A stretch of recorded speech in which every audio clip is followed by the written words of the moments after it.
Translator's introduction: Nietzsche is the most sarcastic son of a bitch ever to set foot on this earth.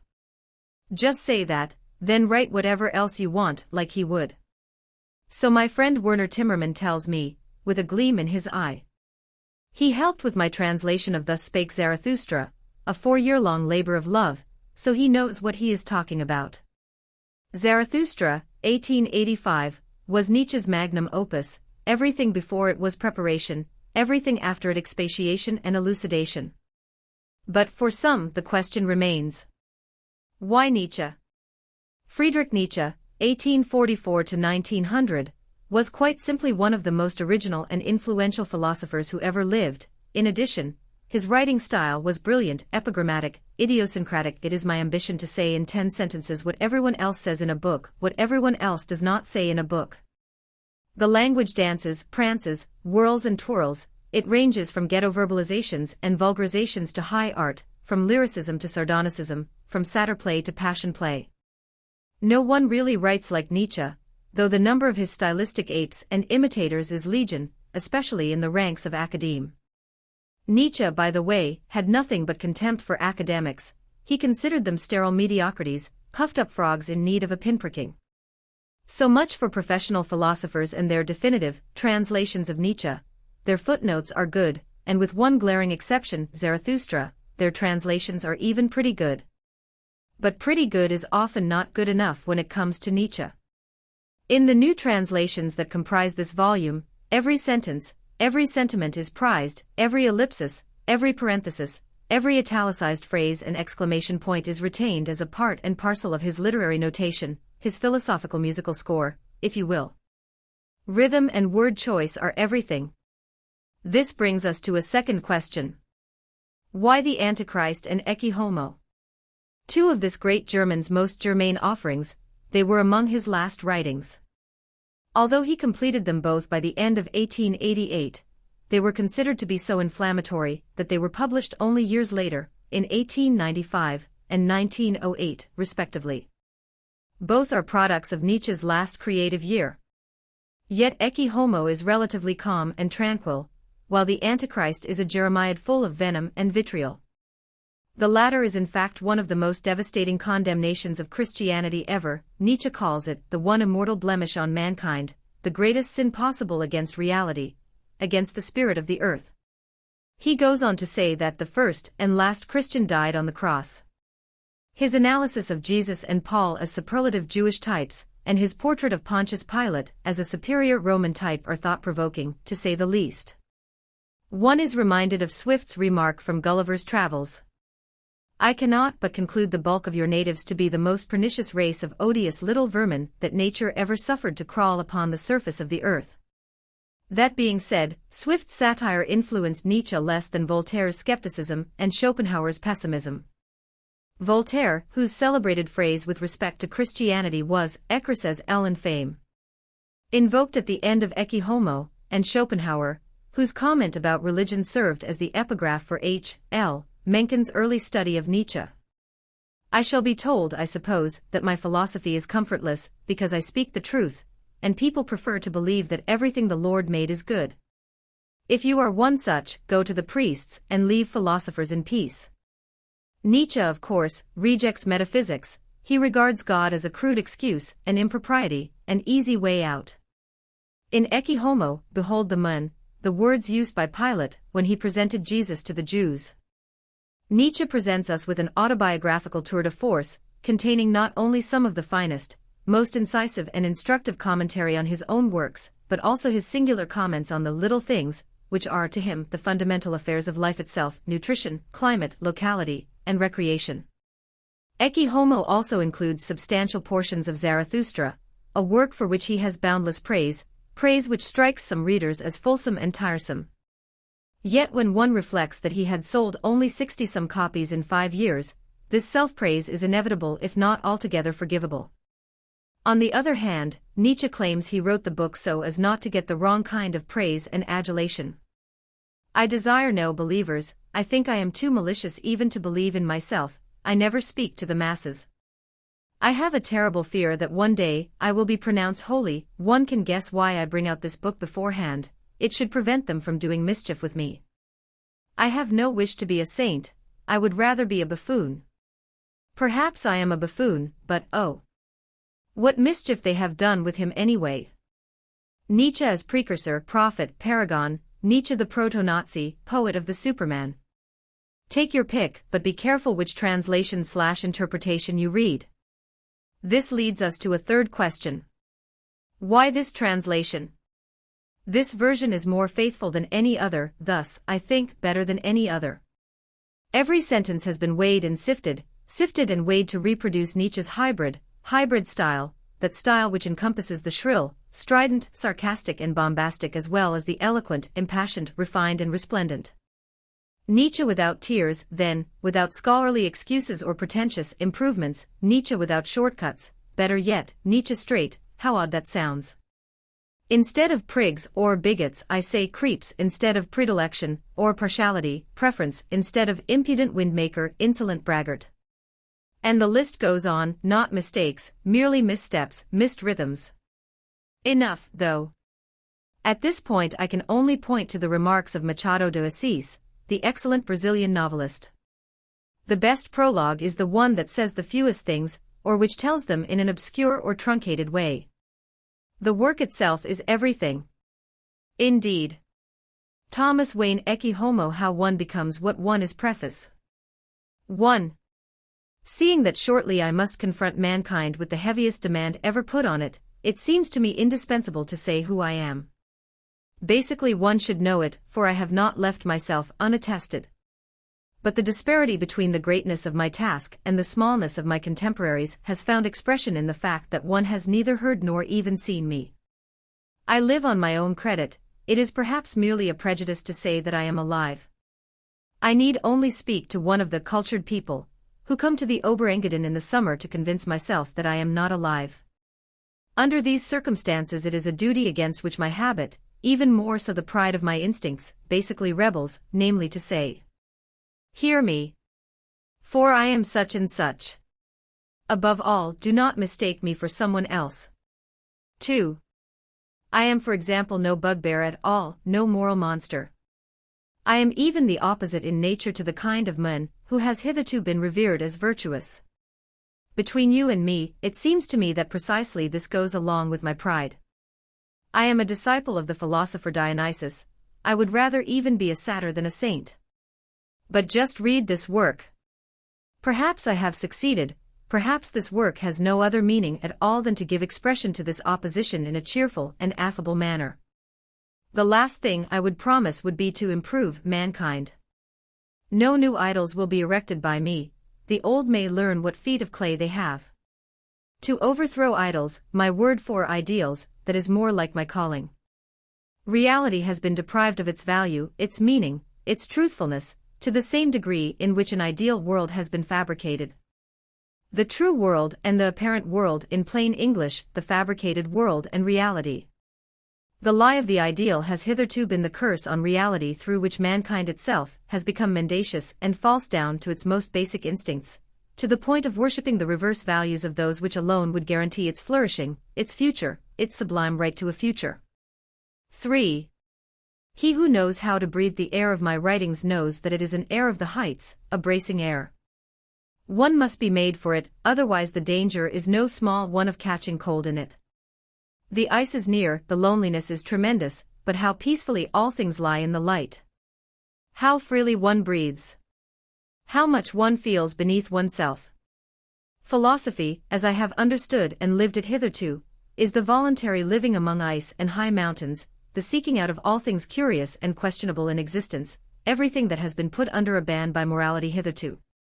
From the long experience afforded me by such a wandering in the forbidden, I learned to view the first causes for moralizing and idealizing very differently than might be desired. The secret history of the philosophers, the psychology of their great names, came to light for me.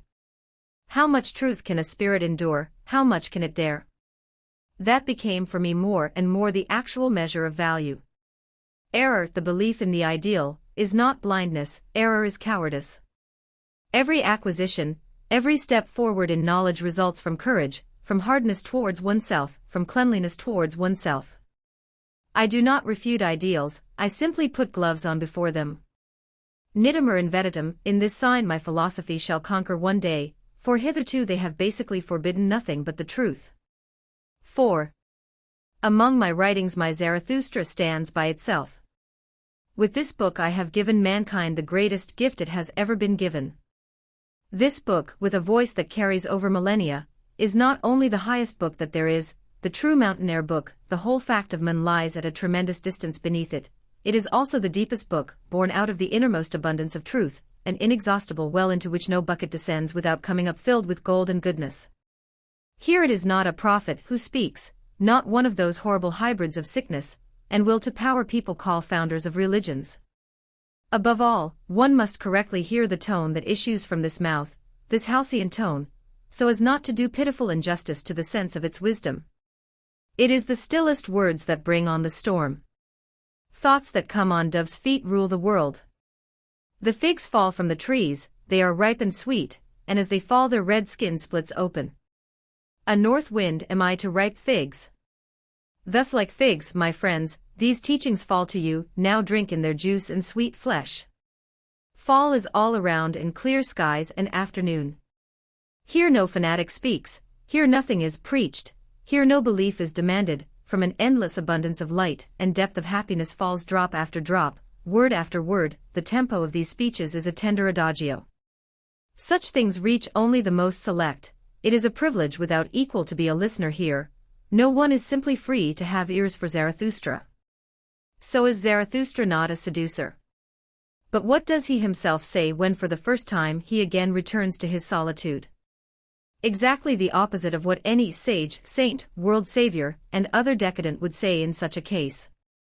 He not only speaks differently, he is different too. Now I go alone, my disciples. You too go away now and alone. So I will it. Go away from me and protect yourselves against Zarathustra. And better yet, be ashamed of him. Perhaps he has deceived you. The man of knowledge must not only love his enemies, he must also be able to hate his friends. One repays a tender teacher badly if one always remains a pupil. And why do you refuse to pluck at my wreath? You revere me, but what if one day your reverence comes tumbling down? Beware lest a statue slay you. You say you believe in Zarathustra. But what does Zarathustra matter? You are my believers, but what do all believers matter? You had not yet sought yourselves, then you found me. Thus do all believers, therefore all belief means so little. Now I bid you lose me and find yourselves, and only when you have all denied me will I return to youth. Friedrich Nietzsche. On this perfect day, when everything is ripening, and not only the grape is turning brown, a ray of sunshine just fell upon my life. I looked behind me, I looked before me, never have I seen so many, and such good things at one time. Not in vain did I bury my 44th year today, I felt entitled to bury it, what was vital in it has been saved, is immortal. The first book of the revaluation of all values, the Songs of Zarathustra, the twilight of the idols, my attempt to philosophize with a hammer, all gifts of this year, even of its last quarter. How could I not be thankful for my whole life? And so I tell myself my life. Why I am so wise. 1. The good fortune of my existence, its uniqueness perhaps, lies in its fatefulness. I am to express it in the form of a riddle, as my father, already dead, as my mother still alive and growing old. This dual origin, as if derived from the highest and lowest rungs on the ladder of life, at the same time a decadent and a beginning, this if anything explains that neutrality, that freedom from faction in relation to the total problem of life which perhaps distinguishes me. I have a finer nose for the signs of ascent and descent than any man has ever had, I am the teacher par excellence of this. I know both, I am both. My father died at the age of 36, he was soft, kind, and morbid, like a being destined only to pass by, more a goodly memory of life than life itself. In the same year that his life went on the decline, so did mine, in the 36th year of my life I reached the lowest point of my vitality. I still lived but without being able to see 3 steps in front of me. At that time, it was 1879. I resigned my Basel professorship, lived through the summer like a shadow in St. Moritz, and the following winter, the most sun-starved of my life, as a shadow in Naumburg. This was my low point. The Wanderer and his shadow originated during that time. Undoubtedly I knew about shadows then. In the winter that followed, my first winter in Genoa, that sweetening and spiritualizing which is almost dependent on an extreme poverty of blood and muscle produced daybreak. The complete brightness and cheerfulness, even exuberance of spirit, reflected in the said work, is compatible in my case not only with the deepest physiological weakness, but even with an excess of the feeling of pain. In the midst of the torments of an uninterrupted 3-day brain pain accompanied by troublesome vomiting of phlegm, I possessed a dialectical clarity par excellence, and thought very cold-bloodedly through things for which in healthier circumstances I am not enough of a social climber, not cunning enough, not cold enough. My readers perhaps know to what extent I regard dialectic as a symptom of decadence, in the most famous case of all, for example, the case of Socrates. All morbid disturbances of the intellect, even that semi-stupor attendant with fever, have remained to this day alien things to me, about whose nature and frequency I had to first obtain information in a scholarly way. My blood courses slowly. No one has ever been able to confirm fever in me. A doctor who treated me for some time as a nervous case finally said, "No. There is nothing wrong with your nerves, it is simply I myself who am nervous." Absolutely no demonstrable local degeneration of any sort, no organically conditioned stomach complaint, however much of a profound weakness of the gastric system there may be though as a consequence of general exhaustion. Also the eye trouble, at times coming dangerously close to blindness, only an effect, not a cause, so that with every increase in vital strength my strength of vision has also increased again.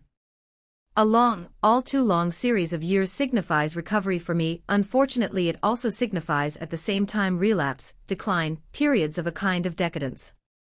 After all that, must I say that I am experienced in questions of decadence? I have spelled them out forwards and backwards. Even that filigree art of prehension and comprehension in general, that finger for nuances, that psychology of seeing round the corner, and whatever else is characteristic of me, was acquired only then, is the true gift of that time in which everything became more refined for me, observation itself together with all the organs of observation. Looking out from a sick perspective toward healthier concepts and values, and again conversely, looking down out of the abundance and self-assurance of a rich life into the secret working of the instinct of decadence, that was my longest exercise, my true experience, if there be any at all in which I became master. I have it now in hand, I have a hand for it, reversing perspectives, prime reason why a revaluation of values is perhaps possible for me alone. 2. Apart from the fact that I am a decadent, I am also the opposite of it. My proof of this, among other things, that I have always chosen the right means against bad conditions, while the decadent always chooses the means harmful to himself. As summa summarum, I was healthy, as an angle, as a specialty, I was decadent. That energy for absolute isolation and separation from accustomed circumstances, the self-imposed compulsion to no longer let myself be looked after, waited on, doctored to, that betrayed an unconditional instinct of certitude about what was needed at that time. I took myself by the hand, I made myself healthy again. The stipulation for this, every physiologist will admit it, is that one is fundamentally healthy. A typically morbid being cannot become healthy, nor even less can he make himself healthy. On the other hand, for a typically healthy person being sick can even be an energetic stimulus to life, to more life. Thus in fact that long period of sickness now seems to me. I discovered life anew, as it were, myself included. I tasted all good and even small things in a way others could not easily taste. I made my philosophy out of my will to health, to life. For mark this, it was in the years of my lowest vitality, when I ceased being a pessimist, the instinct of self-restoration forbade me from having a philosophy of destitution and discouragement. And how does one basically recognize good development? In that a well-developed man does our senses good, that he is carved from wood which is hard, delicate, and sweet-smelling, all at the same time. He likes only that which is good for him, his preference, his pleasure ceases where the measure of the beneficial is exceeded. He divines remedies against wrongs, he fully utilizes bad incidents to his advantage. What does not kill him makes him stronger. Out of everything he sees, hears, experiences, he instinctively collects his sum. He is a selective principle, he rejects much. He is always in his society, whether he deals with books, men, or landscapes. He honors in that he chooses, in that he permits, in that he entrusts. He reacts slowly to all types of stimuli, with that slowness which long caution and a willed pride have bred in him. He tests the stimulus which approaches him. He is far from meeting it halfway. He believes neither in misfortune nor in guilt. He comes to terms with himself, with others. He knows how to forget. He is strong enough that to him everything must be for the best. Well then, I am the opposite of a decadent, for I have just described myself. 3. This double set of experiences, this accessibility to seemingly separate worlds repeats itself in my nature in every respect. I am a doppelganger. I have a second face as well as a first. And perhaps even a third. Even my origin accords me an outlook beyond all merely local, merely nationally conditioned perspectives. It costs me no trouble to be a good European. On the other hand, I am perhaps more German than any present-day Germans, Reich Germans, could possibly be.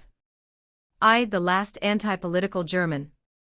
And yet my ancestors were Polish nobility. I have many racial instincts from there in my body, who knows?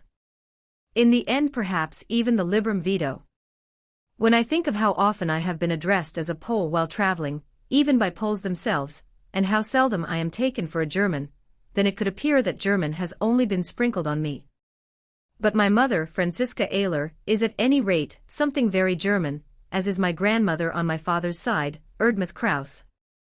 The latter spent her entire youth in the midst of good old Weimar, not without association with the Goethe circle. Her brother, the professor of theology Krauss in Königsberg, was called to Weimar as general superintendent after Herder's death. It is not impossible that her mother, my great-grandmother, appears in the diary of the young Goethe under the name Muthgen. Her second marriage was with Superintendent Nietzsche in Eilenburg, on the day of the Great War year 1813, when Napoleon and his general staff entered Eilenburg. On the 10th of October, she had her confinement. As a Saxon, she was a great admirer of Napoleon. It could be that I am one still. My father, born in 1813, died in 1849. Before he took over the pastorship of Recken, not far from Luetzen, he lived some years at the castle of Altenburg, and instructed the 4 princesses there. His pupils are now the Queen of Hanover, the Grand Duchess Constantine, the Grand Duchess of Oldenburg, and the Princess Teresa of Saxe-Altenburg. He was full of deep reverence for the Prussian King Friedrich William IV, from whom he also received his pastorship. The events of 1848 grieved him beyond measure. I myself, born on the birthday of the said king, on the 15th of October, received, as expected, the Hohenzollern name Friedrich Wilhelm. The choice of the day had at any rate one advantage: throughout my entire childhood my birthday was a holiday. I consider it a great privilege to have had such a father. It even seems to me that it explains whatever else I possess in the way of privileges, not counting life, the great yet to life. Above all, that it requires no intention on my part, but a mere attention, in order to enter involuntarily into a world of higher and gentler things. I am at home there, my innermost passion first becomes free there. That I almost paid for this privilege with my life is certainly no unfair trade. In order to understand anything at all of my Zarathustra, one must perhaps be similarly qualified as I am, with one foot beyond life. 4. I have never understood the art of being prejudiced against myself. This too I owe to my incomparable father, even when it seemed most worthwhile to me. However unchristian it may seem, I have never once been prejudiced against myself. You may turn my life this way and that, only rarely, basically only once, will you discover any traces of anyone having borne ill will towards me. Perhaps, however, too many traces of goodwill. Even my experiences with those who give everyone a bad time speak without exception in their favor. I tame every bear, I make even the clowns behave. During the 7 years when I taught Greek to the senior class at the Basel Academy, I never had occasion to administer punishment. The laziest students were industrious in my company. I am always equal to chance events. I have to be unprepared to be master of myself. Let the instrument be what it will, let the instrument be so out of tune as only the instrument can be. I should have to be sick if I could not manage to coax something worth hearing out of it. And how often have I heard this from the instruments themselves, that they had never heard themselves in this way. Most beautifully perhaps from that Heinrich von Stein who died so unpardonably young, and who once, after carefully obtaining permission, appeared for 3 days in Silsmaria, declaring to everyone that he had not come on account of the Engadin. This excellent man, who with all the blustering simplicity of a Prussian junker had waded into the Wagnerian swamp, and into that of Düringism as well, was as if transformed these 3 days by a storm wind of freedom, like one suddenly raised to his height and given wings. I said to him continually that it was like this for everyone, that one is not 6,000 feet above Bayreuth for nothing, but he refused to believe me. If in spite of that many a small and large misdeed has been done to me, the reason for this was not the will, least of all ill will, rather indeed could I complain. I have just indicated as much about the goodwill which has caused no small mischief in my life. My experiences give me a right to a general mistrust of the so-called selfless drives of the whole ready to advise and devise neighborly love. It strikes me as weakness, as an individual case of the inability to resist stimuli. Only among decadents is pity a virtue.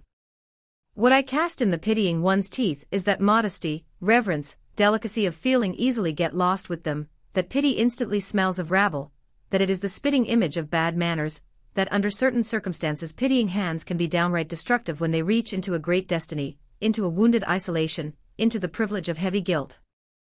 The overcoming of pity I reckon among the noble virtues. In Zarathustra's Temptation, I have invented a case where a great cry of distress reaches him, where pity suddenly falls upon him like a final sin, and wants to lure him away from himself.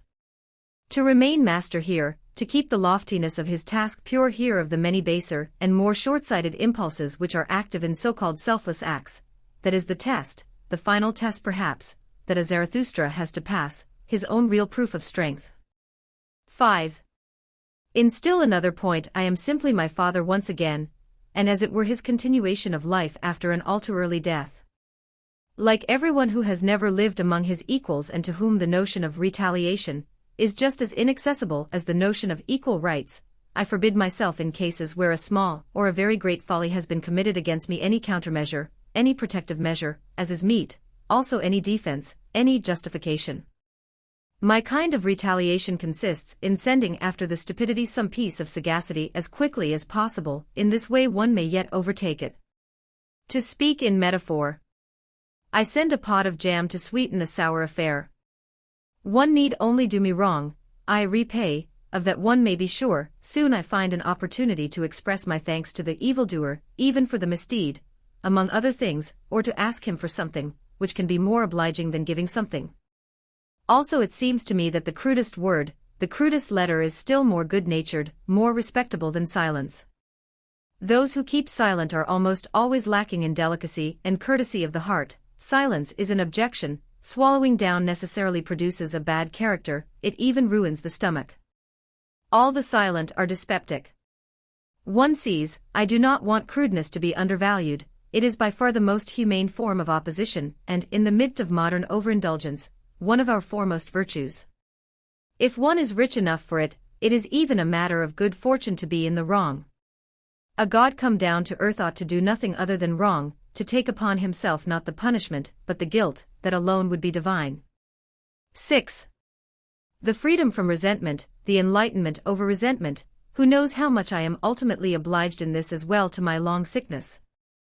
The problem is not exactly simple, from strength and from weakness one must have experienced it.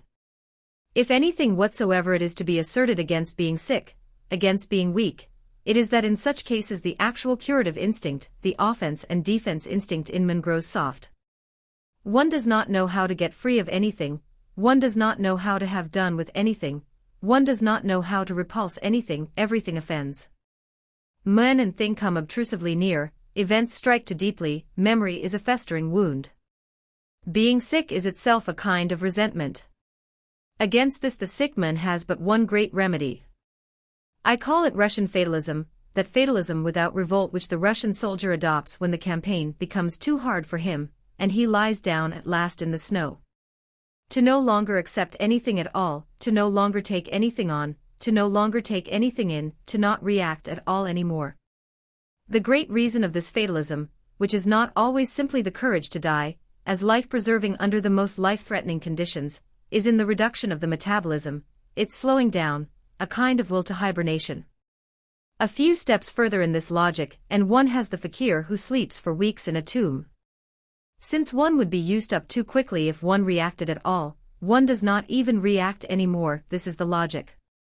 And with nothing is one more quickly burned up than with the effects of resentment.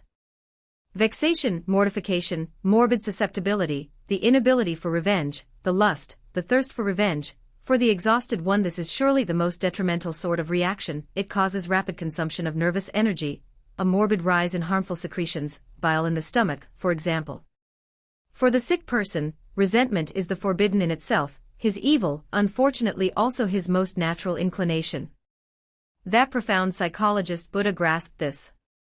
His religion, which one would do better to define as hygiene, to avoid confusing it with such a pitiful thing as Christianity, depended for its effect upon the triumph over resentment, to make the soul free of it, first step to recovery. Not through enmity does enmity come to an end, this stands at the beginning of Buddha's teaching, it is not morality that speaks thus, it is physiology that speaks thus. Resentment, born out of weakness, more harmful to no one more than the weak person himself, in another case, where a rich nature is the prerequisite, an overflowing feeling, a feeling that remaining master of is almost the proof of richness. He who knows the earnestness with which my philosophy has taken up the struggle against the feelings of vengefulness and pitifulness right up to the teaching of free will, the struggle with Christianity is only a particular instance of it, will understand why I set forth precisely here my personal procedure, my sureness of instinct in terms of practice.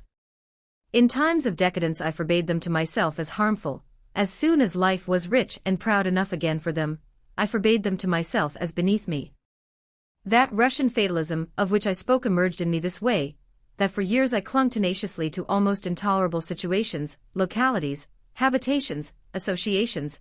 Once they were bestowed by chance, it was better than changing them, than feeling they were changeable, than rebelling against them oneself. To disturb myself in this fatalism, to be awakened by force at that time, I took to be mortally amiss, in fact it was mortally dangerous every time. To take oneself as a destiny, to not want oneself different in such conditions, this is great reason itself.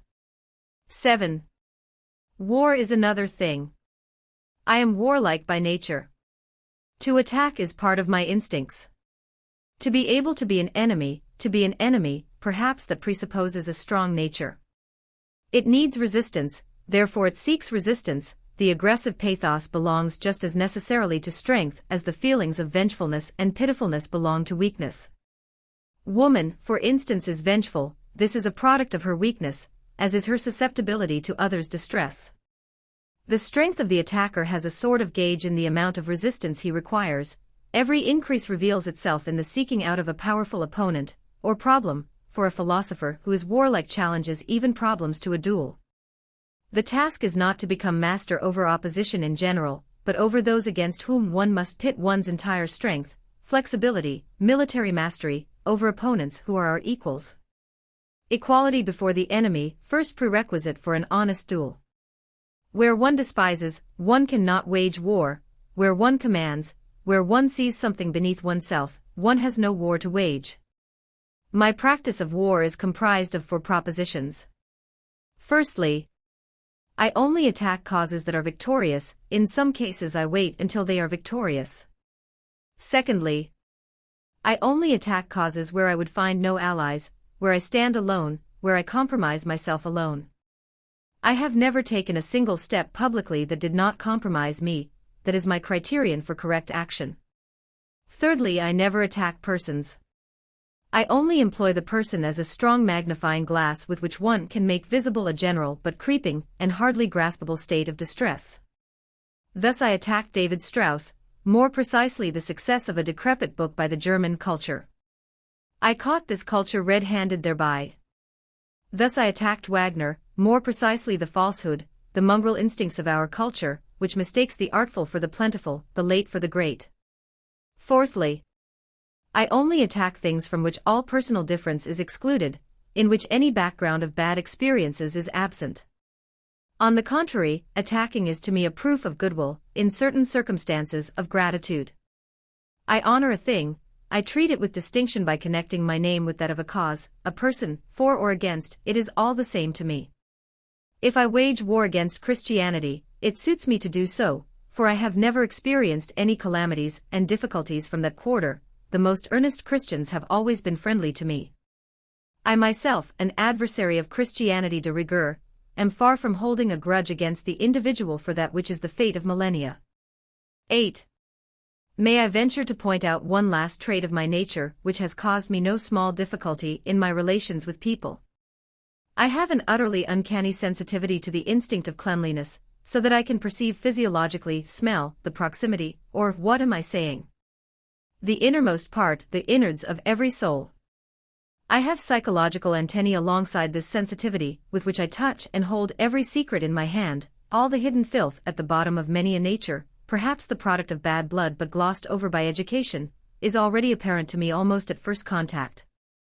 If my observation has been correct, such natures at odds with my sense of cleanliness also feel in their turn the caution of my aversion. This does not make them smell any sweeter. As has always been my custom, extreme cleanliness towards my person is the prerequisite for my existence. I perish under unclean conditions. I swim and bathe and splash about continually, as it were, in water, in any kind of perfectly transparent and brilliant element. This makes for me no small test of patience in my dealings with men. My humanity consists not in sympathizing how man is, but in enduring the fact that I do sympathize with him. My humanity is a perpetual self-overcoming.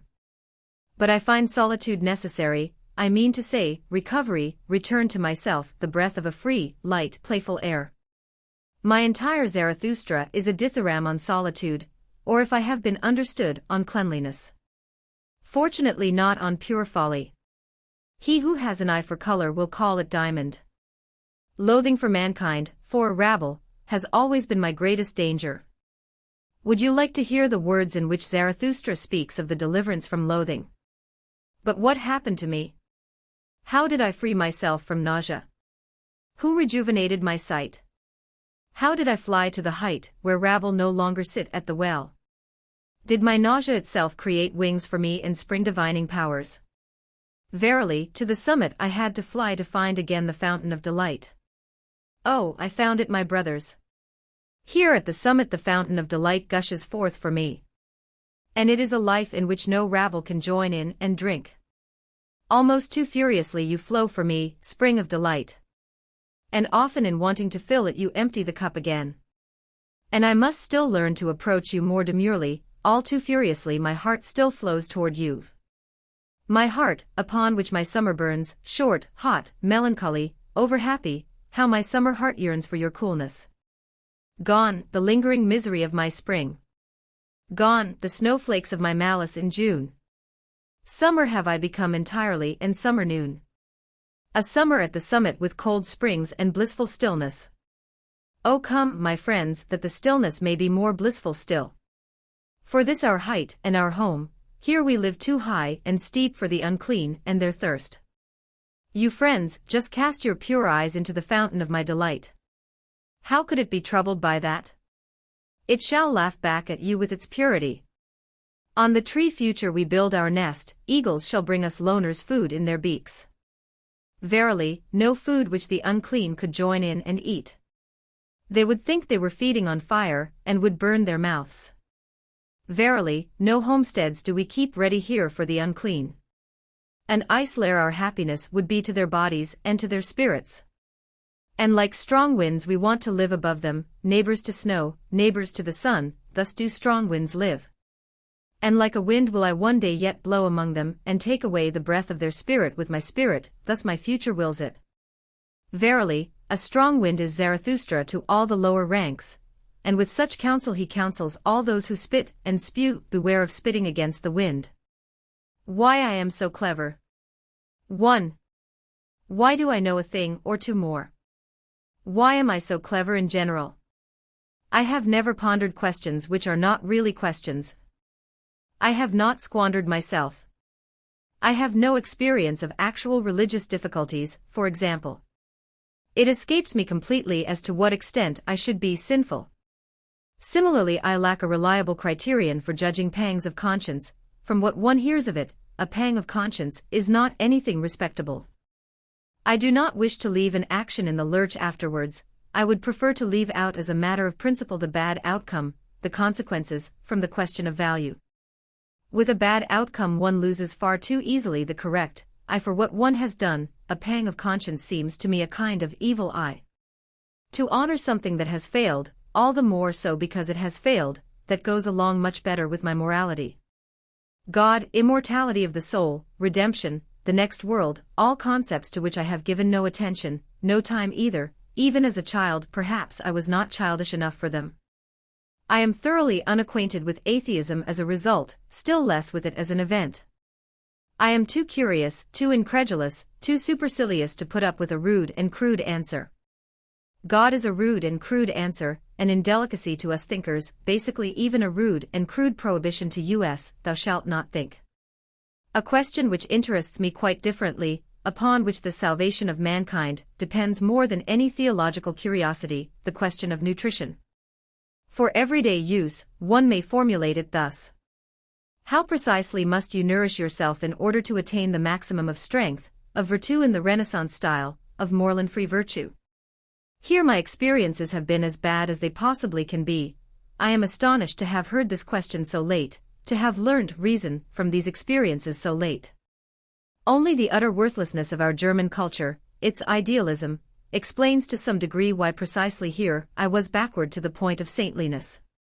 This culture which starts off by teaching one to lose sight of realities in order to chase after thoroughly problematical, so-called ideal goals, for example, classical education, as if it were not already condemned from the start to unite classical and German into one concept. Moreover, it is amusing, just imagine a classically educated Leipziger. In fact, until I reached my ripest years I only ate badly, morally speaking, impersonally, selflessly, altruistically, for the salvation of cooks and other fellow Christians. Thanks to Leipzig cooking, for example, I very seriously denied my will to life, at the same time as my first study of Schopenhauer, 1865. To ruin one's stomach and still have insufficient nourishment, the aforesaid cooking seems to me to have solved this problem with happy astonishment. It is said that 1866 brought about a change in this. But German cooking in general, what all does it not have on its conscience? Soup before the meal, Venetian cookbooks of the 16th century still called it alla tedesca, overcooked meat, greasy and mealy vegetables, the degeneration of pastries into paperweights. Add to this the downright bestial postprandial drinking habits of the ancient and by no means merely the ancient Germans, then you can understand the origin of the German intellect in distressed intestines. German intellect is indigestion, it gets finished with nothing. But the English diet as well, which in comparison with the German, even the French diet, is a kind of return to nature, that is, to cannibalism, goes profoundly against my own instinct. It seems to me that it gives the intellect heavy feet. Englishwomen's feet. The best cooking is that of Piedmont. Alcohol does not agree with me. 1 glass of wine or beer a day completely suffices to make my life a vale of tears. In Munich live my antipodes. Granted that I grasped this a little late, I have experienced it really since childhood. As a boy I believed wine drinking to be, like tobacco smoking, at first but a youthful vanity, later a bad habit. Perhaps the Naumburger wine is partly to blame for this harsh judgment.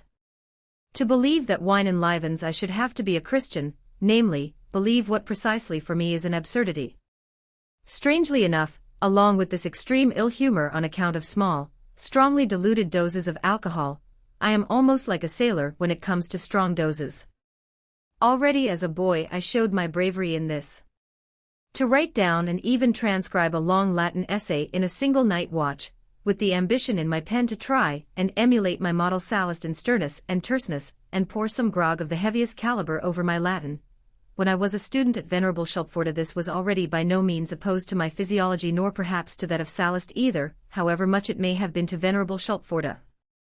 Later on, towards the middle of my life, I decided, to be sure, ever more strictly against any spirituous drinks.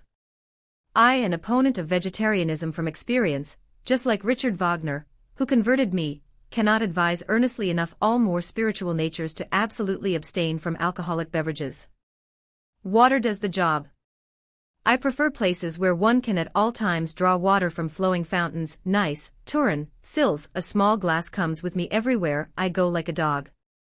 In Vino Veritas, it appears that here too I am once again at odds with all the world over the concept of truth. to me the spirit moves upon the face of the waters.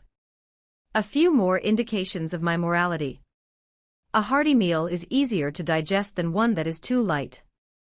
The whole stomach working, the first condition for a good digestion. You must know the size of your stomach. For the same reason those lengthy meals which I call interrupted sacrificial feasts, are not to be advised, those at the table d'hôte. No in-between meals, no coffee, coffee spreads gloom. Tea advisable only in the morning. A little but brisk, tea very detrimental and sicklying over the whole day if it is just a bit too weak. Each person has his own standard here, often between the narrowest and the most delicate limits. In a very aguicant climate it is inadvisable to begin the day with tea, one should start an hour earlier with a cup of thick oil-free cocoa. Sit as little as possible, give credence to no thought that is not born in the open air and accompanied by free movement, in which the muscles do not also celebrate a feast. All prejudices come from the intestines. Sitting still. I have said it once already, the real sin against the Holy Spirit. 2. Most closely related with the question of nutrition is the question of climate and locality. No one is free to live just anywhere, and he who has great tasks to solve which challenge his entire strength, has here a very narrow choice indeed. The influence of climate on the metabolism, its retardation, its acceleration goes so far that a mistake in climate or locality may not only alienate a person from his task, it can withhold him from it altogether, he never gets a look at it. The animal vigor has never become great enough for him to attain that overflowing freedom in the spiritual dimension wherein a person recognizes, this I alone can do. An ever so slight inertia of the intestines turned into a bad habit completely suffices to turn a genius into something average, something German. The German climate alone is enough to discourage those of strong, and even heroically inclined intestines. The tempo of the metabolism stands in strict relation with the mobility or lameness of the spirit's feet. Indeed, spirit itself is only a species of this metabolism. List the places where there are or have been intellectual people, where wit, refinement, and malice are part of happiness, where genius is almost necessarily at home. They all have an excellent dry atmosphere. Paris, Provence, Florence, Jerusalem, Athens, these names prove something. Genius is conditioned by dry air, by pure skies, that means by rapid metabolism, by the possibility of supplying oneself over and over again with large, even enormous amounts of strength. I have in mind a case in which a spirit, freely inclined and of some consequence, became a narrow, withdrawn specialist and sourpuss simply due to a lack of subtle climatic instinct. And I myself might ultimately have arrived at this case had illness not forced me to see reason, to reflect upon reason in reality. Now when from long practice I can read off climatic effects and meteorological origins from myself as if from a very delicate and dependable instrument, and even on a short journey, say, from Turin to Milan, can physiologically verify in myself the change in the degree of humidity, I reflect with horror upon the ghastly fact that my life up to the last 10 years, the life-threatening years, has always been played out in places false and expressly forbidden to me. Naumburg, Schulpforta, Thuringia in general, Leipzig, Basel, Venice, just so many calamity localities for my physiology. If I have no welcome recollection at all from my entire childhood and youth, then it would be folly here to attribute it to so-called moral causes, the indisputable lack of adequate company perhaps, for this lack is as present today as ever, but without preventing me from being cheerful and brave. But ignorance in physiologists, accursed idealism, has been the real calamity in my life, the superfluous and stupid therein, something from which nothing good can come, for which there is no compensation, no countermeasure.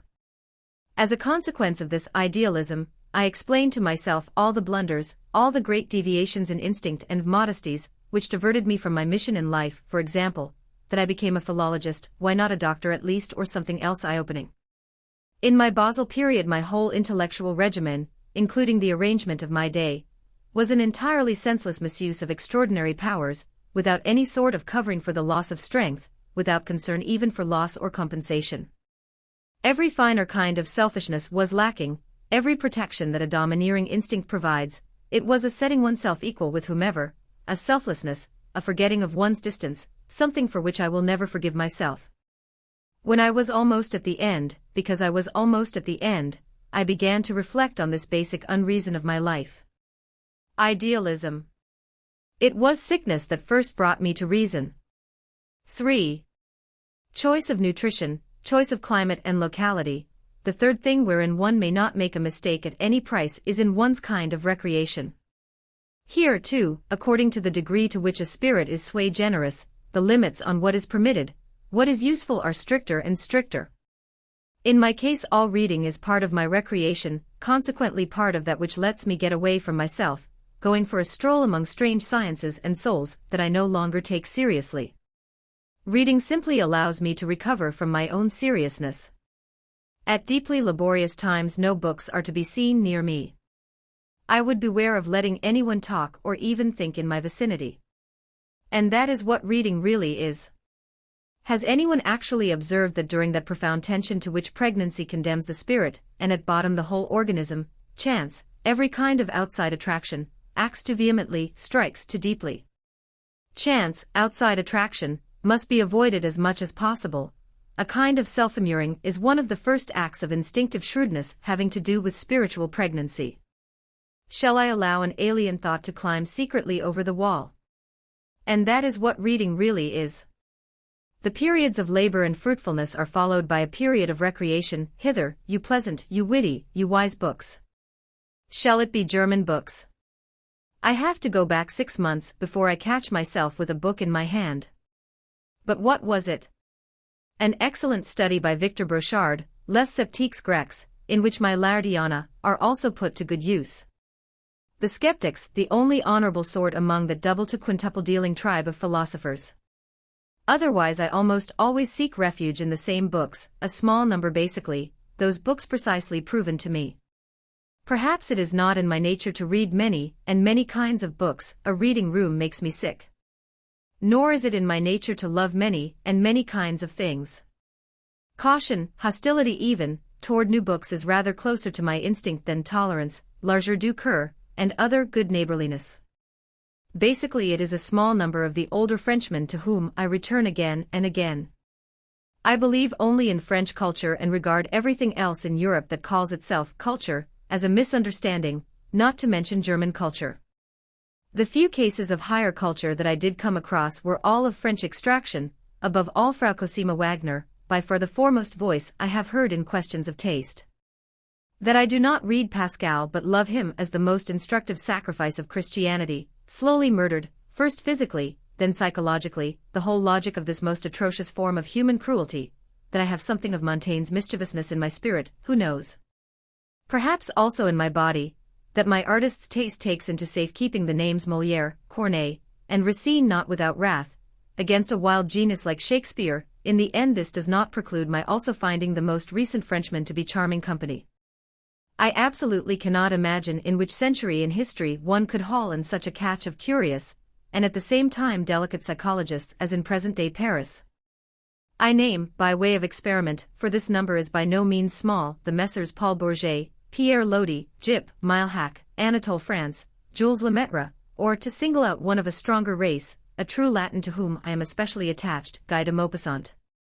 Between ourselves, I prefer this generation even to its great masters, all of whom have been altogether ruined by German philosophy. M. Taine, for example, by Hegel, whom he has to thank for his misunderstanding of great men and great times. So far as Germany extends, it ruins culture. Only the war has redeemed spirit in France. Stendhal, one of the most beautiful accidents of my life, for whatever marks an epoch in it came to me by accident, never upon recommendation, is quite invaluable with his anticipatory psychologist eye, with his grasp of fact which closely calls to mind that greatest factual one, ex ungue Napoleonem, last but not least as an honest atheist, a scarce and barely ever discoverable species in France. All due respect to Prosper Mérimée. Perhaps I am even envious of Stendhal. He took away from me the best atheist joke that precisely I could have made. God's only excuse is that he does not exist. I myself have said somewhere, what has been the greatest objection to existence thus far? God. 4. The highest conception of the lyric poet was given to me by Heinrich Heine. I search in vain through all the realms of the millennia for an equally sweet and passionate music. He possessed that divine malice without which I cannot conceive of perfection. I value the worth of a people, of races, according to how necessarily they know not to separate the god from the satyr. It will one day be said that Heine and I have been by far the foremost artists in the German language, at an incalculable distance from all that mere Germans have done with it. I must be deeply related to Byron's Manfred. I have found all these abysses in myself. At the age of 13, I was ripe for this work. I have no words, only a look, for those who dare to utter the word Faust in the presence of Manfred. The Germans are incapable of every concept of greatness, proof Schumann. Out of anger toward this sugary sweet Saxon I composed a counter-overture to Manfred, of which Hans von Bülow said that he had never seen the like on music paper. It was a rope of Euterpe. When I seek my highest formula for Shakespeare, I always find only this, that he conceived of the type of Caesar. Such things cannot be divined, you either are them or you aren't. The great poet draws only on his own reality, to the point that afterwards he cannot endure his own work any more. When I have cast a glance into my Zarathustra, I pace back and forth in my room for half an hour, unable to master an insufferable fit of sobbing. I know of no more heartrending reading than Shakespeare. What must a man have suffered to have such need of being a buffoon? Do people understand Hamlet? It is certainty, not doubt, that drives a man crazy. But one must be deep an abyss, a philosopher, in order to feel this way. We are all afraid of the truth. And may I confess? I feel instinctively sure and certain that Lord Bacon is the originator, the animal self-tormentor of this most atrocious kind of literature. What do I care about the pitiful chatter of American muddle and flatheads? But the strength for the most powerful reality of vision is not only consistent with the most powerful strength of deed, and atrociousness of deed, it even presupposes it. We do not know nearly enough about Lord Bacon, the first realist in every large sense of the word, to know what all he did, what he willed, what he experienced in himself. And the hell with my critics. Suppose I had christened my Zarathustra with a name other than my own, for example, with that of Richard Wagner, the acuteness of 2,000 years would not have sufficed to guess that the author of Human, All Too Human, is the visionary of Zarathustra. 5. Here, in speaking of the recreations of my life, I find it necessary to express my gratitude for that which by far has been my deepest and heartiest recreation. This undoubtedly has been my intimate acquaintance with Richard Wagner. I dispense with the rest of my human relations cheaply. At no price would I give away the days of my life spent at Tribschen, days of intimacy, of serenity, of sublime accidents, of profound moments. I do not know what others experienced with Wagner, nary a cloud passed over our sky. And with this I come back once again to France. I have reasons. I simply have a contemptuous twist of the mouth for Wagnerians, et hoc genus omni, who think they are doing Wagner an honor by finding him similar to themselves. Such as I am, alien in my deepest instincts to all that is German, so that even the nearness of a German retards my digestion, my first contact with Wagner was also the first deep breath of my life. I sensed him, I honored him, as outland, as antithesis, as living protest to all German virtues. We who were children in the swamp air of the 50s are of necessity pessimists concerning the concept German. We cannot be anything other than revolutionaries. We will not agree to a state of affairs in which a creep is on top. It is a matter of complete indifference to me whether he displays other colors today, whether he dresses in scarlet and dons a hussar's uniform. Well then, Wagner was a revolutionary. He ran away from the Germans. As an artist, one has no home in Europe other than Paris. The delicatesse in all 5 artistic senses which Wagner's art presupposes, the touch for nuances, the psychological morbidity, is found only in Paris. Nowhere else does one have the passionateness in questions of form, this seriousness in mise en scène. It is Parisian seriousness par excellence. One has absolutely no idea in Germany of the tremendous ambition that dwells in the soul of a Parisian artist. The German is good-natured. Wagner was by no means good-natured. But I have already said enough in Beyond Good and Evil. Section 256, about where Wagner belongs, in whom he has his next of kin. It is with the French late Romantics, that high-flying and still upwardly rushing species of artists like Delacroix, like Berlioz, with a fond of sickness, of incurableness of being, sheer fanatics of expression, virtuosos through and through. Who was the first intelligent adherent of Wagner, generally speaking? Charles Baudelaire, the same one who first understood Delacroix, that typical decadent in whom a whole generation of artists recognized themselves. he was also perhaps the last. What have I never forgiven Wagner? That he condescended to the Germans, that he became Reichsdeutsch, Imperial German. So far as Germany extends, it ruins culture. 6. All things considered, I could not have endured my youth without Wagner's music. For I was condemned to Germans. If one wants to be free of an unbearable burden, one needs hashish. Well then, I needed Wagner. Wagner is the counterpoison to everything German par excellence, poison, I do not dispute it. From the moment there was a piano score of Tristan, my compliments, Herr von below. I was Wagnerian. The earlier works of Wagner I deemed as beneath me, still too common, too German. But even to this day I search for a work of equally dangerous fascination, of equally sweet and shuddering infinity as Tristan is. I search in vain in all the arts. All the Grotsqueries of Leonardo da Vinci lose their charm at the first note of Tristan. This work is absolutely Wagner's non plus ultra. He recuperated from it with the Meistersinger and the Ring. To become healthier, that is a step backward for a nature like Wagner's. I take it to be a piece of first-class luck to have lived at the right time, and to have lived precisely among Germans, so as to be ripe for this work. My psychologist's curiosity goes that far. The world is poor for one who has never been sick enough for this voluptuousness of hell.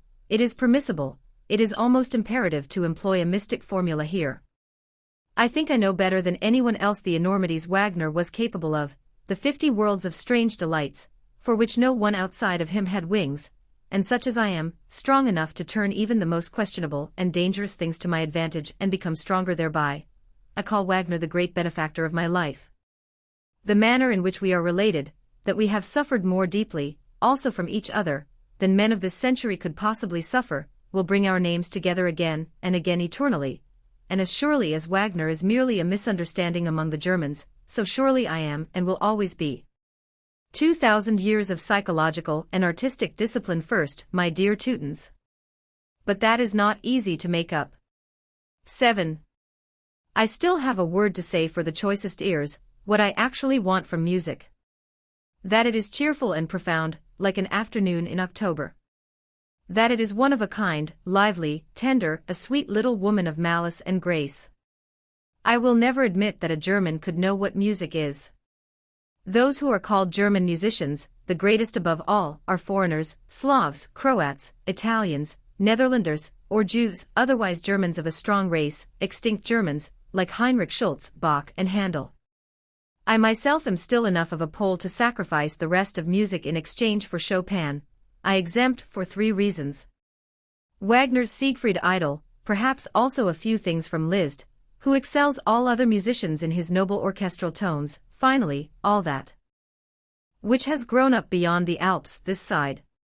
I could not get by without Rossini, even less without my Southern music, the music of my Venetian maestro Pietro Gasti. And when I speak of beyond the Alps, I really speak of Venice. When I seek another word for music, I always find only the word Venice. I do not know how to make a distinction between tears and music. I do not know how to think of happiness, of the South, without a shudder of fearfulness. On the bridge I stood lately in the brown night. From afar there came a song, a golden drop, it flowed across the trembling expanse. Gondolas, lights, music, drunken it swam out into the twilight. My soul, a stringed instrument, sang to itself, invisibly touched, a secret gondola song trembling with iridescent bliss. Was anyone listening? 8. In all these things, in the choice of nutrition, of climate and locality, of recreation, an instinct of self-preservation is in command, expressing itself most unambiguously as an instinct of self-defense. Not to see many things, not to hear them, not to let them approach one, first act of prudence, first proof for one's being not an accident but a necessity.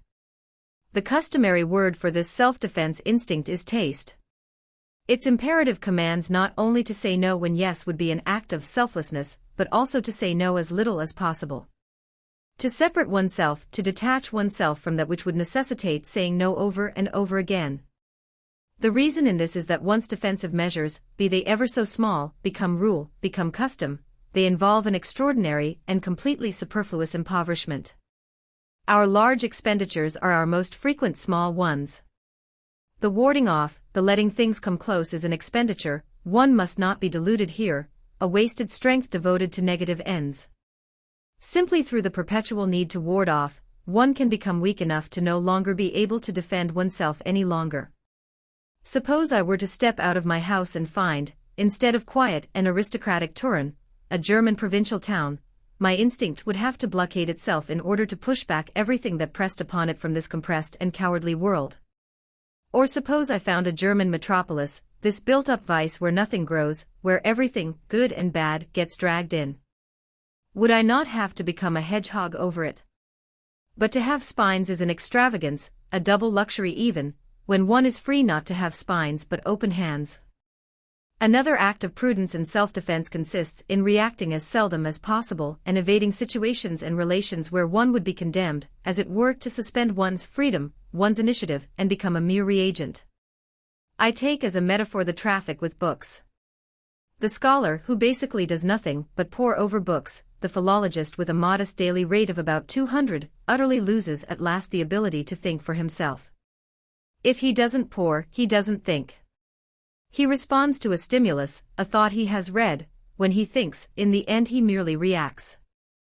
The scholar relinquishes all his strength in yen naysaying. In the critique of what has already been thought, he himself thinks no more. The instinct of self-defense has grown rotten in him, otherwise he would defend himself against books. The scholar a decadent. I have seen this with my own eyes, gifted, rich and freely inclined natures already, read to death in their 30s, mere matches that must be struck in order to have them give off sparks. Thoughts. Early in the morning at the break of day, in all the freshness and dawn of one's strength, to read a book. I call that depraved. 9. At this point I can no longer get around giving the proper answer to the question how one becomes what one is. And with that I touch on the masterpiece in the art of self-preservation, selfishness. For assuming that the task, the destination, the destiny of the task is significantly beyond the average measure, then there would be no greater danger than to catch sight of oneself with this task. That one becomes what one is presupposes that one does not have the remotest idea what one is. From this point of view even life's blunders have their own meaning and value, the temporary byways and wrong ways, the delays, the modesties, the seriousness wasted on tasks which lie outside the task. Therein a great prudence, perhaps the highest prudence, comes to be expressed, where nos te ipsum would be the recipe for disaster, forgetting oneself, misunderstanding oneself, reducing oneself, narrowing oneself, mediocratizing oneself becomes good sense itself. In moral terms, neighborly love, living for others and other things can be a protective measure for the maintenance of the most vigorous selfhood. This is the exceptional case in which I take the side of the selfless drives, as opposed to my own rule and conviction. Here they labor in the service of selfishness, of self-discipline. The whole surface of consciousness is a surface, must be kept clear of any of the great imperatives. Caution even before every grand word, every grand posture. Pure dangers that the instinct will come to understand itself too early. In the meantime the organizing idea, summoned to rule, is growing and growing in the depths, it begins to command, it slowly leads back out of the byways and wrong ways, it prepares individual qualities and abilities beforehand which will prove indispensable as means to a whole, one by one it develops all the serving capacities before any mention of the dominating task, the goal, the end, the meaning. Viewed from this angle, my life is simply wonderful. For the task of the revaluation of all values more capacities were necessary perhaps than have ever dwelt together in one individual, opposing capacities above all as well, except that they were not allowed to disturb or destroy one another. An order of rank among capacities, distance, the act of separating without making an enemy, confusing nothing, reconciling nothing, a tremendous multiplicity which is nevertheless the antithesis of chaos, this was the preliminary condition, the long, secret labor and artistry of my instinct. Its higher protection was shown to a strong degree by the fact that in no case did I have a presentiment of what was growing in me, that all of my facilities, suddenly ripe, leapt forth one day in their final perfection. I fail to remember ever having made an effort, no trace of struggle is detectable in my life, I am the opposite of a heroic nature. To want something, to strive for something, to have an end, a desire in mind. I know none of this from my experience. Even at this moment I look out upon my future, a broad future. As upon a smooth sea, no desire ripples upon it. Not in the least do I want anything to be different from what it is. I myself do not want to be any different. But thus I have always lived. Not a thing have I wished for. Someone who in his 44th year can say that he has never troubled himself over honors, women, or money. Not that I wanted for them. Thus, for example, I one day became a university professor. I had never had the slightest thought about it, for I was hardly 24 years old. Thus, 2 years earlier, I one day became a philologist in the sense that my first philological work, my beginning in every sense, was requested for publication by my master Ritschl in his Rheinisches Museum, Ritschl. I say it with reverence, the only scholar of genius my eyes have beheld to this day. He had that pleasant depravity which distinguishes us Thuringians, and by which even a German becomes sympathetic. We ourselves prefer the secret bypaths for arriving at the truth. With these words I have no desire whatsoever to undervalue my close countryman, the intelligent Leopold von Ranke. 10. The question will be asked of me why I actually have brought up these small, and according to traditional judgment, quite insignificant things. I hurt myself thereby, all the more so if I am destined to assume great tasks.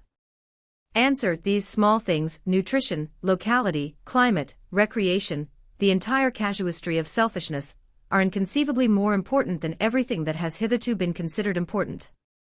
Precisely here one must begin to learn anew. Those things which mankind has seriously considered heretofore are not even realities, merely fancies, more strictly speaking, lies, arising from the bad instincts of sick, in the deepest sense destructive, natures, all the concepts of God, soul, virtue, sin, the beyond, truth, eternal life. But what was sought in them was the greatness of human nature, its divinity. All questions of politics, of social organization, of education have been falsified down to the ground and ground floor because the most destructive men have been taken for great men, because people were taught to despise the little things, meaning the fundamental affairs of life itself. If I now compare myself with the men who have heretofore been honored as the foremost among men, then the difference is obvious. I do not even count these alleged foremost ones as men in general. To me they are the refuse of humanity, products of sickness and vengeful instincts. They are absolutely pernicious, fundamentally incurable monsters taking their revenge upon life. I want to be the opposite of this. It is my privilege to have the highest acuteness with respect to all the signs of healthy instincts. Every morbid trait is lacking in me. Even in times of serious illness I did not become morbid. One would look in vain for any trait of fanaticism in my character. At no moment in my life could one point to any arrogant or pathetic posturing on my part. The pathos of poses does not belong to greatness. He who needs poses is false. Beware of all picturesque men. Life always became easy for me, easiest, when it demanded the hardest things from me. Whoever saw me during the 70 days this fall when, without interruption, I produced nothing but first-rate things which no man could do after me, or before me, with a responsibility to all the coming millennia, will have noticed no trace of tension in me, but rather an overflowing freshness and cheerfulness. I never ate with greater gusto, I never slept better. I know of no other way of dealing with tasks than play. This is, as a sign of greatness, an essential prerequisite. The least constraint, a gloomy mien, any harsh note in the voice, all are objections against a man, and how much more so against his work. One must have no nerves. Also to suffer from solitude is an objection. I have always suffered from the multitude. At the absurdly early age of 7 I already knew that no human speech would reach me. Has anyone ever seen me sad on that account? Today I still have the same affability toward everybody. I am even full of respect for the lowliest. In all this there is not a grain of haughtiness, of secret contempt. He whom I despise divines that he is despised by me. Through my mere existence I enrage all those who have bad blood in their veins. My formula for human greatness is a more fatty, that one wants nothing to be different, not in the future, not in the past, not for all eternity. Not only to endure what is necessary, still less to conceal it. All idealism is falseness in the face of necessity, but to love it. Why I write such good books. 1. I am one thing, my writings are another. Here, before I speak of these writings themselves, I will touch upon the question of their being understood or not being understood. I do it as casually as is somehow fitting, for the time has not yet come at all for this question. My time has not yet come. Some people are born posthumously. At some time or other, institutions will be required in which people live and teach the way I understand living and teaching. Perhaps individual academic chairs will also be set up for them for the interpretation of Zarathustra. But it would be a complete contradiction of myself were I to already expect ears and hands for my truths today, that no one hears me today, that no one knows how to take me today, is not only understandable, it even seems the right thing to me. I do not want to be mistaken for someone else, that also means that I do not mistake myself for someone else. To say it once more, there is very little proof in my life of ill will, of literary ill will, as well I would hardly know of a single case to relate. On the contrary, too much pure folly. It seems to me that to take up one of my books in hand is one of the rarest distinctions a person can bestow upon himself. I take for granted that he also takes his shoes off, not to mention his boots. When Dr. Heinrich von Stein once honestly complained about not understanding a single word of my Zarathustra, I said to him that that was as it should be, to have understood 6 sentences from it, that to have lived them, raises one to a higher plane of the mortal than modern men could attain. How could I, with this feeling of distance, ever desire to be read by those whom I know, the moderns? My triumph is exactly the reverse of Schopenhauer's. I say non-legger, non-legger. Not that I should like to underestimate the pleasure afforded me more than once by the innocence in which no is expressed toward my writings. This very summer yet, at a time when I could possibly upset the balance of the whole rest of literature with my weighty, so very weighty literature, a professor of Berlin University kindly gave me to understand that I really ought to use another form. Nobody could read such things. In the end it was not Germany but Switzerland that presented me with the 2 extreme cases. An essay by Dr. V. Widman on Beyond Good and Evil in the Bund, under the title Nietzsche's Dangerous Book, and a collective report about my works in general on the part of Herr Karl Spitteler, likewise in the Bund, represent a high point in my life. I hesitate to say of what. The latter, for example, dealt with my Zarathustra as a higher exercise in style, with the wish that later on I might try to provide some content as well. Dr. Widman expressed his respect for the courage with which I strove to abolish all decent feelings.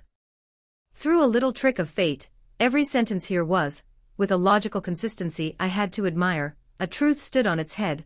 One basically had to do nothing more than revalue all values in order to hit the nail on the head with me in a very noteworthy way, instead of hitting my head with a nail. I try to find an explanation all the more. In the end, no one can hear more out of things, books included, than he already knows. Whatever one has no access to through experience one has no ears for.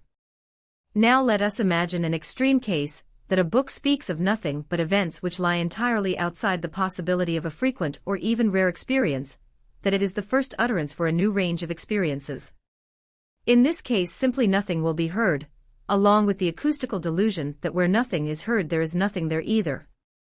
This is, in the end, my average experience and, if you will, the originality of my experience.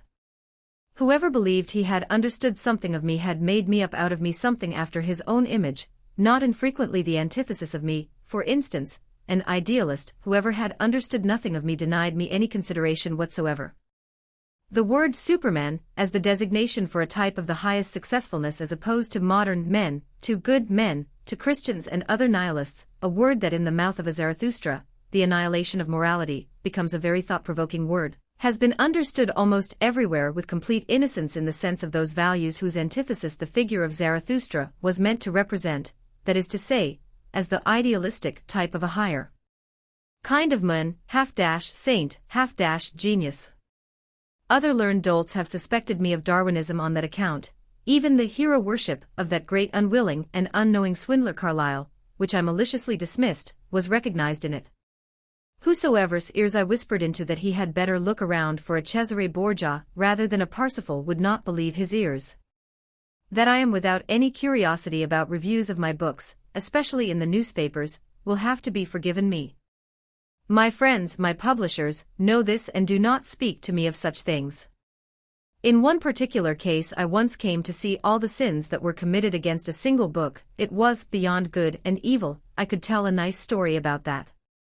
Would you believe that the National Zeitung, a Prussian newspaper, as I note for my foreign readers, I myself read, with your permission, only the Journal de Debats, could in all seriousness see the book as a sign of the times, as the true blue Junker philosophy, for which the Kreuz Zeitung simply lacked the nerve.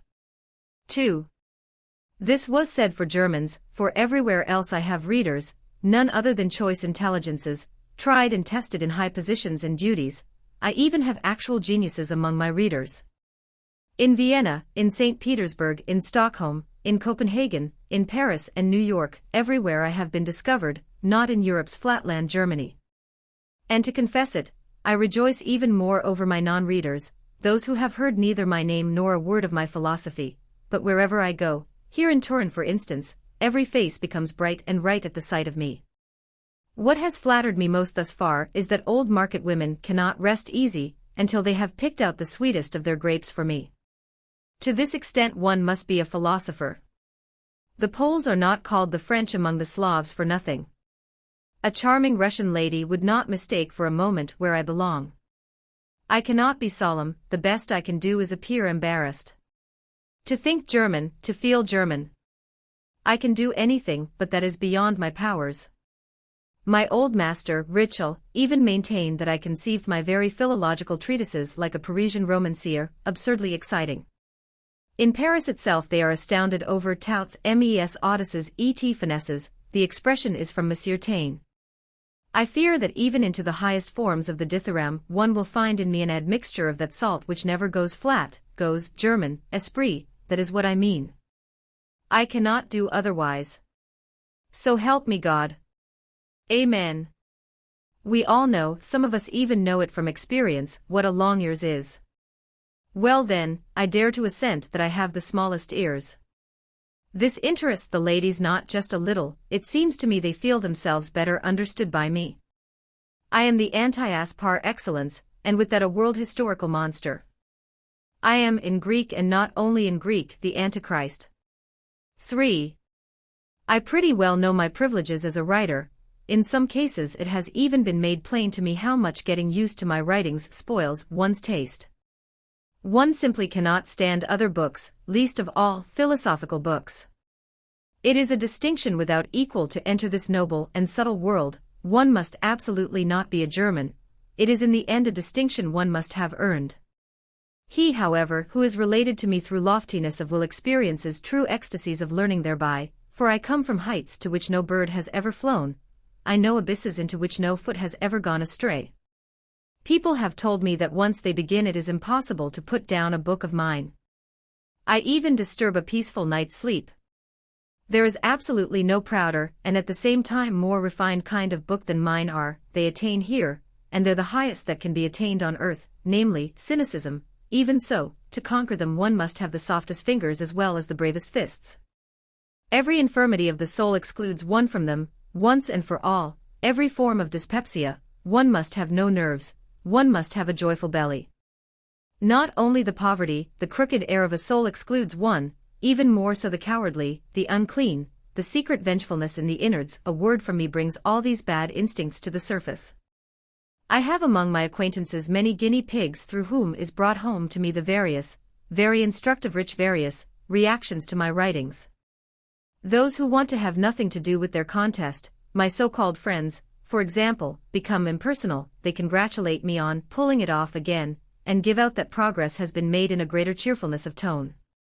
The utterly depraved spirits, the beautiful souls, the thoroughly and completely untruthful ones have no idea at all where to begin with these books. Consequently they see the same as beneath them, with the beautiful logical consistency of all beautiful souls.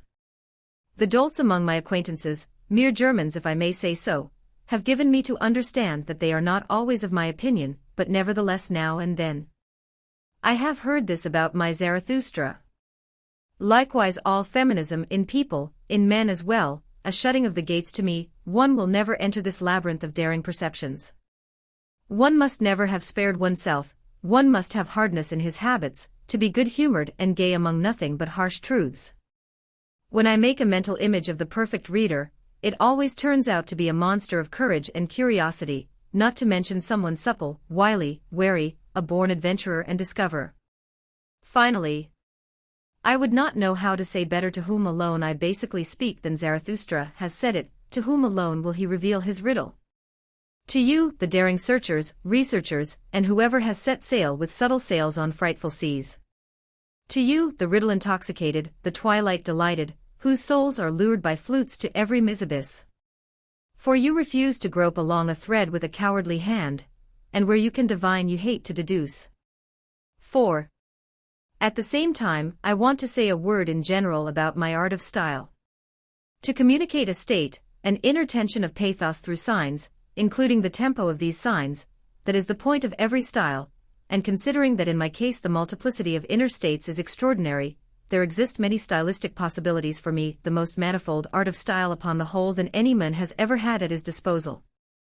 Any style is good which actually communicates an inner state, which makes no mistake over the signs, over the tempo of the signs, over gestures. All laws of phrasing belong to the art of gestures. Here my instinct is infallible. Good style in itself a pure piece of folly, mere idealism, of a piece with the beautiful in itself, the good in itself, the thing in itself. Still presupposing that there are ears, that there are those capable and worthy of the same feeling, that there is no lack of those to whom one may communicate oneself. My Zarathustra, for example, is still looking for such as those the while, alas. He will still have to look for a long time. One must be worthy of trying him out. And until then there will be no one who grasps the art that has been wasted here, no one has ever had artistic means to waste which were so new, so unheard of, and so expressly designed only for that purpose. That precisely such a thing was possible in the German language remained to be seen. I myself would have rejected it most harshly beforehand. Before me no one knew what could be done with the German language, what could be done with the language in general. The art of the grand rhythm, the grand style of periodic, as the expression of the tremendous up and down of sublime, of superhuman passion, was first discovered by me, with a dithyramb like the last one in the third part of Zarathustra, entitled The Seven Seals. I flew 1,000 miles beyond that which was hitherto called poesy. 5. That out of my writings a psychologist without equal speaks, that is perhaps the first insight a good reader makes, a reader such as I deserve, who reads me the way old philologists read their Horace. The propositions over which the whole world is fundamentally in agreement, not to mention at all everyone's favorite philosophers, moralists, and other jugheads, cabbage heads, appear to me as naive blunders. For example, the belief that unegoistic and egoistic are opposites, while the ego itself is merely a higher swindle, an ideal. There are neither egoistic nor unegoistic acts, both concepts are psychological nonsense. Or the proposition that man strives for happiness.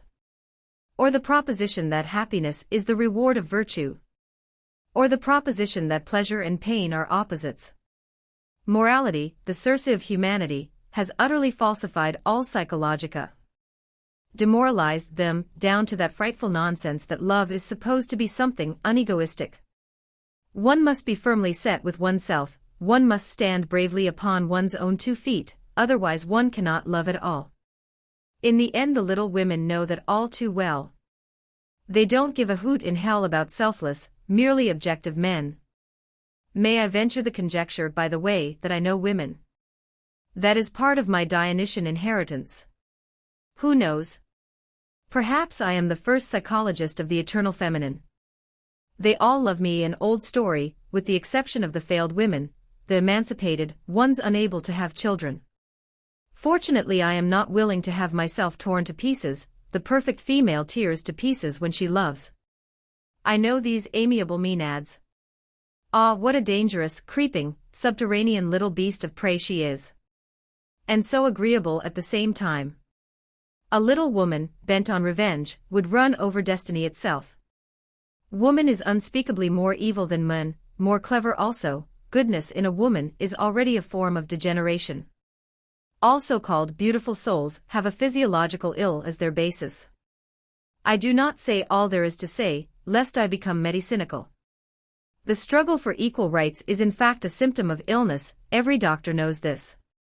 The more womanly a woman is, the more she fights tooth and nail against rights in general, the natural state of things, the eternal war between the sexes, certainly assigns her by far the first rank. Has anyone heard my definition of love? It is the only one worthy of a philosopher. Love in its means, war in its basis, the deadly hatred between the sexes. Has anyone heard my answer to the question how a woman is cured? Saved. One produces a child for her. A woman needs children, the man is always only a means, thus spake Zarathustra. Emancipation of women, this is the instinctive hatred of the dysfunctional, that is, unfruitful woman, toward one who is functional. The struggle against man is always only a means, a pretext, a tactic. By elevating themselves as woman per se, as higher woman, as woman idealist, they want to bring down the general rank and level of women. There is no surer means for that than higher education, trousers, and political voting cattle rights. Basically, the emancipated are the anarchists in the world of the eternal feminine, those who have missed the boat, and whose deepest instinct is for revenge. A whole species of the most malevolent idealism, which, by the way, also occurs in men, for instance in Henrik Ibsen, that typical old maid, has as its goal the poisoning of good conscience, of the natural love between the sexes. And so as to leave no doubt concerning my honest as well as strict conviction in this matter, I will yet impart a clause from my moral codex against vice. With the word vice I take arms against every kind of anti-nature, or if you prefer fine words, every kind of idealism. The clause reads: the preaching of chastity is a public incitement to anti-nature. All despisal of the sex life, all defiling of the same through the concept of unclean, is the very crime against life, is the actual sin against the Holy Spirit of life. 6. To give some idea of me as a psychologist, I take a curious piece of psychology which appears in Beyond Good and Evil in passing.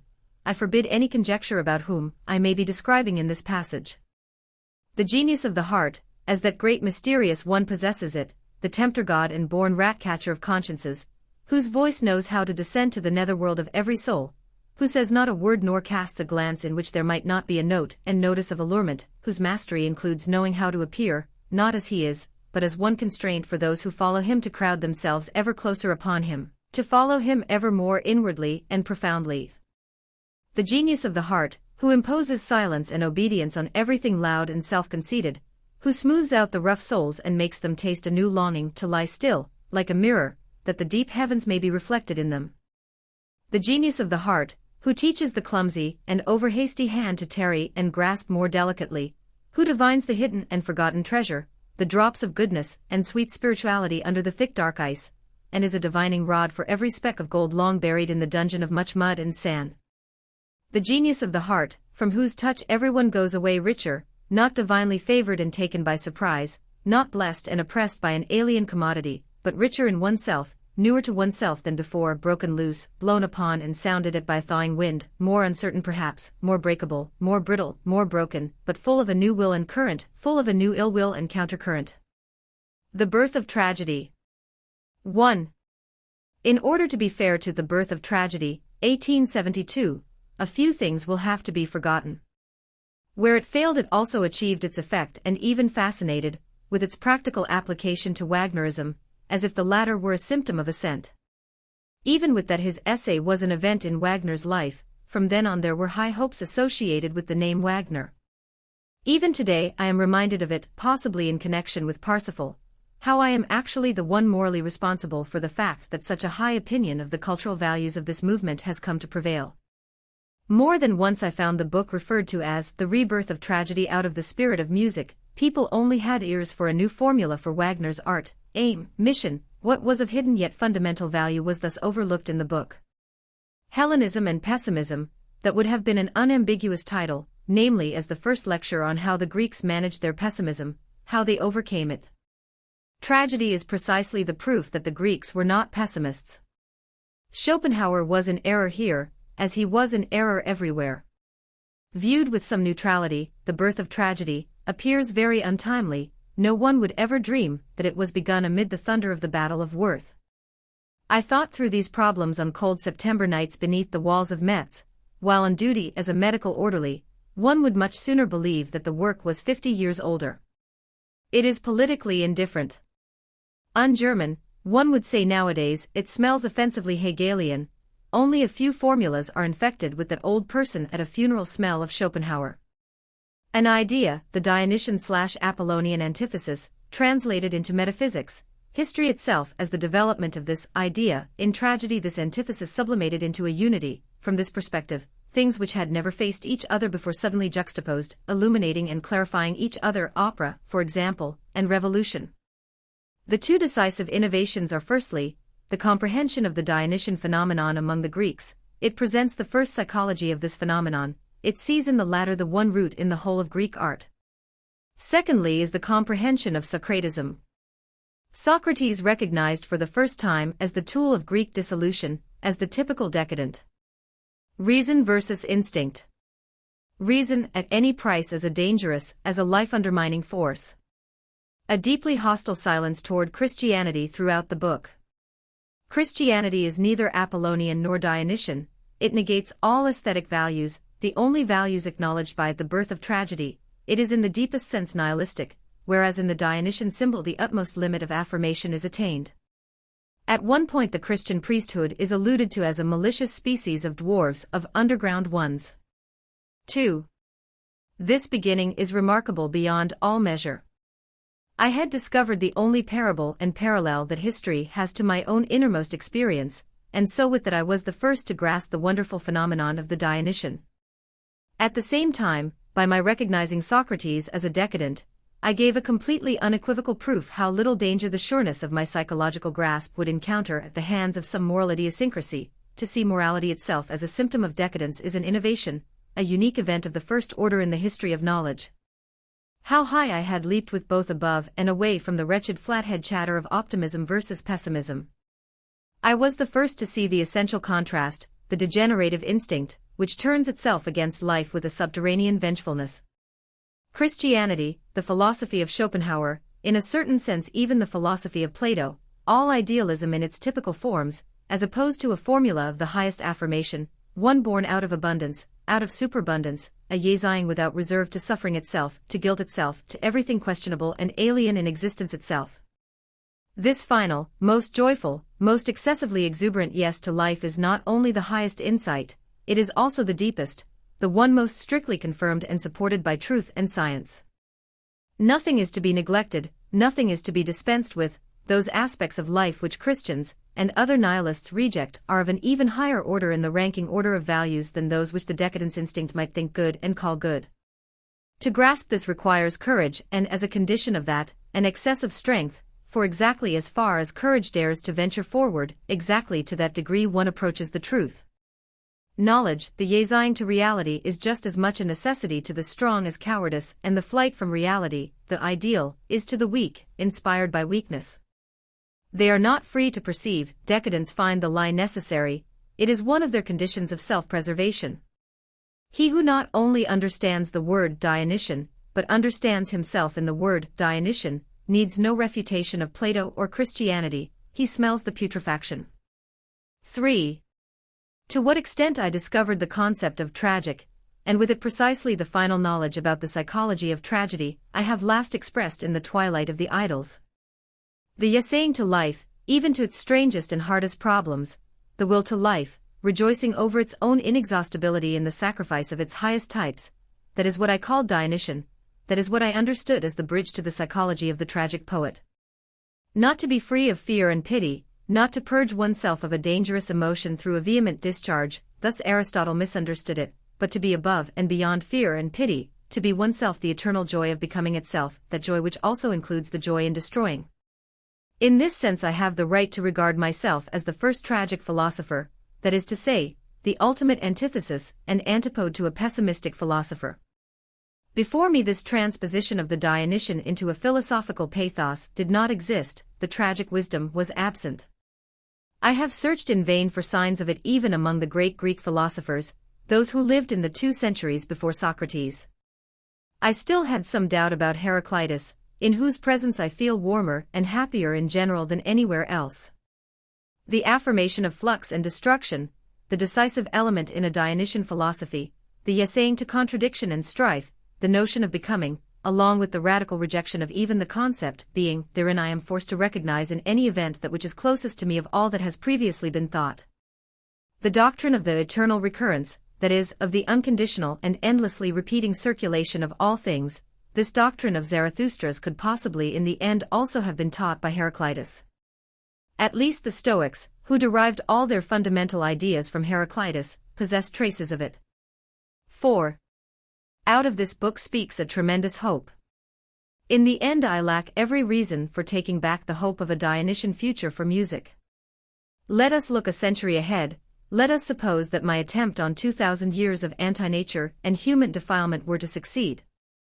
That new party of life, which would take up the greatest of all tasks, the higher breeding of mankind, including the pitiless annihilation of all degenerates and parasites, will make possible again that excess of life on earth from which the Dionysian condition must rise again as well.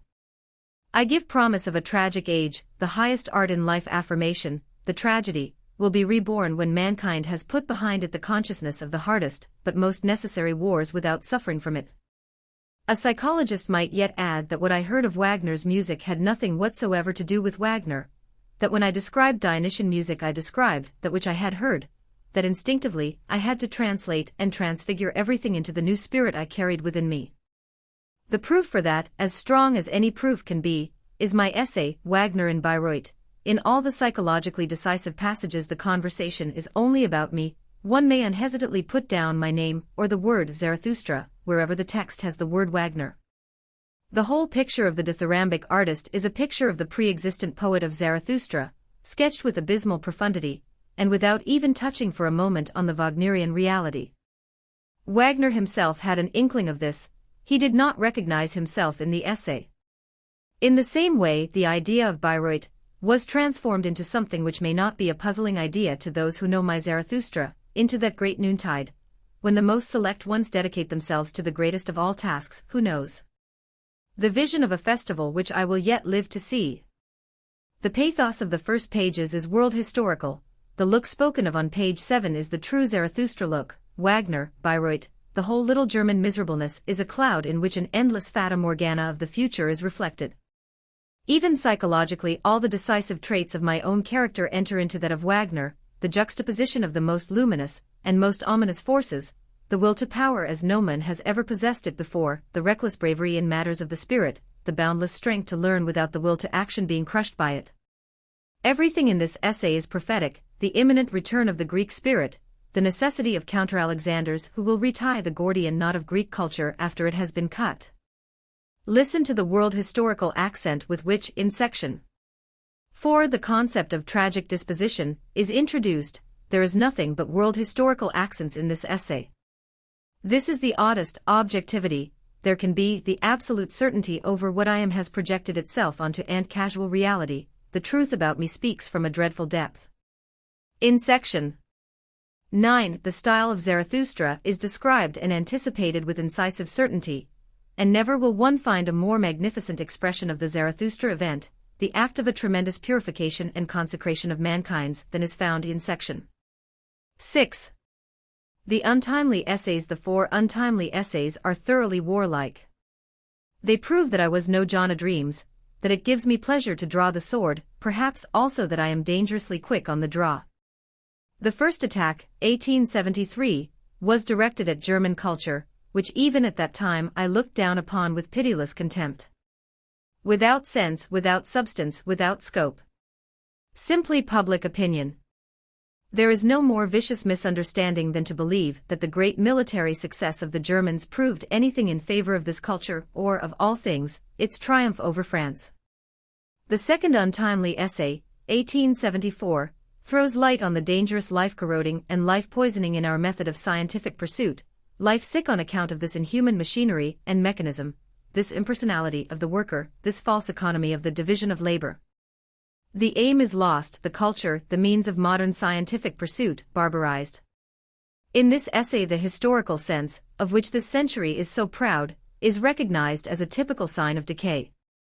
In the third and fourth untimely essays 2 pictures of the harshest self-correction are set up as signs pointing the way to a higher concept of culture, to a restoration of the concept of culture, untimely types par excellence, full of sovereign contempt for everything around them, with the name Reich, culture, Christianity, Bismarck, success. Schopenhauer and Wagner, or, in a word, Nietzsche. 2. Of these 4 assassination attempts, the first had an extraordinary success. The uproar it evoked was in every sense magnificent. I had touched a victorious nation on its sore spot, that its victory was not a cultural event, but perhaps something quite different. The reply came from all sides, and by no means simply by the old friends of David Strauss, whom I had made fun of as the type of a German Kulturphilisten and satis fate. In short, as the author of that alehouse gospel of old and new faith, the term Bildungsphilister has remained in the language since the time of my essay.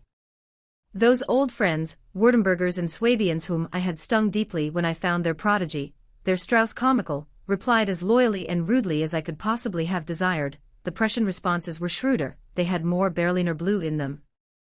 A Leipziger newspaper, the infamous Grenzboten, provided the most indecent response. I had a hard time restraining the enraged Basilers from taking action against it. Only a few old gentlemen were unconditionally decided in my favor, out of mixed and in part out of undiscoverable motives. Among them Ewald and Göttingen, who intimated that my attempt proved quite fatal to Strauss. Likewise the old Hegelian Bruno Bauer, who was henceforth one of my most attentive readers.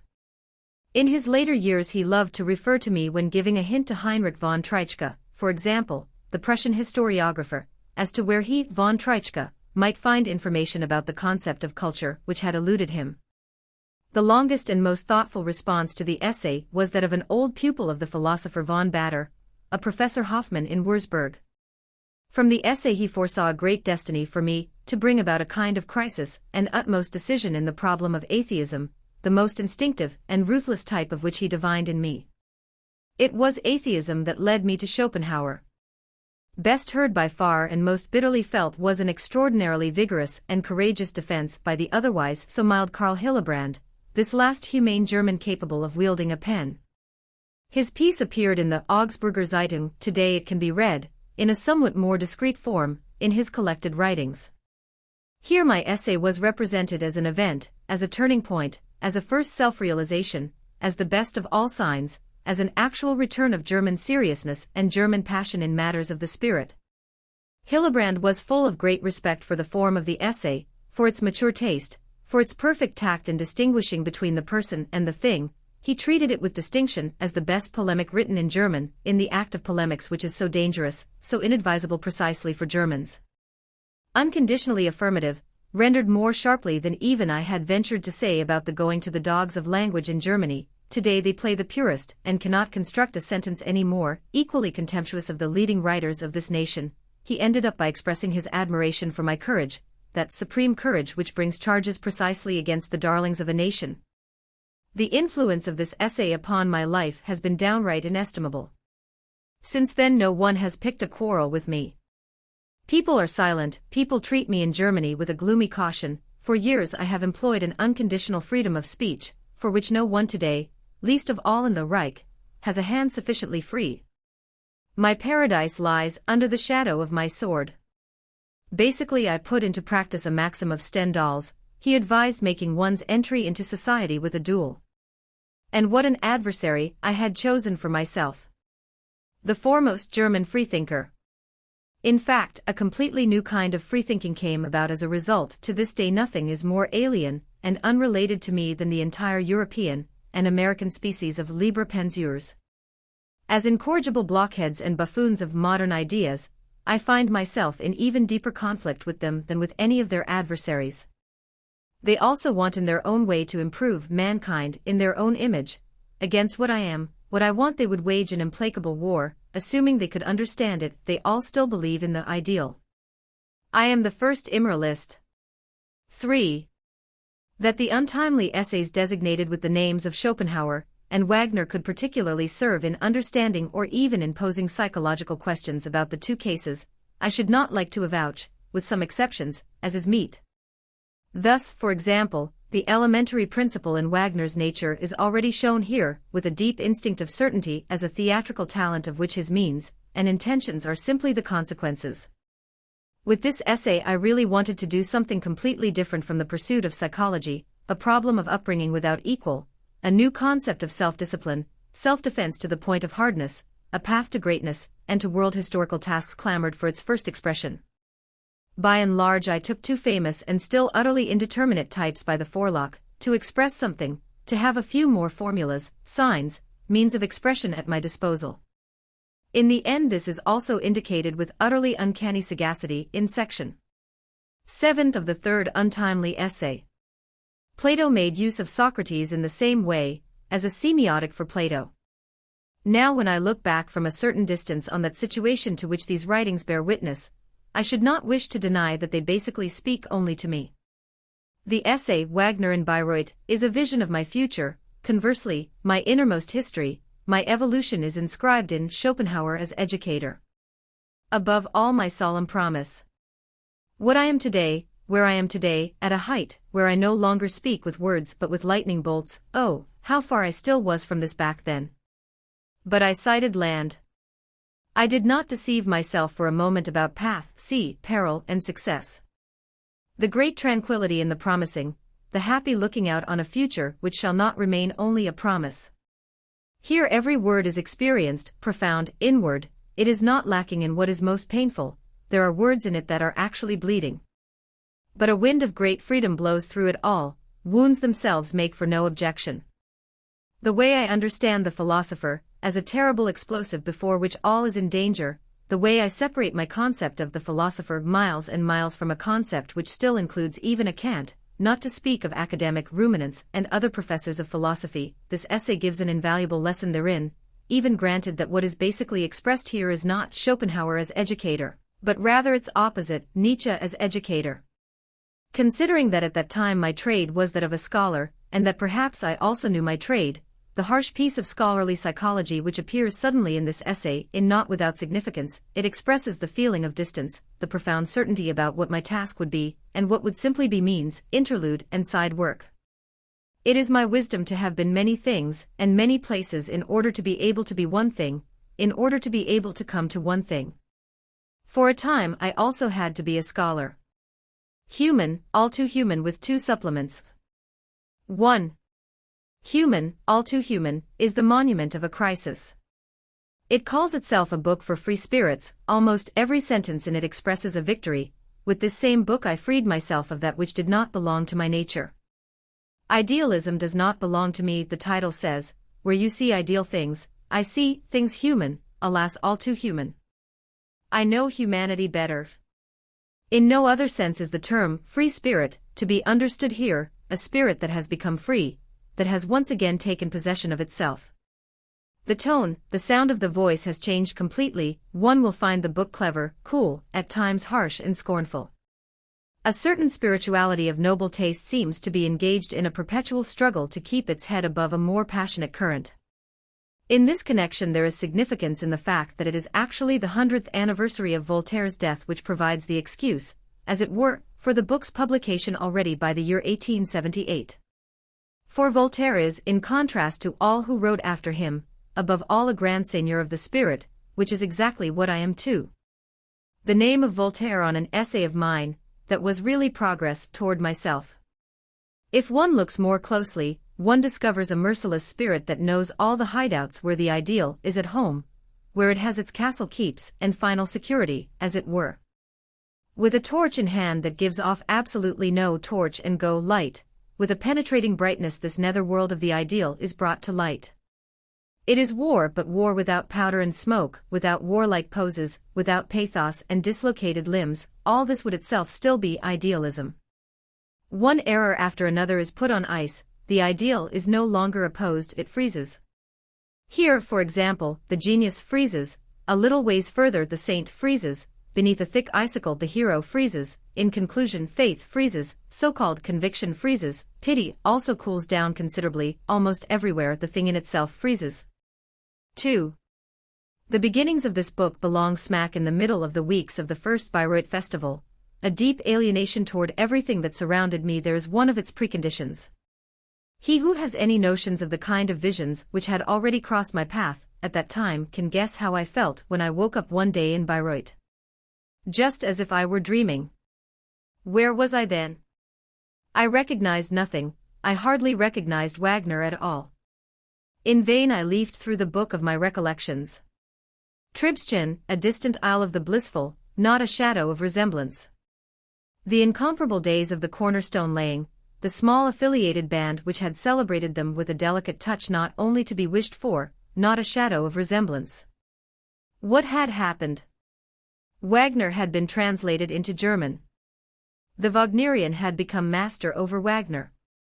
The German art. The German master. The German beer. We others, we who know only too well to what kind of refined artists, to what cosmopolitanism of taste Wagner's art alone speaks, were beside ourselves to find Wagner bedecked with German virtues again. I think I know the Wagnerian. I have experienced 3 generations of them, from the late Brendel who confused Wagner with Hegel, to the idealists of the Bayreuther Blätter who confuse Wagner with themselves. I have heard all sorts of confessions of beautiful souls about Wagner. My kingdom for one intelligent word. Verily, a hair-raising crowd. Null pole col nonsense, with grace in infinitum. Not a single abortion is missing among them, not even the anti-Semite. Poor Wagner. To what pass had he come? If at least he had fallen among swine. But among Germans. Ultimately for the benefit of posterity they ought to have a genuine Bayreuther stuffed or, better yet, preserved in spirit, for spirit is what is lacking here, with the inscription, the spirit upon which the Reich was founded looked like this. But enough. Very suddenly, in the midst of everything, I took off for a few weeks, despite the fact that a charming Parisienne tried to console me. I excused myself to Wagner solely by means of a fatalistic telegram. In a village called Klingenbrunn, hidden deep in the Bämer Wald, I carried my melancholy and my contempt for German around with me like a sickness, and wrote from time to time a sentence, under the general title The Plowshare, in my notebook, nothing but hard psychologica which may yet be rediscovered in Human, All Too Human. 3. What then resolved itself within me was not simply a breach with Wagner. I felt a total deviation of my instincts, of which any particular blunder, call it Wagner or a Basel professorship, was merely a symptom. An impatience with myself overcame me. I saw it was high time to get back to thinking about myself. All at once it became terribly clear to me how much time I had already wasted, how useless, how capricious my whole philological existence appeared compared to my task. I was ashamed of this false modesty. 10 years lay behind me during which the nourishment of my spirit was quite literally at a standstill, during which I had learned nothing useful, during which I had forgotten an absurd amount of the hodgepodge of Dryasdust scholarship. Crawling meticulously and with bad eyesight through classical metrists, that is what I had to come to. I was moved to pity, seeing myself quite meager, quite emaciated, realities were absolutely lacking in my knowledge, and the devil only knows what the idealities were worth. An absolutely burning thirst laid hold of me. From then on in fact I occupied myself with nothing other than physiology, medicine, and the natural sciences. Even to actual historical studies I only returned again when the task compelled me to do so imperiously. It was then too that I first guessed the connection between an activity chosen contrary to one's instincts, a so-called calling to which one is called least of all, and that necessity for a deadening of the feeling of hunger and desolation through a narcotic art, through Wagnerish art, for example. With a more careful look around I have discovered that for a great number of young men the same state of distress obtains. One unnatural action unmistakably forces a second. In Germany, in the Reich, to speak unambiguously, only too many are condemned to decide too early, and then to pine away under a burden that has become incapable of being thrown off. These types crave Wagner as an opiate, they forget themselves for a moment. What am I saying? For 5 or 6 hours. 4. It was then that my instinct decided inexorably against any further giving way, going along with, or taking myself for another. Any kind of life, the most unfavorable conditions, sickness, poverty, anything seemed preferable to me than that unworthy selflessness, which I had first fallen into out of ignorance, out of youth, which I later hung on to out of lethargy, out of a so-called sense of duty. Here there came to my aid in a way I cannot sufficiently admire, and at exactly the right time, that bad inheritance on the part of my father, at bottom, a predetermination to an early death. Sickness slowly freed me, it spared me any break, any violent or indecent step. I suffered no loss of goodwill at that time, and even gained much in addition. At the same time my sickness gave me the right to a complete reversal of all my habits, it allowed, it commanded me to forget, it presented me with the necessity of lying still, of idleness, of waiting and being patient. But that means thinking. My eyes alone put an end to all bookwormishness, in plain English, philology. I was released from books. For years I read nothing more, the greatest good deed I have ever done for myself. That most underlying self, covered over as it were, grown silent as it were under a constant obligation to listen to other selves, and that is what reading means, awakened slowly, shyly, doubtfully, but at last it spoke again. Never have I been so happy with myself as during the sickest and most painful periods of my life. One has to look at daybreak, or perhaps, the wanderer and his shadow, to grasp what this return to myself was the highest sort of recovery itself. The other merely followed from this. 5. Human, all too human, this monument of a rigorous self-discipline with which I put a sudden end to all the higher charlatanism, idealism, beautiful feelings, and other femininities that saddled me, was written down mainly in Sorrento. It was concluded and received its final form during a Basel winter under conditions far less favorable than those in Sorrento.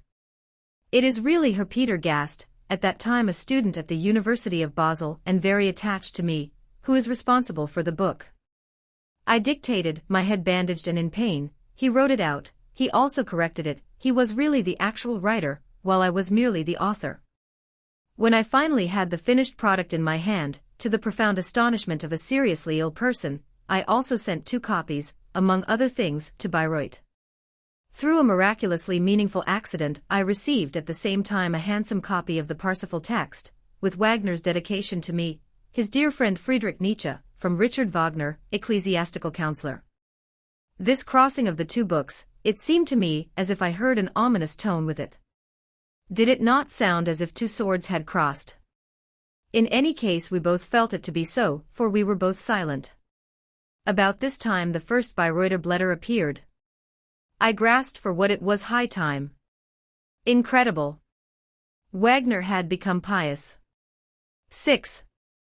What I thought of myself at that time, 1876, with what tremendous assurance I held my task and its world historical quality in the palm of my hand, the whole book bears witness to, especially however one very explicit passage, except that here with my instinctive cunning I also once again went around the little word, and this time it was not Schopenhauer or Wagner but one of my friends, the excellent Dr. Paul Rie, who was illuminated with world historical glory, fortunately much too refined a creature to. Others were less refined. I have those hopeless cases among my readers, for example the typical German professor, always recognized by the fact that due to this passage he feels himself obliged to see the whole book as higher realism. In reality it contradicts 5 or 6 of my friend's propositions. One may check up on that in the preface to the Genealogy of Morals. The passage reads, "What then is the main proposition reached by one of the boldest and coldest thinkers, the author of the book on the origin of moral feelings, Lysis? Nietzsche, the first immoralist, by virtue of his incisive and decisive analysis of human behavior. The moral man stands no closer to the intelligible world than the physical man, for there is no intelligible world. This proposition, hardened and sharpened under the hammer blow of historical knowledge, Lysis. Revaluation of all values, can perhaps some day in the future 1890 serve as the axe which is laid at the root of the metaphysical need of mankind, whether more of a blessing or a curse to mankind, who could say? But in any case as a proposition with the weightiest consequences, fruitful and frightful at the same time, and looking at the world with that Janus face which all great knowledge has. Daybreak thoughts about morality as a prejudice. With this book my campaign against morality begins. Not that it has the least smell of gunpowder. About it, one will perceive quite other and much lovelier smells in it, assuming one's nostrils are sharp. No heavy artillery, not even any light. If the effect is negative, its means are all the less so, these means from which the effect follows like an upshot, not like a cannon shot. That one takes leave of the book with a timid caution toward all that has hitherto received honor and even adoration under the name of morality does not stand in opposition to the fact that no negative word is forthcoming, no attack, no malice, that it lies in the sun rather, round, happy, like a sea creature sunning itself among the rocks. In the end it was I myself who was this sea creature. Almost every sentence in the book was thought up, hatched among that jumble of rocks near Genoa, where I was alone and still shared secrets with the sea.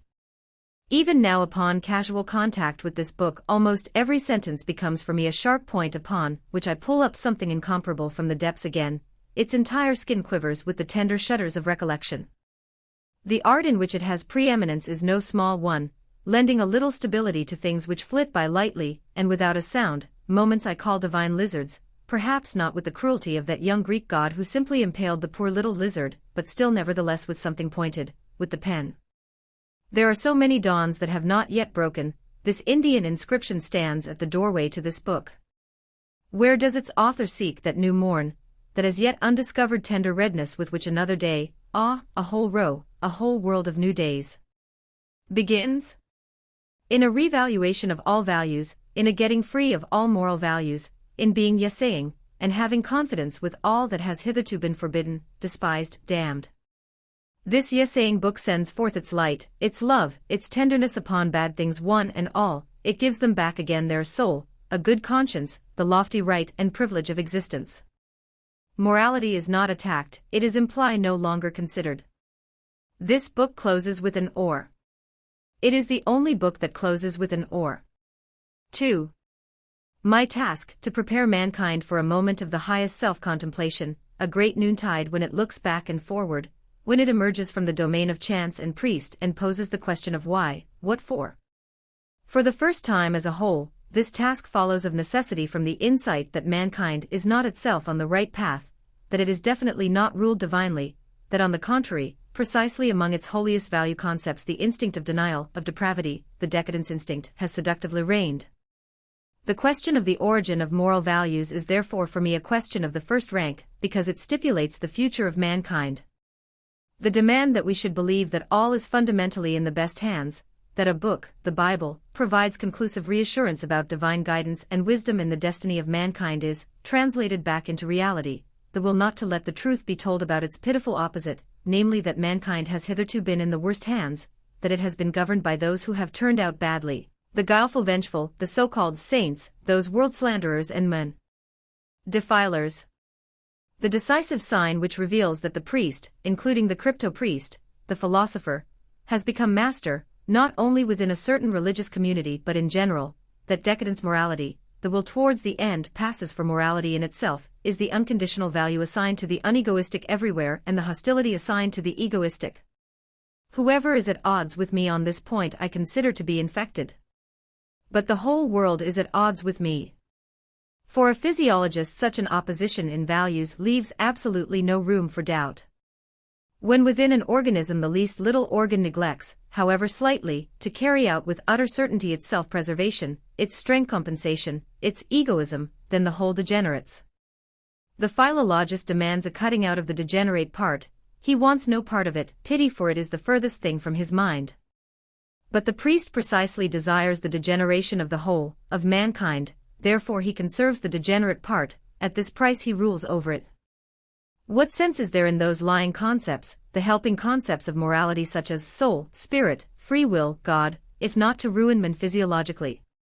When seriousness is removed from every equation concerning self-preservation, enhancement of bodily strength, that is to say, of life, when an ideal is construed out of anemia, salvation of the soul, out of concept for the body, what else is it other than a recipe for decadence?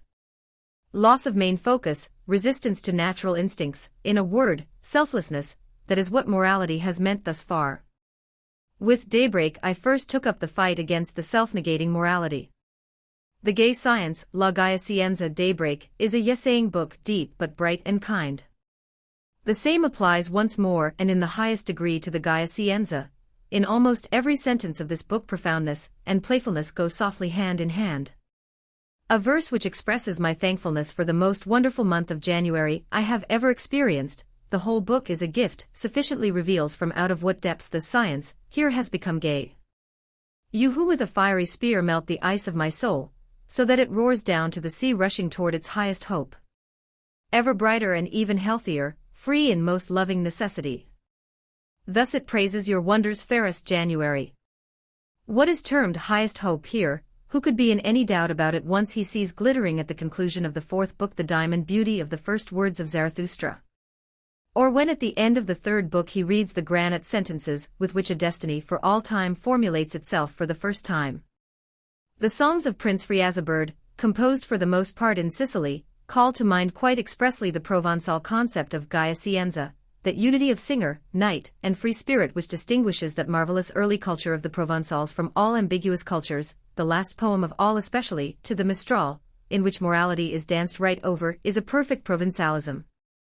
Thus spake Zarathustra, a book for all and none. 1. I shall now relate the story of Zarathustra. The fundamental conception of the work, the idea of eternal recurrence, the highest formula of affirmation that could ever be attained, belongs to August of the year 1881. It was jotted down hastily on a piece of paper with the inscription 6000 feet beyond men and time. That day I was walking through the woods near Lake Surlei, beside a huge, towering pyramidal boulder. There this idea came to me. If I reckon back a few months from this day, I find as an omen a sudden and most profoundly decisive change in my taste. Above all in music, surely a rebirth in the art of hearing was one of its preconditions. In a small mountain resort not far from Vicenza, Recoro, where I spent the spring of 1881, I discovered, together with my maestro and friend Peter Gast, a similarly reborn one, that the phoenix of music flew past us with lighter and brighter plumage than it had ever displayed before. If on the other hand I reckon from that day forward to the sudden delivery which took place in February 1883 under the most improbable circumstances, the last part, the same from which I have quoted a few sentences in the preface, was finished exactly during the hallowed hour when Richard Wagner died in Venice. Thus it follows that the pregnancy lasted 18 months. This figure of exactly 18 months may give rise to the idea, at least among Buddhists, that I am in reality a female elephant. To this interval belonged the Gaia Scienza, which contains 100 signs of the nearness of something incomparable. In the end it provides even the beginning of Zarathustra itself.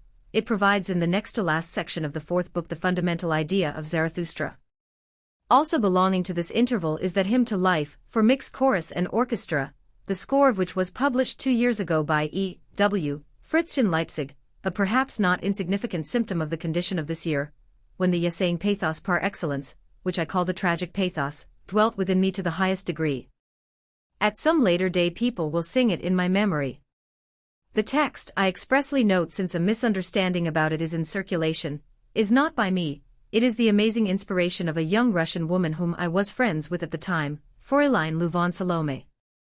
Whoever can gather any meaning at all from the last words of the poem will guess why I preferred and admired it. The words have greatness. Pain does not count as an objection to life. If you have no more happiness left to give me, well then, you still have your pain. Perhaps my music at this point also has greatness. Last note of the oboe. C sharp, not C typo. The following winter I stayed in that pleasant quiet bay of Rapallo not far from Genoa, which cuts inland between Chiavari and the foothills of Portofino. My health was not the best, the winter cold and rainy beyond all measure. A small albergo, situated directly on the water, so that at night the high seas made sleep impossible, offered all in all the opposite of what would be desirable. In spite of that, and almost as proof of my theory that all things decisive come about in spite of, it was during this winter and under these unfavorable conditions that my Zarathustra came about. In the morning I would climb in a southerly direction on the splendid road to Zoagli up in the heights, past the pines, and with a view far out over the sea. In the afternoon, whenever my health permitted, I walked around the whole bay from Santa Margherita down to Portofino. This place and this countryside has come even closer to my heart through the great love which Kaiser Friedrich III, Emperor Frederick III, felt for it. In the fall of 1886 I chanced to be on this coast again, when he paid a visit to this small forgotten world of happiness for the last time. On these two paths the whole life of the first part of Zarathustra came to me. Above all, Zarathustra himself, as a type, more correctly, he overcame me. 2. In order to understand this type one must first realize the physiological precondition. It is what I call great unhealthiness. I do not know how to explain this concept any better, or more personally, than I have already done in one of the final sections of the fifth book of the Gaia Scienza. We new, nameless, poorly understood ones, it says there, we premature births of a future as yet unproved, we require for a new and a new means as well, namely, a new healthiness, a stronger, shrewder, tougher, bolder, merrier healthiness than any that has yet been. He whose soul thirsts to have experienced the whole range of hitherto existing values and desiderata, and to have sailed around every coast of this ideal Mediterranean, he who wants to know from the adventures of his own most personal experience how it feels to be a conqueror and discoverer of the ideal, as well as an artist, a saint, a lawgiver, a sage, a scholar, a pietist, a divine recluse of the old school, for that he needs one thing above all else, great healthiness, a healthiness one not only has but which one continually acquires and must acquire because one always relinquishes and must relinquish it.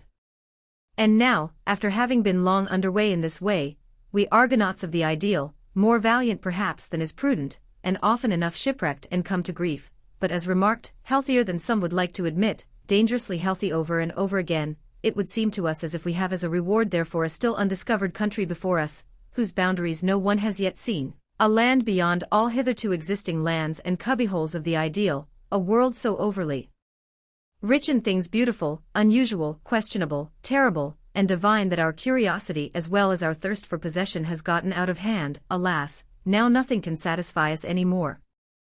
With such outlooks before us and such a ravenous hunger in science and conscience, how could we still be satisfied with present-day men? This is bad enough, but it is inevitable that we should find it hard to maintain seriousness when looking upon his worthiest goals and hopes and perhaps not once looking upon them again. Another ideal runs ahead of us, a strange, seductive, danger-rich ideal to which we do not wish to persuade anyone because we do not easily allow anyone the right to it, the ideal of a spirit who naively, that is to say, unintentionally and out of an overflowing fullness and powerlessness, plays with all that was hitherto called holy, good, untouchable, godly, for whom the highest thing upon which the people rightly base their standard of value would already amount to a danger, a decay, a degradation, or, at the very least, a relaxation, a blindness, a temporary self-forgetting, the ideal of a human superhuman well-being and well-wishing, which will often enough seem inhuman, for example, when placed next to all hitherto existing seriousness of this world, all hitherto existing solemnity of gesture, word, sound, look, morality, and task as their most incarnate and involuntary parody, and with which, despite all that, perhaps the great seriousness first commences, the actual note of interrogation is first set, the soul's destiny turns around, the clock hand moves on, the tragedy begins. 3. Has anyone at the end of the 19th century a distinct notion of what poets of a vigorous age meant by the word inspiration? If not, I will describe it. If one had the slightest bit of superstition left in oneself, one could indeed hardly reject the idea that one is merely the incarnation, merely the mouthpiece, merely the medium of superior powers. The concept of revelation, in the sense that all of a sudden, with inexpressible certainty and subtlety, something becomes visible, audible, that it shakes and upsets one to the core, simply describes the facts of the case. One hears, one does not seek, one takes, one does not ask who gives, a thought flashes up like lightning, out of necessity, with no hesitancy in its form. I have never had any choice about it.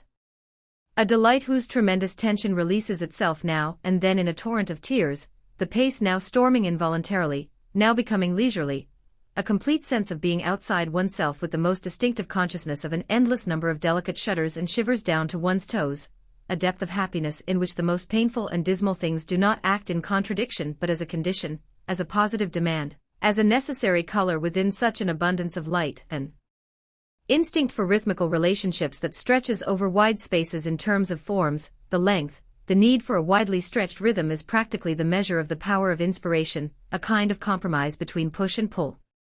Everything takes place in the highest degree involuntarily, but as if in a storm of liberating feelings, of unconditional being, of powerfulness, of godliness.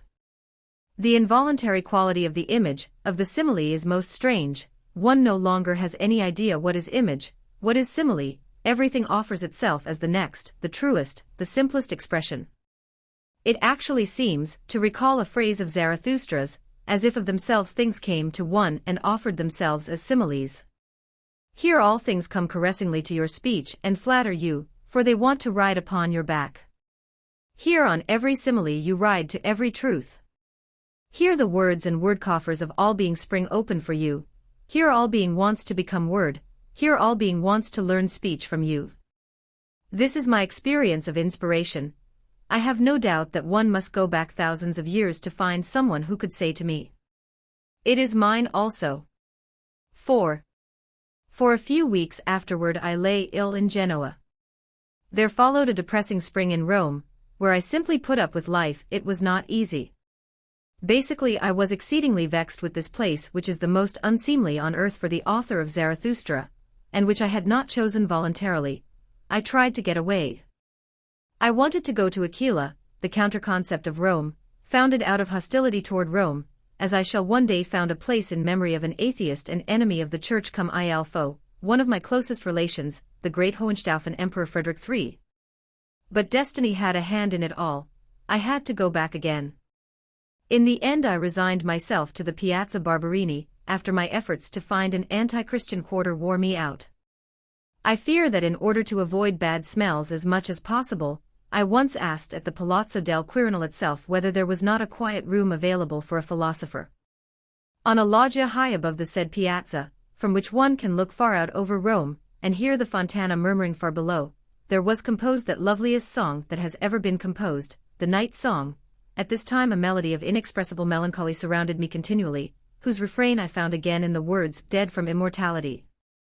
In the summer, having returned to the hallowed place where the first lightning of the Zarathustra idea had flashed for me, I found the second Zarathustra.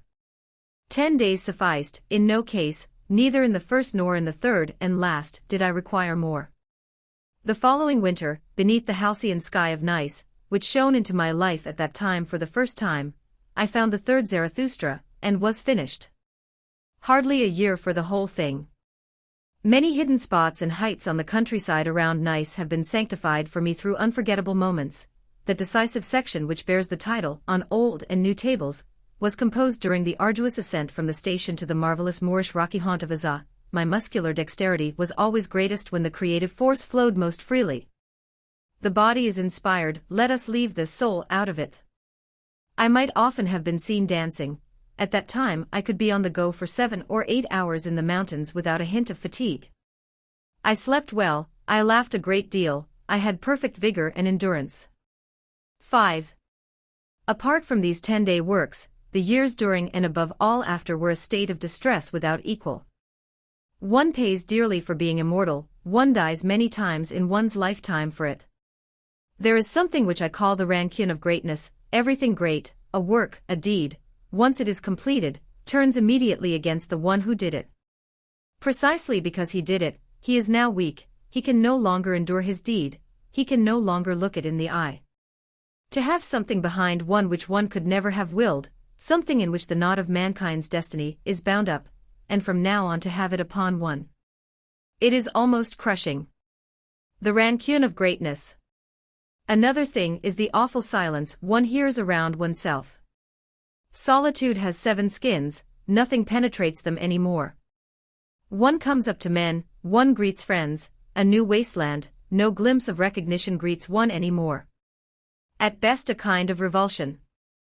I experienced this kind of revulsion, in very varying degrees, but from almost everyone who was close to me. It seems that nothing offends more deeply than suddenly to make one's distance felt. Those noble natures which do not know how to live without revering are rare. A third thing is the absurd sensitivity of the skin toward pinpricks, a kind of helplessness before all things small. This seems to me to be a product of the tremendous prodigality of defensive energies which is the precondition of every creative act, of every act born of one's deepest, truest, innermost being. The small defensive capabilities are thus, as it were, suspended, no energy flows into them any more. I even venture to suggest that one digests more poorly, moves less willingly, with iciness as well as mistrust being all too obvious, mistrust, which in many cases is simply an ideological blunder. In such a state I once sensed the nearness of a herd of cows even before I saw them through the return of milder, mankind-lier thoughts. That has warmth in it. 6. This work stands absolutely by itself. Let us leave the poets aside. Perhaps in general there has never been anything done out of a similar superfluity of strength. My concept of Dionysian has here become the highest deed. Measured by it the whole rest of human activity appears poor and conditional. That a Goethe, a Shakespeare would be unable to breathe for even a moment, taking into account this tremendous passion and elevation, that Dante, compared to Zarathustra, is merely a believer, and not one who first creates the truth, a world-governing spirit, a destiny, that the poets of the Veda are not even worthy to unloose the latchet of a Zarathustra's shoes, all that is of the least importance and gives no idea of the distance, of the azure solitude in which this work dwells. Zarathustra has an eternal right to say, I form circles around me and holy boundaries, ever fewer climb with me on ever higher mountains. I build a mountain range out of ever holier mountains. Add up the spirit and goodness of all great souls into one, altogether they would not be capable of producing one of Zarathustra's speeches. The ladder is tremendous upon which he climbs up and down. He has seen further, willed further, been capable of further than any other than man. He contradicts with every word, this most saying of all beings, in him all things contradictory are brought together in a new unity. The highest and the lowest powers of human nature, the sweetest, most frivolous, most frightful things stream forth from one fountain with undying certainty. Until then one did not know what was height, what was depth, one knew even less what truth is. There is not one moment in this revelation of the truth, which would have been anticipated at all, divined by one of the greatest. There is no wisdom, no exploration of the soul, no art speech before Zarathustra, the nearest, the most ordinary here speaks the most unheard of things. Sentences trembling with passion, rhetoric become music, lightning bolts hurled ahead toward hitherto undivined futures. The mightiest strength for comparison that has yet existed is paltry, and child's play compared with this return of language to the nature of imagery. And how Zarathustra descends, and says the kindliest things to everyone. How he treats even his adversaries, the priests, with gentle hands, and suffers from them with them. Here at every moment man is surpassed, here the concept of Superman has become the greatest reality, everything that has hitherto been called great in man lies at an infinite distance beneath him. The halcyon, the light feet, the omnipresence of malice and exuberance and whatever else is typical of the Zarathustra type has never been dreamed of as essential to greatness. It is precisely in this compass of space, in this openness to opposites that Zarathustra feels himself to be the highest species of all beings, and when you hear how he defines this, you will give up trying to find his equal. The soul which has the longest ladder and can go down the deepest, the most extensive soul, which can run and ramble and roam the furthest within itself, the most essential soul, which hurls itself with pleasure into chance, the being soul which insists upon becoming, the having soul which insists upon willing and longing, the self-fleeing soul, which catches up with itself in the widest sphere, the wisest soul, which folly sweet-talks the most self-loving soul, in which all things have their current and countercurrent and ebb and flow. But this is the concept of Dionysus himself. Another consideration leads to the same thing. The psychological problem in the Zarathustra type is how he, who to an unheard of degree says no, does no to everything to which people have hitherto said yes, can nevertheless be the opposite of a naysaying spirit, how he, a spirit bearing the heaviest of destinies, a fatality of a task, can nevertheless be the lightest and most opposite to that. Zarathustra is a dancer, how he, who has the harshest, most frightful insight into reality, who has thought the most abysmal thoughts, nevertheless finds in that no objection to existence, rather one more reason to be himself the eternal yes to all things, the enormous, unbounded yen amen saying. Into all abysses I still carry my blessed yes saying. But this is the concept of Dionysus once more. 7.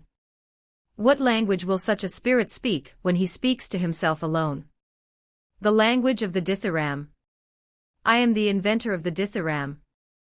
Hear how Zarathustra speaks to himself before sunrise, such emerald happiness, such godly tenderness had not yet found a voice before I came along. Even the deepest melancholy of such a Dionysus still becomes a dithyramb.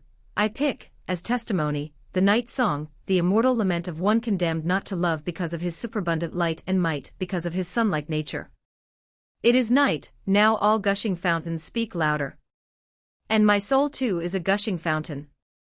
It is night, only now do all lovers' songs awake. And my soul too is the song of a lover. Something unappeased, unappeasable is within me, it wants to be heard. A craving for love is within me which itself speaks the language of love. Light am I ought to be night. But this is my loneliness, to be girded with light. Ah, to be dark and nightly. How I would suck on the breasts of the light. And even you would I bless, you twinkling little stars and glow worm up above. And be blessed by your gifts of light. But I live in my own light, I take back into me the flames that break out of me. I know not the happiness of the receiver, and often have I dreamed that stealing must be even more blessed than receiving. This is my poverty, that my hand never rests from giving, this is my envy, that I see waiting eyes and the illuminated nights of longing. Oh, the unhappiness of all givers! Oh, eclipse of my sun! Oh, craving to crave! Oh, ravenous appetite in satiety! They take from me, but do I ever touch their souls? There is a cleft between giving and receiving, and the smallest cleft is the last to be spanned. A hunger grows out of my beauty. I would like to hurt those for whom I shine, I would like to rob those whose gifts were mine, thus I hunger after malice. Drawing back the hand when a hand is already stretched out for it, hesitating like the waterfall, which hesitates even in its sudden plunge, thus I hunger after malice. Such vengeance my abundance thinks up, such maliciousness wells up out of my loneliness. My happiness in giving died in giving, my virtue grew weary of itself by virtue of its excess. The danger for him who always gives is that he will lose his shame, the hand and heart of him who always dispenses has calluses from nothing but dispensing. My eye no longer overflows over the shame of the supplicant, my hand has grown too hard for the trembling of filled hands. Where have the tears in my eyes gone, and the bloom in my heart? Oh, the loneliness of all givers! Oh, the quietness of all light givers! Many suns revolve in empty space, to all that is dark they speak with their light, to me they are silent. Oh, this is the light's enmity toward the giver of light, mercilessly it travels its course. Unjust toward the giver of light in its heart of hearts, cold toward other suns, thus every sun travels. Like a storm the suns fly along their course, that is their travel. Their inexplicable will they follow, that is their coldness. Oh, it is only you, you dark ones, you nightly ones, who create your warmth from the giver of light. Oh, only you drink milk and comfort from the udders of the light. Alas, ice is all around me, my hand burns itself on the icy. Alas, a thirst is in me that yearns for your thirst. It is night, alas that I must be light. And have a thirst for the nightly. And loneliness. It is night, now my longing bursts out of me like a fountain, for speech I long. It is night, now all gushing fountains speak louder. And my soul too is a gushing fountain. It is night, only now do all lovers' songs awake. And my soul too is the song of a lover. 8. The like of this has never been written, never been felt, never been suffered, thus suffers a god, a Dionysus. The reply to such a dithyramb on a sun's isolation in the light would be Ariadne. Who besides me knows what Ariadne is? For all such riddles no one has hitherto had the solution, I even doubt whether anyone ever saw a riddle here. One time Zarathustra strictly determines his task, it is mine also, the meaning of which one cannot be mistaken, he is yeasing to the point of vindication, to the point of redemption even of all things past. I walk among men as among the fragments of the future, that future into which I look. And this is my every word and deed, to compose and collect into one what is fragment and riddle and terrible accident. And how could I stand being a man if man were not also the composer, riddle reader, and redeemer of chance? To redeem what is past and remold every it was into I willed it so. Only that would I call redemption. In another passage he defines as strictly as possible what man alone can be for him, not an object of love or even of pity. Over the great loathing of man Zarathustra has also become master, to him man is something unformed, mere substance, an ugly stone in need of a sculptor. No more willing and no more valuing and no more creating. Oh, may that great weariness always remain far from me. In knowing as well as I feel only my will's pleasure in begetting and becoming, and if there is innocence in my knowledge, then it is because the will to beget is in it. Away from God and God's this will has enticed me, what would there be to create then if God's were there? But always it drives me back again to men, my fervent creative will, thus the hammer is driven to the stone. Alas, you men, an image sleeps in the stone for me, the image of my image. Alas, that it must sleep in the hardest, homeliest stone. Now my hammer rages cruelly against its prison.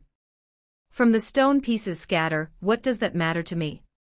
I want to complete it, for a shadow came to me, the stillest and lightest of all things came to me. The beauty of the Superman came to me as a shadow of what regard to me now are the gods. I call special attention to one last viewpoint. The italicized line provides the occasion for it. The hardness of the hammer, the joy even in destruction, are in a decisive way part of the preliminary conditions for a Dionysian task. The imperative, become hard, the deepest certainty that all creators are hard is the true mark of distinction of a Dionysian nature. Beyond good and evil prelude to a philosophy of the future. 1. The task for the immediately following years was marked out as clearly as possible. After the yes-saying part of my task was resolved, it now came time for the nay-saying, nay-doing half, the revaluation of all hitherto existing values themselves, the great war, the evocation of a judgment day. Included here is the slow search for kindred spirits, for those who out of strength, could lend a hand in the task of destruction. From then on all of my writings become fishing hooks. Perhaps I understand as well as anyone how to fish. If nothing got caught, it is not my fault. There were no fish. 2. This book, 1886, is in all essentials a critique of modernity, modern science, modern art, even modern politics, along with indications of an opposite type that is anything but modern, a noble, yes-saying type. In the latter sense the book is a school for gentlemen, the concept taken more spiritually and more radically than it has ever been taken before. Even to endure it one must have heart, one must never have learned fear. All the things of which our era is proud are felt to be contrary to this type, as bad manners almost, our famous objectivity, for instance, our sympathy with all that suffers, our historical sense, with its submissiveness before foreign tastes, with its lying on its belly before petit fate, its scientificality. If one considers that it comes after Zarathustra, then one can also perhaps divine the dietetic regime to which it owes its origin. The eye spoiled by a tremendous compulsion to see far. Zarathustra is even more far-seeing than the Tsar, is here forced to sharply grasp what is nearest, the time at hand, what is around us. In all the bits and pieces and above all in the form, one will find the same voluntary instincts which made a Zarathustra possible.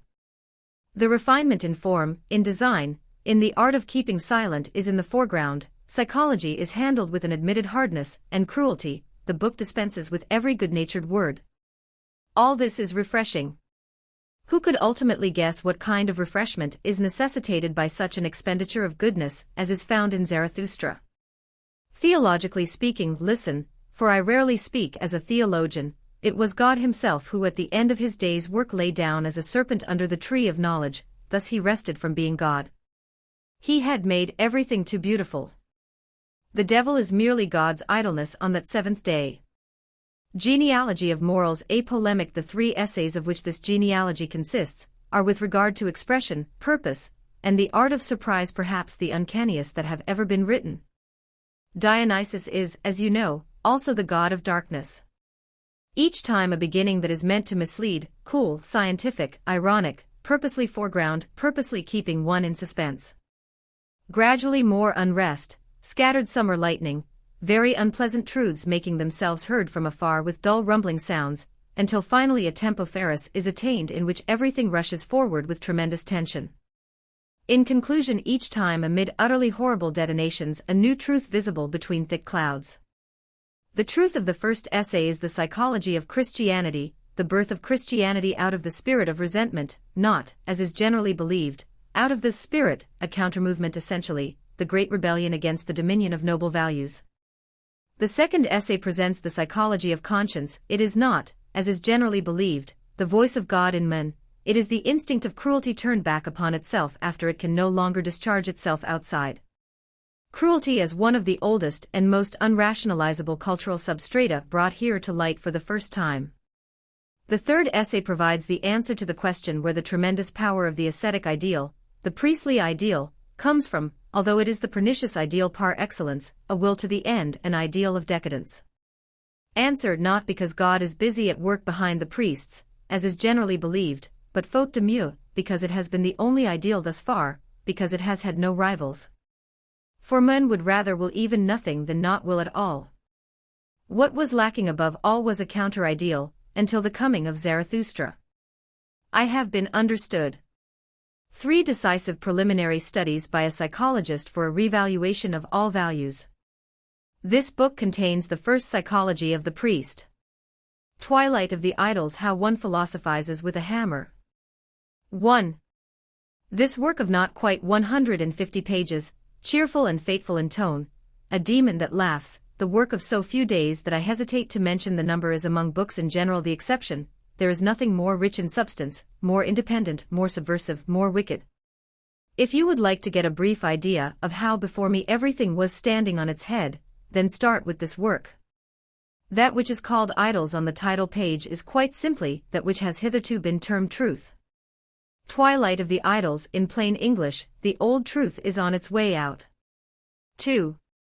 There is no reality, no ideality, which is not touched in this writing. What a careful euphemism. Not only the eternal idols, also the most recent, hence the most senile. Modern ideas, for example. A great big wind blows among the trees, and everywhere fruits fall down, truths. There is the lavishness of an all too rich autumn in it. One trips over truths, one even tramples some to death. There are too many of them. But the ones you get your hands on are no longer questionable, they are something decisive. I alone possess the yardstick for truths in my hand, I alone am able to decide. Just as if a second consciousness had arisen in me, just as if the will had kindled in me a light for itself over the false track upon which it had previously run downwards. The false track they called that the way to truth. All dark aspiration is at an end. It is precisely the good man who has been least aware of the right way.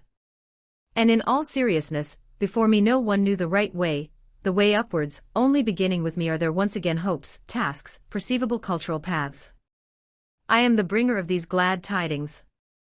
Precisely because of that I am also a destiny. 3. Immediately after completing the aforementioned work, and without losing even a day, I took on the immense task of the revaluation with a sovereign feeling of pride beyond compare, certain every moment of my immortality, and engraving sign after sign on brass tablets with the certainty of a destiny. The foreword came about on September 3, 1888, the morning after writing this down.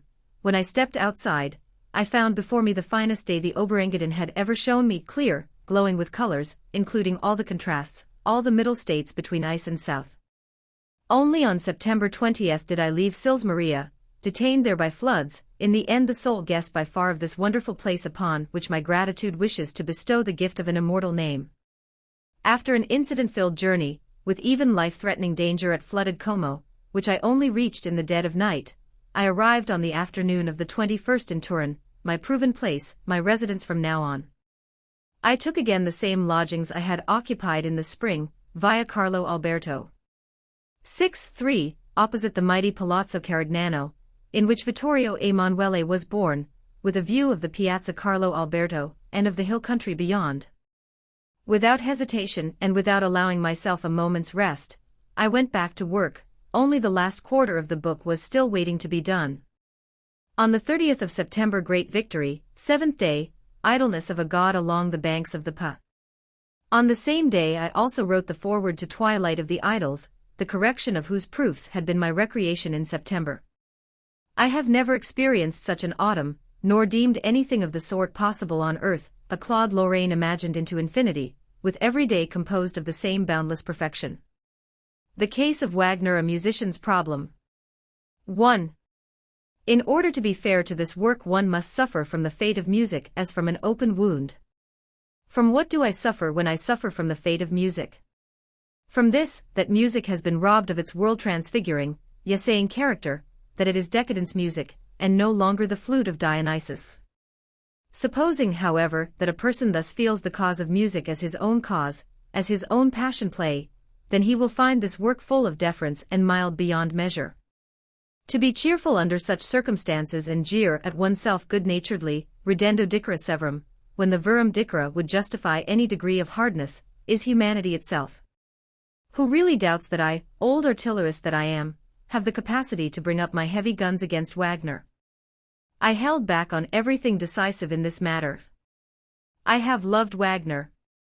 Ultimately, an attack upon a more artful, unknown, not easily divined by anyone else is part and parcel of my task. Oh, I still have completely different unknowns to unmask other than a Cagliostro of music, even more, of course, an attack upon the German nation which is growing ever lazier and more instinct-impoverished in spiritual things, growing ever more honorable, which continues to subsist with an enviable appetite on opposites, gulping down faith as well as things of a scientific nature, Christian love as well as anti-Semitism, the will to power, to the Reich, as well as evangel to humbles without any indigestion. This lack of faction between opposites. This stomachic neutrality and selflessness. This just sense of the German palate which accords equal rights to all, which finds everything tasty. Without any doubt whatsoever, the Germans are idealists. 2. But here nothing shall stop me from being rude and telling the Germans a few hard truths. Who would do it otherwise? I speak of their indecency. Not simply that the German historians have altogether lost the big picture when it comes to the course, to the values of culture, that they are all of them buffoons of politics or of the church. This big picture itself has been proscribed by them. One must be German, first of all, one must have race, then one can decide all values and disvalues in historicies, one lays them down. German is also an argument, Deutschland über alles, a principle, the Teutons of moral world order in history. In relation to the Imperium Romanum, they are the representatives of freedom, in relation to the 18th century the restorers of morality, of the categorical imperative. There is an imperial German historiography, there is, I fear, even an anti-Semitic one. There is a court historiography, and Herr von Treitschke is not ashamed. Recently an idiotic judgment in Historic, a proposition of the happily late Swabian aesthetician Vischer, made the round of the German newspaper as a truth to which every German had to say yes. The Renaissance and the Reformation, only both of them together make up a whole, the aesthetic rebirth and the moral rebirth. Propositions such as these exhaust my patience, and I sense the desire, I even feel it a duty, to tell the Germans for once what they already have on their conscience. All the great culture crimes of the last 4 centuries they have on their conscience. And always for the same reason, out of their innermost cowardice before reality, which is also cowardice before the truth, out of the untruthfulness which has become instinct for them, out of idealism. The Germans have robbed Europe of the harvest of the last great era, the Renaissance era, at a moment when a higher order of values, when the noble, life-affirming, future-assuring values had achieved victory at the seat of their opposite, the values of decline, and down into the very instincts of those sitting there. Luther, that disaster of a monk, restored the Church and what was 1,000 times worse, Christianity, at the moment when it lay defeated. Christianity, that denial of the will to life become religion. Luther, an impossible monk who, for reasons of impossibility, attacked the Church and consequently restored it. The Catholics would have good reason to celebrate Luther feasts, to write Luther plays. Luther and the moral rebirth. To hell with all psychology. Without a doubt the Germans are idealists. 2 times, just when with a tremendous valor and self-overcoming an upright, unequivocal, utterly scientific way of thinking had been attained, the Germans knew how to find a secret path back to the old ideal, reconciliations between truth and the ideal, at the bottom, formulae for a right to reject science, for a right to falsehood. Leibniz and Kant, those 2 greatest impediments to the intellectual integrity to Europe. Finally, when there appeared on the bridge spanning 2 centuries of decadence a force majeure of genius, and will strong enough to create a unity out of Europe, a political and economic unity designed to rule the world, the Germans, with their wars of liberation, robbed Europe of the meaning, of the wonderful meaning of Napoleon's existence, hence they have everything that came after, everything that exists here today on their conscience, this most cultural inimical sickness and unreasonableness that there is, nationalism, this nevros nationale with which Europe is sick, this perpetuation of European petty statesmanship, of petty politics, they have robbed Europe itself of its meaning, of its reason, they have led it into a blind alley. Does anyone besides me know a way out of this blind alley? A task great enough to bind the nations once again. 3. And in the end, why should I not give voice to my suspicion? In my case as well as the Germans will try to give birth out of a tremendous destiny to a mouse. They have compromised themselves with me up till now, I doubt they will do any better in the future. Ah, how I wish here I were a false prophet. My natural readers and listeners even now are Russians, Scandinavians, and French, will it be so evermore? The Germans are written down in the history of knowledge with nothing but double-dealing names. They have produced unconscious counterfeiters. This term applies to Fichte, Schelling, Schopenhauer, Hegel and Schleiermacher, as well as Kant and Leibniz. They are all merely Schleiermacher veil-makers. They should never have the honor that the first upright spirit in the history of the spirit should have, the spirit in whom truth sits in judgment over the counterfeiting of 4 millennia, with which the German spirit is reckoned as one. German spirit is my bad air. I breathe poorly in the neighborhood of this impurity become instinct in psychologists, which in every word and expression betrays a German. They have never gone through a 17th-century hard self-examination like the French. A La Rochefoucauld, a Descartes, are 100 times superior to the foremost Germans in integrity. Until today they have had no psychologists. But psychology is practically the yardstick for the purity or the impurity of a race. And if one is not yet cleansed, how can one have depth? With Germans, much as with women, one cannot fathom their depth. They have none, that is all. But in that case they are not even shallow. What in Germany is called deep, is precisely this instinctive unseemliness towards oneself which I just spoke of. They will not be clear about themselves. Might I not propose the word German as an international coinage for this psychological depravity? At this moment, for example, the German Kaiser calls it his Christian duty to free the slaves in Africa, among us other Europeans, that would simply be called German. Have the Germans ever produced a book that had any depth? The very idea of depth in a book is lost on them. I have met scholars who considered Kant deep. At the Prussian court, I fear, they consider Herr von Treitschke deep. And when on occasion I came to praise Stendhal as a deep psychologist, I have encountered German professors who asked me to spell his name. 4. And why should I not proceed to the end? I like to make a clean sweep. It is even part of my ambition to be considered a despiser of Germans par excellence. Already at the age of 26, I expressed my mistrust of the German character. Third untimely essay section. 6. The Germans are impossible for me. Whenever I imagine a kind of man that runs counter to all my instincts, it always turns out to be a German. The first way in which I test the reins with a man is whether he has an intrinsic sense of distance, whether he sees rank, order, and distance everywhere among men, whether he makes distinctions. With this one is a gentilhomme. In every other case one irrevocably falls under the open-hearted, alas, so very good-natured concept of the canaille. But the Germans are canaille, alas. They are so good-natured.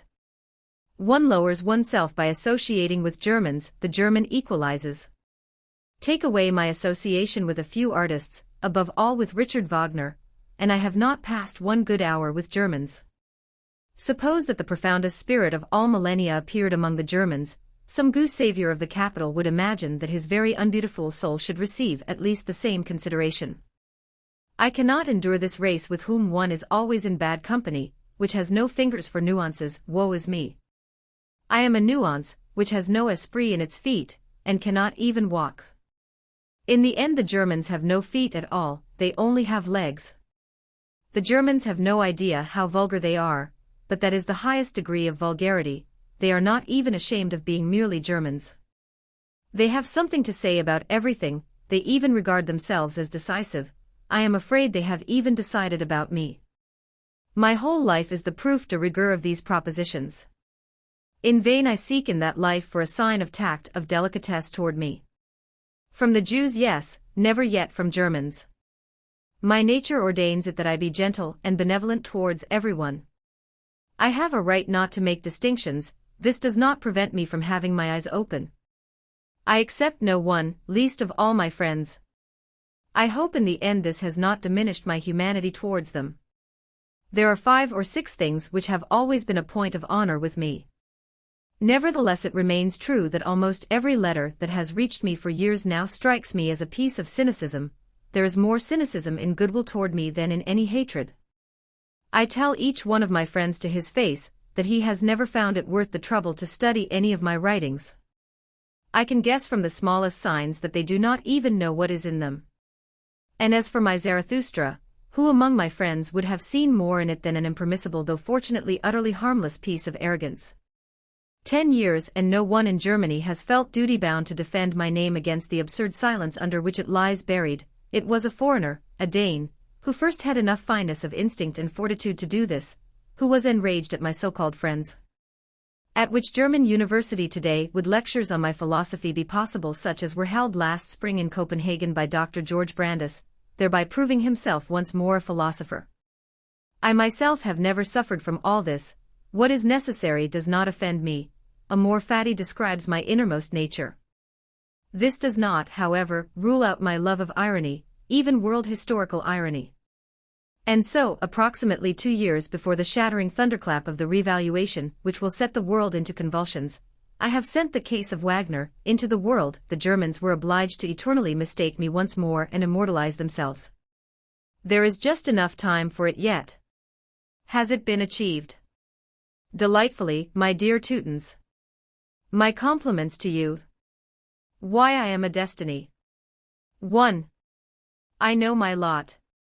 One day my name will be connected with the recollection of something enormous, with a crisis like never before on earth, with the deepest clash of conscience, with a decision solely invoked against all that had until then been believed, demanded, hallowed.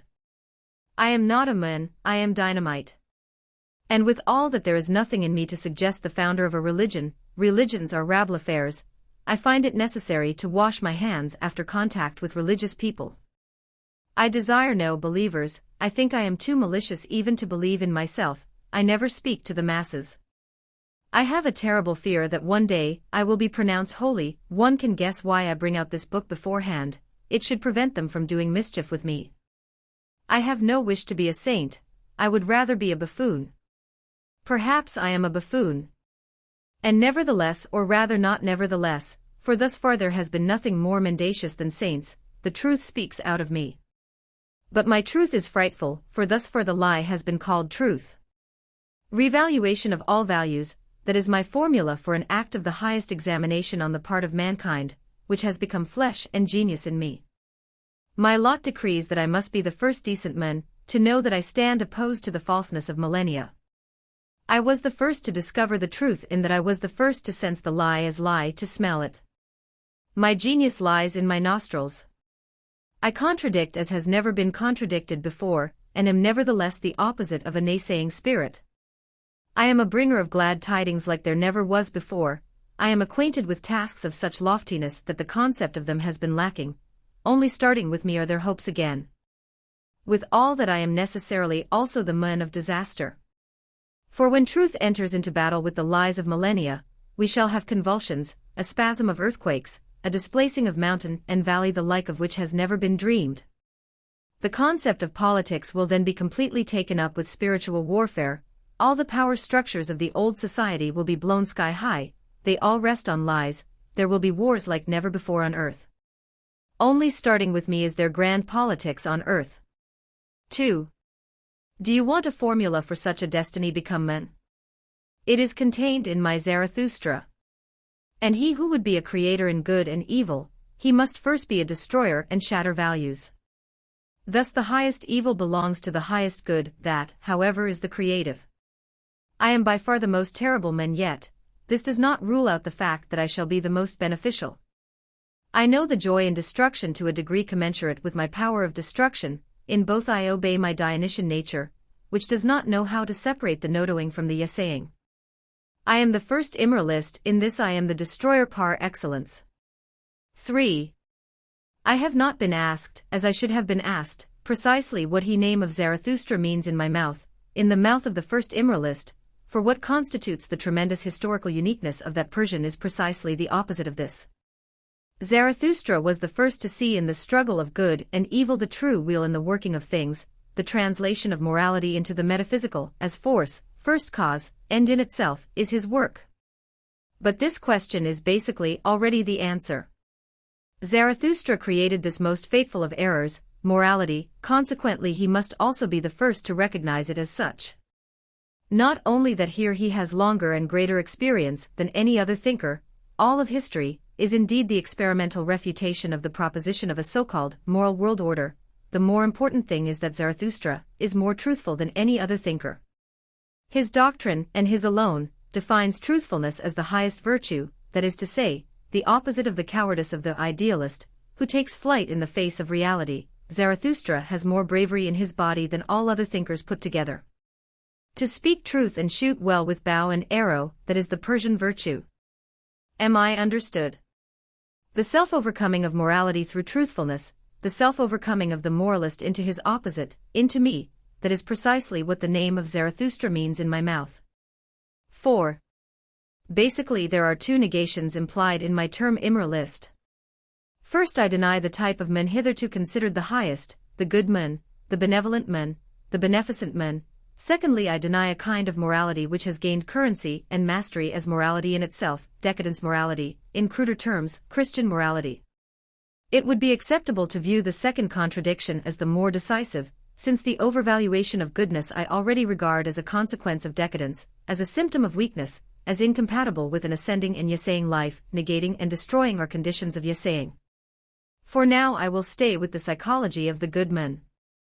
In order to assess what a type of man is worth, one must calculate the price paid for his preservation, one must be acquainted with the conditions of his existence.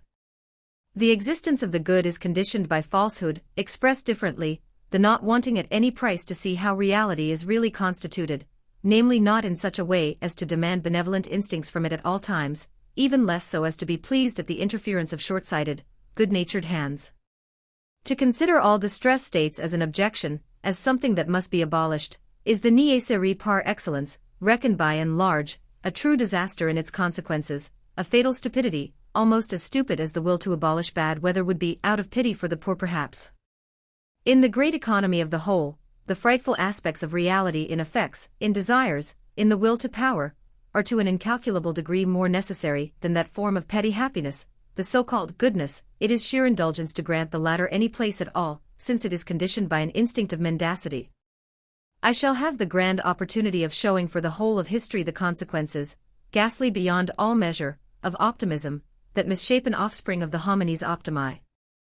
Zarathustra, the first to grasp that the optimist is just as decadent as the pessimist and perhaps more pernicious, says, good men never tell the truth.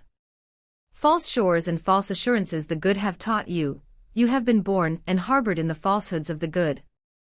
Everything has been thoroughly hooked and crooked by the good. Fortunately the world is not built on those instincts precisely wherein the merely good-natured herd animal would find his narrow happiness, to demand that everyone should be a good man, a herd animal, a blue-eyed, benevolent, beautiful soul, or, as Mr. Herbert Spencer would have it, altruistic, which would mean robbing existence of its great character, would mean castrating mankind and bringing it down to a pathetic chin-atom. And this is what they have tried to do. Precisely this has been called morality. In this sense Zarathustra first calls the good the last men, then later, the beginning of the end. Above all, he finds them the most harmful kind of men, because they secure their existence at the expense of truth just as they do at the expense of the future. The good they cannot create, they are always the beginning of the end.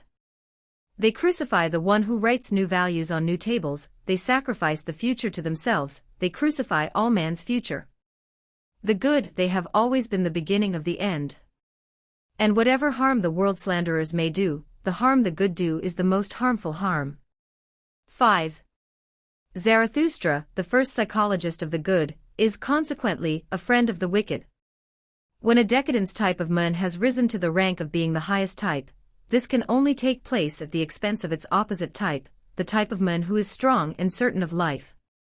When the herd animal sparkles in the brilliance of the purest virtue, then the exceptional man must be downgraded to evil.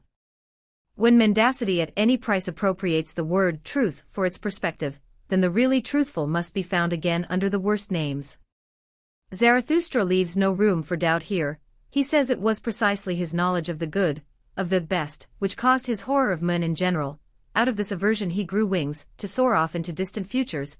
He does not hide the fact that his type of man, a relatively superhuman type, is superhuman precisely in relation to the good, that the good and the just would call his superhuman devil. You highest of men my eye has met, this is what I doubt in you and secretly laugh about. I suspect that you would call my Superman devil. Such a stranger you are in your souls to what is great, that to you the Superman would be frightful in his goodness. It is at this point and nowhere else that one must start in order to grasp what Zarathustra wants. The type of man that he depicts reality as it is. This type is strong enough for that. He is not estranged from it, not carried away by it, he is reality itself, he has in himself as well all its terrible and questionable things, only in this way can men have greatness. 6. But there is also another sense in which I have chosen the word immoralist as a mark of distinction, as a badge of honor for myself. I am proud to possess this word which makes me stand out from the rest of mankind. No one yet has felt Christian morality as being beneath him, that requires a height, a farsightedness, a hitherto quite unheard of psychological depth and precipitousness. Christian morality has hitherto been the Circe of all thinkers. They stand in her service. Who before me has climbed down into the caverns from which the poisonous breath of this kind of ideal world calamity wells up? Who has ever dared to suspect that they are caverns? Who before me among philosophers in general has been a psychologist, and not on the contrary its opposite, a higher swindler, an idealist? Before me there was absolutely no psychology. To be the first here can be a curse, it is in any case a destiny, for as the first one also despises. The disgust with men is my danger. 7. Have I made myself understood? What defines me, what sets me apart from the whole rest of mankind, is that I have unmasked Christian morality. That is why I needed a word that comprised a sense of challenge to everyone. Not to have opened its eyes sooner here strikes me as the greatest unseemliness that mankind has on its conscience, as self-deceit become instinct, as the fundamental will not to see every happening, every causality, every reality as counterfeiting in psychologists to the point of being a crime. Blindness in the presence of Christianity is the crime par excellence, the crime against life. The millennia, the peoples, the first as well as the last, the philosophers and the old ladies, except for 5 or 6 moments in history, me being the 7th, in this respect they all deserve each other. The Christian has hitherto been the moral being, a curiosity without equal, and, as a moral being, more absurd, vain, mendacious, frivolous, injurious to himself than even the greatest despiser of mankind could ever have dreamed. Christian morality, the most malevolent form of the will to the lie, the real Circe of mankind, that which has ruined it. It is not the error as error whose aspect fills me with terror, not the 1,000-year-long lack of goodwill, of breeding, of bearing, of bravery in spiritual things which betrays itself in this victory, it is the lack of nature. It is the utterly dreadful fact that anti-nature itself took home the highest honors and has remained hanging over mankind as law, as categorical imperative. To blunder in this way, not as an individual, not as a people, but as mankind in general. That contempt has been taught for the primary instincts in life, that a soul, a spirit, has been falsely invented in order to destroy the body, that people have been taught to feel something unclean in the prerequisite of life, in sexuality, that the evil principle has been sought in the deepest necessity for flourishing, in strict egoism, the very word is slanderous. That, conversely, in the typical signs of decline and instinct contradiction, in being selfless, in the loss of center of gravity, in depersonalization, and neighbor love, neighbor mania, one sees the higher value. What am I saying? The value in itself. What? Could mankind itself be in a state of decadence? Has it always been? What is certain is that it has been taught only decadence values as the highest values. The morality of self-negation is the morality of decline par excellence, the fact, I am going to ruin, translated into the imperative.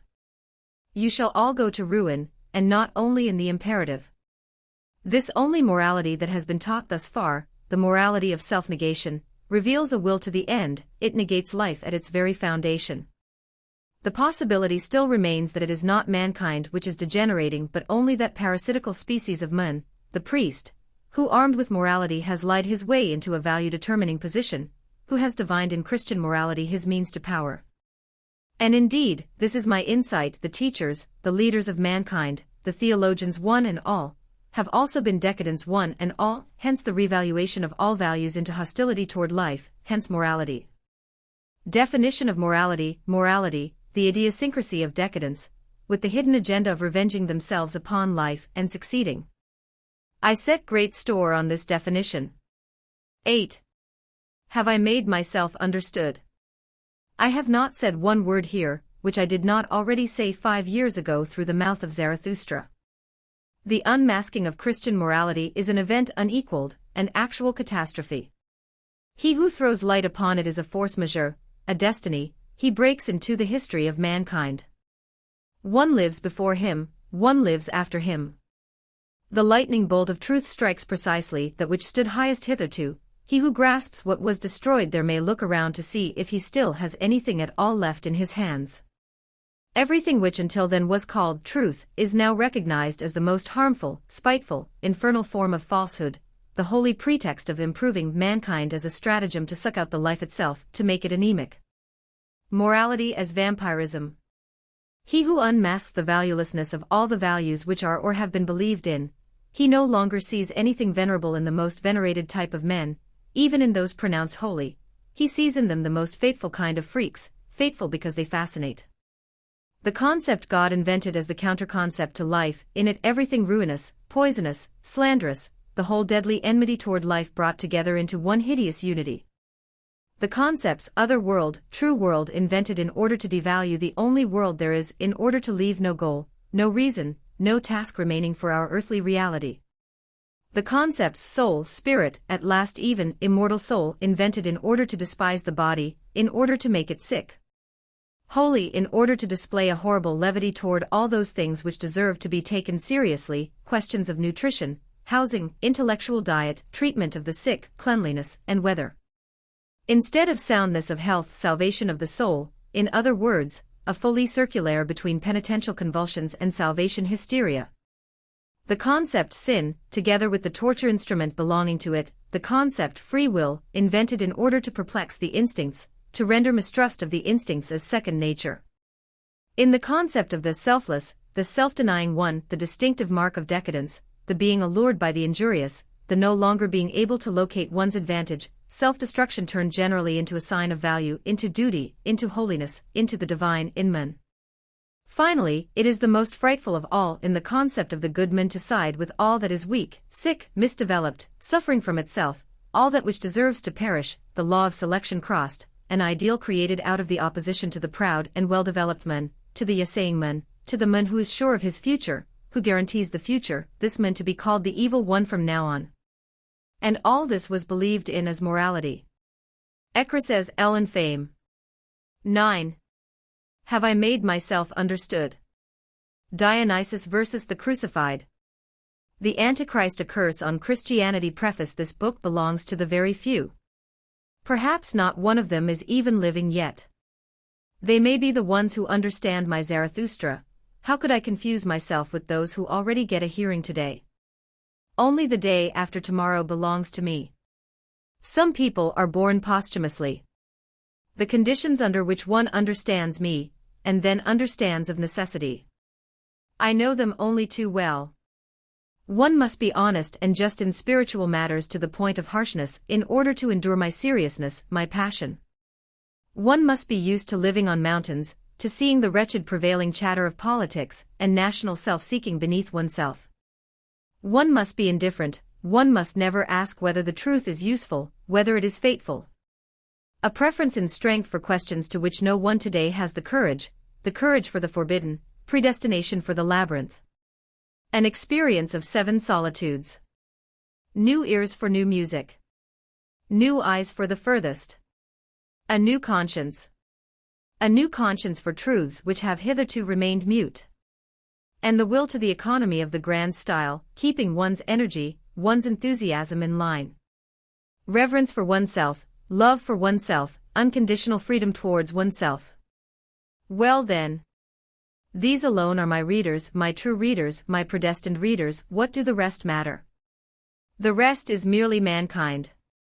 One must be above mankind in strength, in loftiness of soul, in contempt. Friedrich Nietzsche. 1. Let us look each other in the face. We are Hyperboreans, we know well enough how far off the beaten paths we live.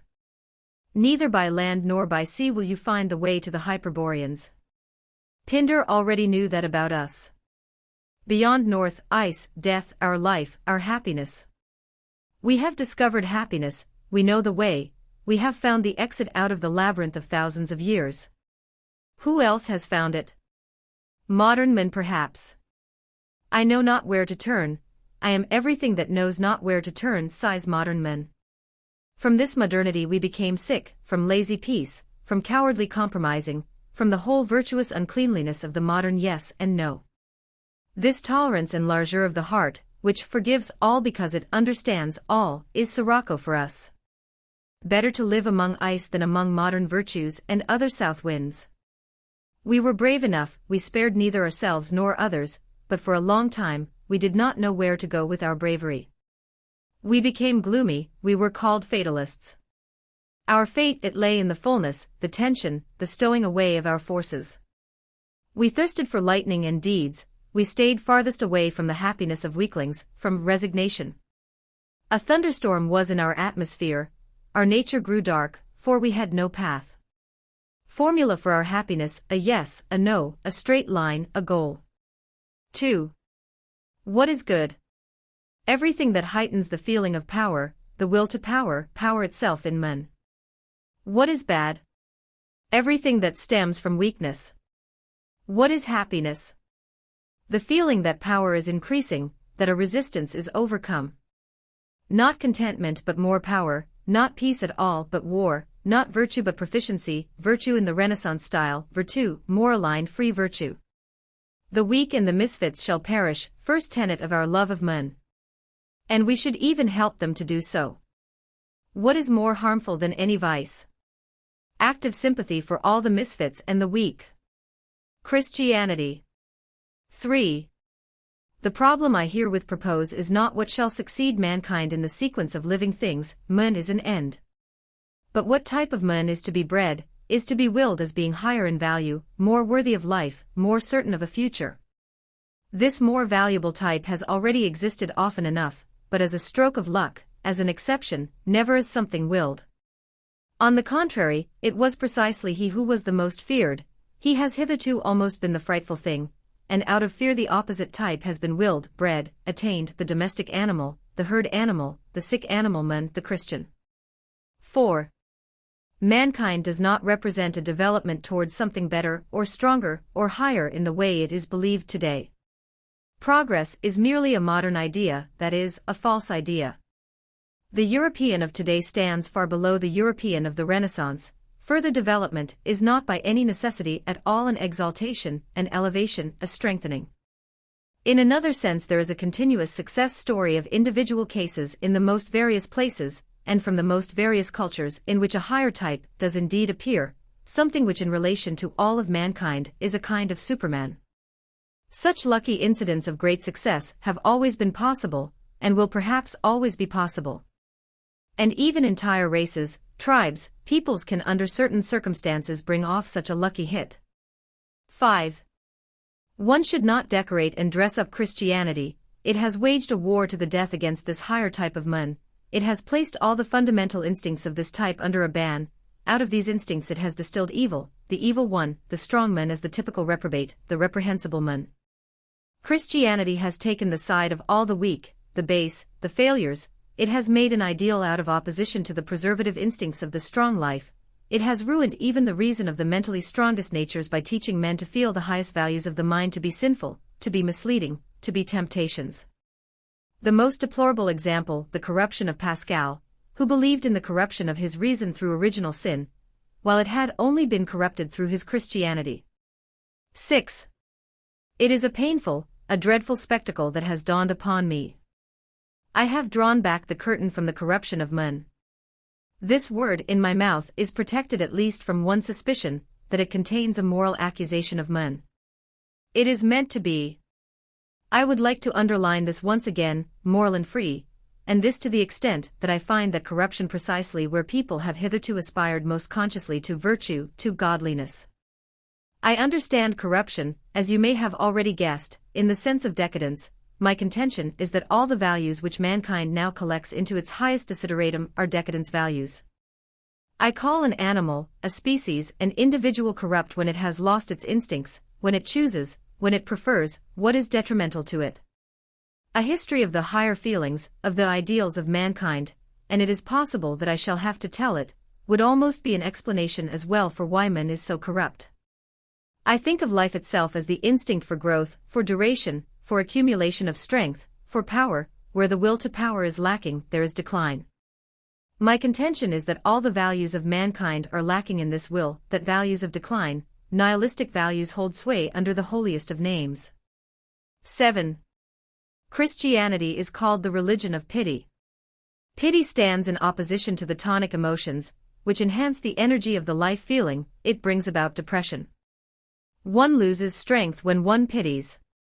Pity further increases and multiplies the loss of strength, which suffering in itself already brings into life.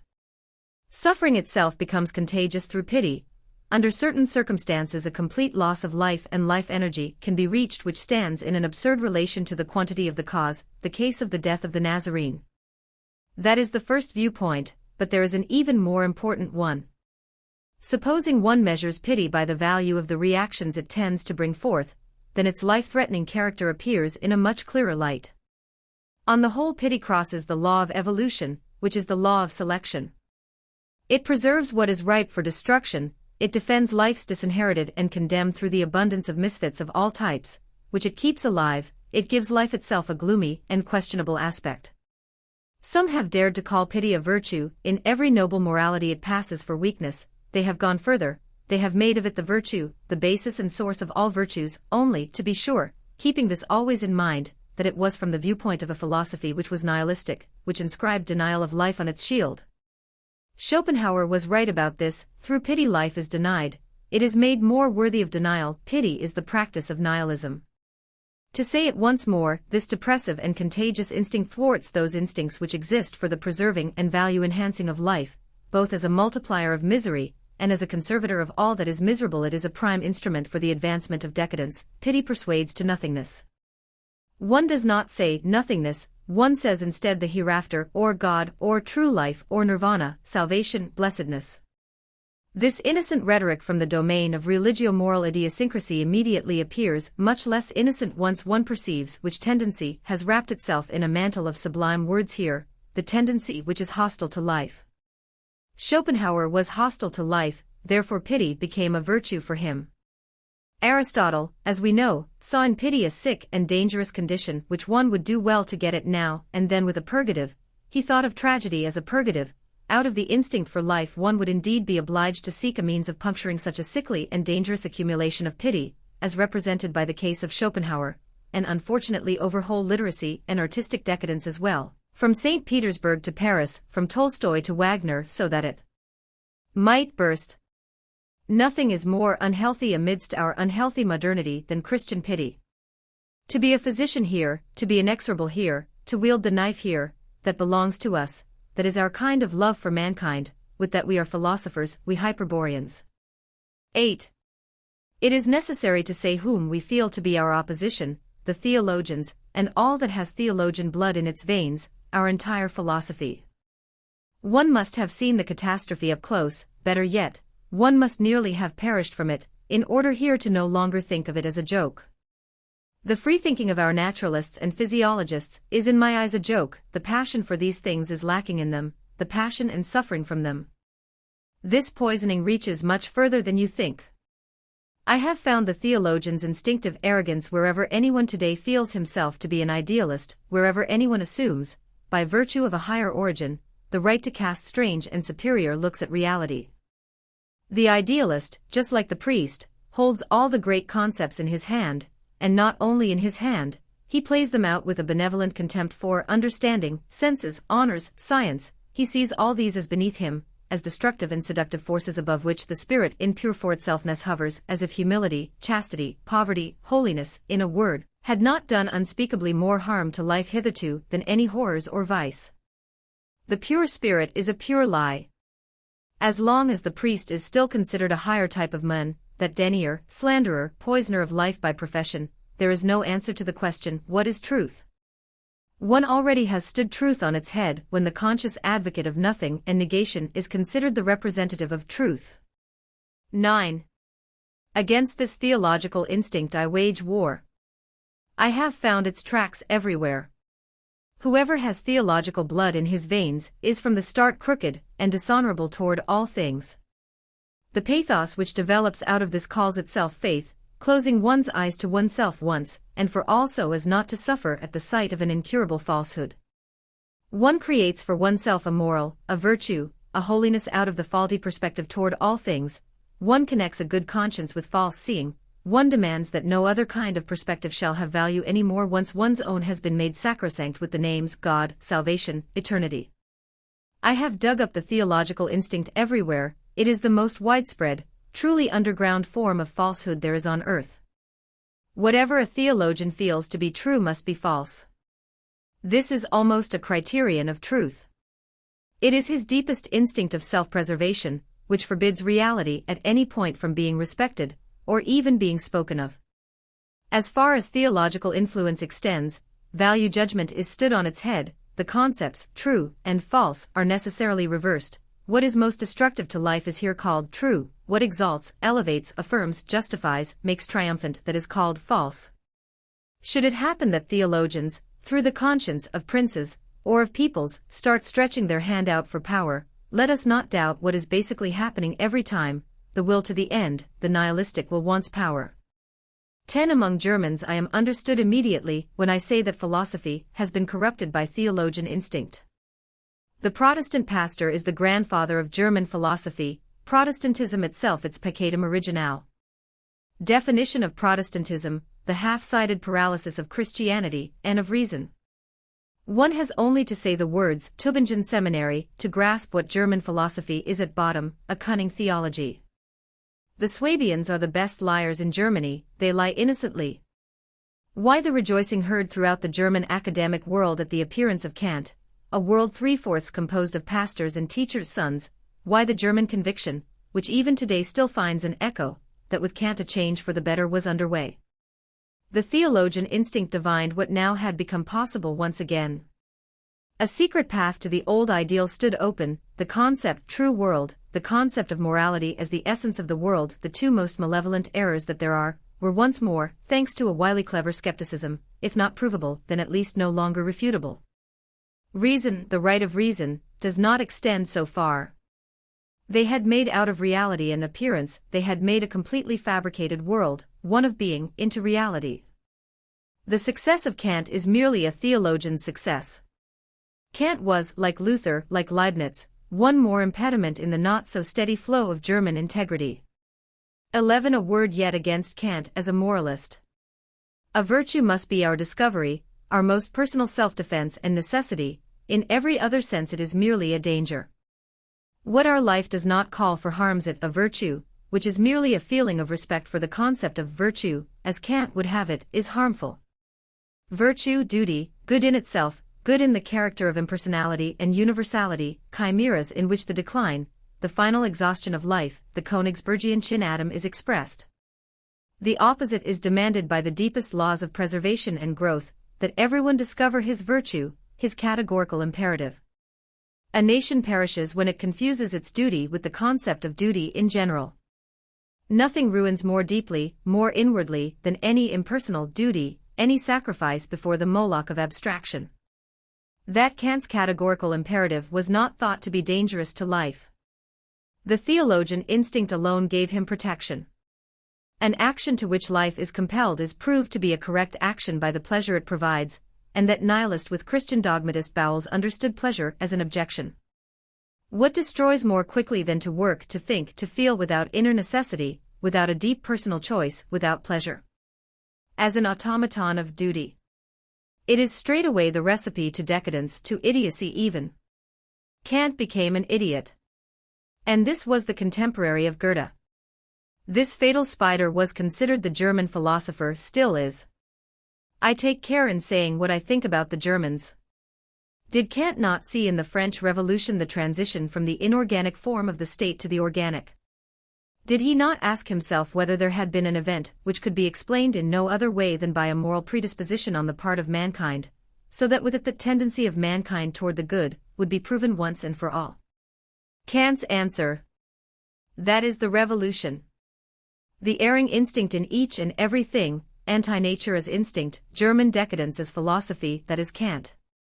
12 I accept a few skeptics, the decent type in the history of philosophy, but the rest do not know the first requirements of intellectual integrity. They are like a bunch of little women, all these visionaries and prodigies. They take beautiful feelings for arguments, a heaving bosom for the bellows of divinity, conviction for a criterion of truth. In the end even Kant, in his German innocence, tried to make this form of corruption, this lack of intellectual conscience, into something scientific with the concept of practical reason. He expressly invented a reason for the case in which one need not worry about reason, namely, when morality, when the sublime demand "thou shalt" makes itself known. If one considers that amongst almost all peoples the philosopher is only a further development of the priestly type, then this heirloom of the priest, this counterfeiting before oneself, is no longer surprising. If one has holy tasks such as improving, saving, redeeming men, if one carries divinity in one's bosom, is the mouthpiece for an otherworldly imperative, then with such a mission one already stands outside all merely reasonable valuations, already being sanctified oneself by such a task, already the type of a higher order oneself. What does science matter to a priest? He is above that. And the priest has ruled hitherto. He has determined the concepts true and untrue. 13. Let us not underestimate this. We ourselves, we free spirits, are already a revaluation of all values, an incarnate declaration of war and victory on all the old concepts of true and untrue. The most valuable insights are the last to be discovered, but methods are the most valuable insights. All the methods, all the presuppositions of our present scientific method have been opposed for thousands of years with the most profound contempt. On their account one was excluded from association with honest men, one was regarded as the enemy of God, a despiser of truth, a man possessed. As a man of scientific character one was Chandala.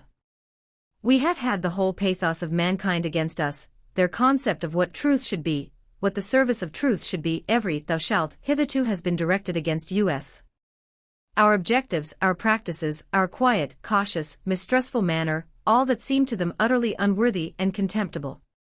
In the end one might reasonably ask whether it was not actually an aesthetic taste which kept mankind in blindness for so long. They desired from truth a picturesque effect, they desired in the same way from knowledge that it have a strong effect upon the senses. Our modesty offended their taste for the longest time. Oh, how well they divined that, these turkeycocks of God. 14. We have learned to think differently. We have become more modest in every respect. We no longer derive man from spirit, from divinity, we have placed him back among the animals. We consider him the strongest animal, because he is the most cunning, his spirituality is a consequence thereof. On the other hand, we guard ourselves against a vanity, which also wants to make itself noticed again here, as if man were the great hidden design behind animal evolution. He is absolutely not the crown of creation, every creature is, next to him, at the same stage of perfection. And even in asserting this we are asserting too much. Man is, relatively speaking, the most botched animal, the most morbid, the animal which has strayed most dangerously from its instincts, of course, with all that, also the most interesting. As regards the animals, Descartes was the first who, with a boldness worthy of reverence, dared to think of the animal as a machine. Our whole physiology strives to prove this proposition. Nor do we logically exclude man, as even Descartes did. What is generally understood about man today goes only just as far as his being understood mechanistically. Formerly man was given free will as his dowry from a higher order, today we have taken the will itself away from him, in the sense that will is no longer allowed to be understood as a faculty. The old word, will, serves only to designate a resultant, a sort of individual reaction which necessarily follows a host of partly contradictory, partly harmonious stimuli. The will works no more, moves no more. Formerly one saw in the consciousness of man, in his spirit, the proof of his higher origin, his divinity. In order to perfect man he was advised to draw his senses back into himself like a tortoise, to cease all dealings with the earthly, laying aside the mortal frame. Then the main part of him is left, the pure spirit. We have thought better of this too. The development of consciousness, spirit, strikes us precisely as a symptom of the relative imperfection of the organism, as a testing, groping, failing, as a toiling in which an unnecessarily large amount of nervous energy is used up. We deny that anything can be made perfect as long as it is still made conscious. Pure spirit is pure stupidity. If in calculating we take away the nervous system and the senses, the mortal frame, then we miscalculate, nothing more. 15. In Christianity neither morality nor religion makes contact with reality at any point. Nothing but imaginary causes, God, soul, I, spirit, free will or else unfree-willed, nothing but imaginary effects, sin, redemption, grace, punishment, forgiveness of sins. An intercourse between imaginary beings, God, spirits, souls an imaginary natural science, anthropocentric, complete lack of the concept of natural causes, an imaginary psychology, nothing but self-misunderstanding, interpretations of pleasant or unpleasant general feelings, for example the condition of the nervous sympathicus, with the aid of the sign language of the religio-moral idiosyncrasy.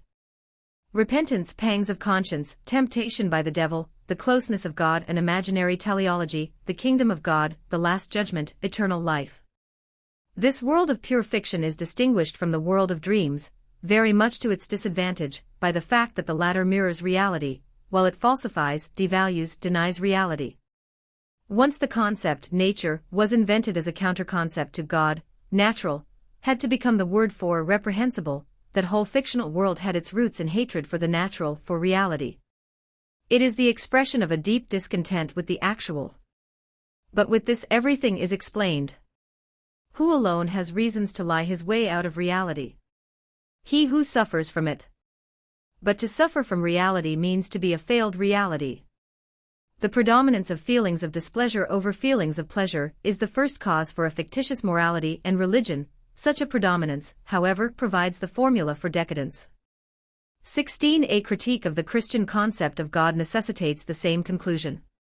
A people that still believes in itself still has its own God too. In him it reveres the conditions through which it has come out on top, his virtues, it projects its delight in itself, its feeling of power, into a being one can give thanks to. He who is rich wants to deliver up, a proud people needs a God, in order to offer up. Religion, within such presuppositions, is a form of thankfulness. One is thankful for oneself, for that one needs a God. Such a God must be able to be useful and harmful, must be able to be friend or foe, one admires him in good as well as in bad. The unnatural castration of a God into a God merely of the good would lie outside all things desirable here. One has as much need of the evil God as of the good, one should be thankful for the whole of one's existence, not just for tolerance and human kindness. Of what consequence would a God be who knew nothing of wrath, revenge, envy, scorn, cunning, violent acts? Who had perhaps not once known the enraptured ardors of victory and annihilation?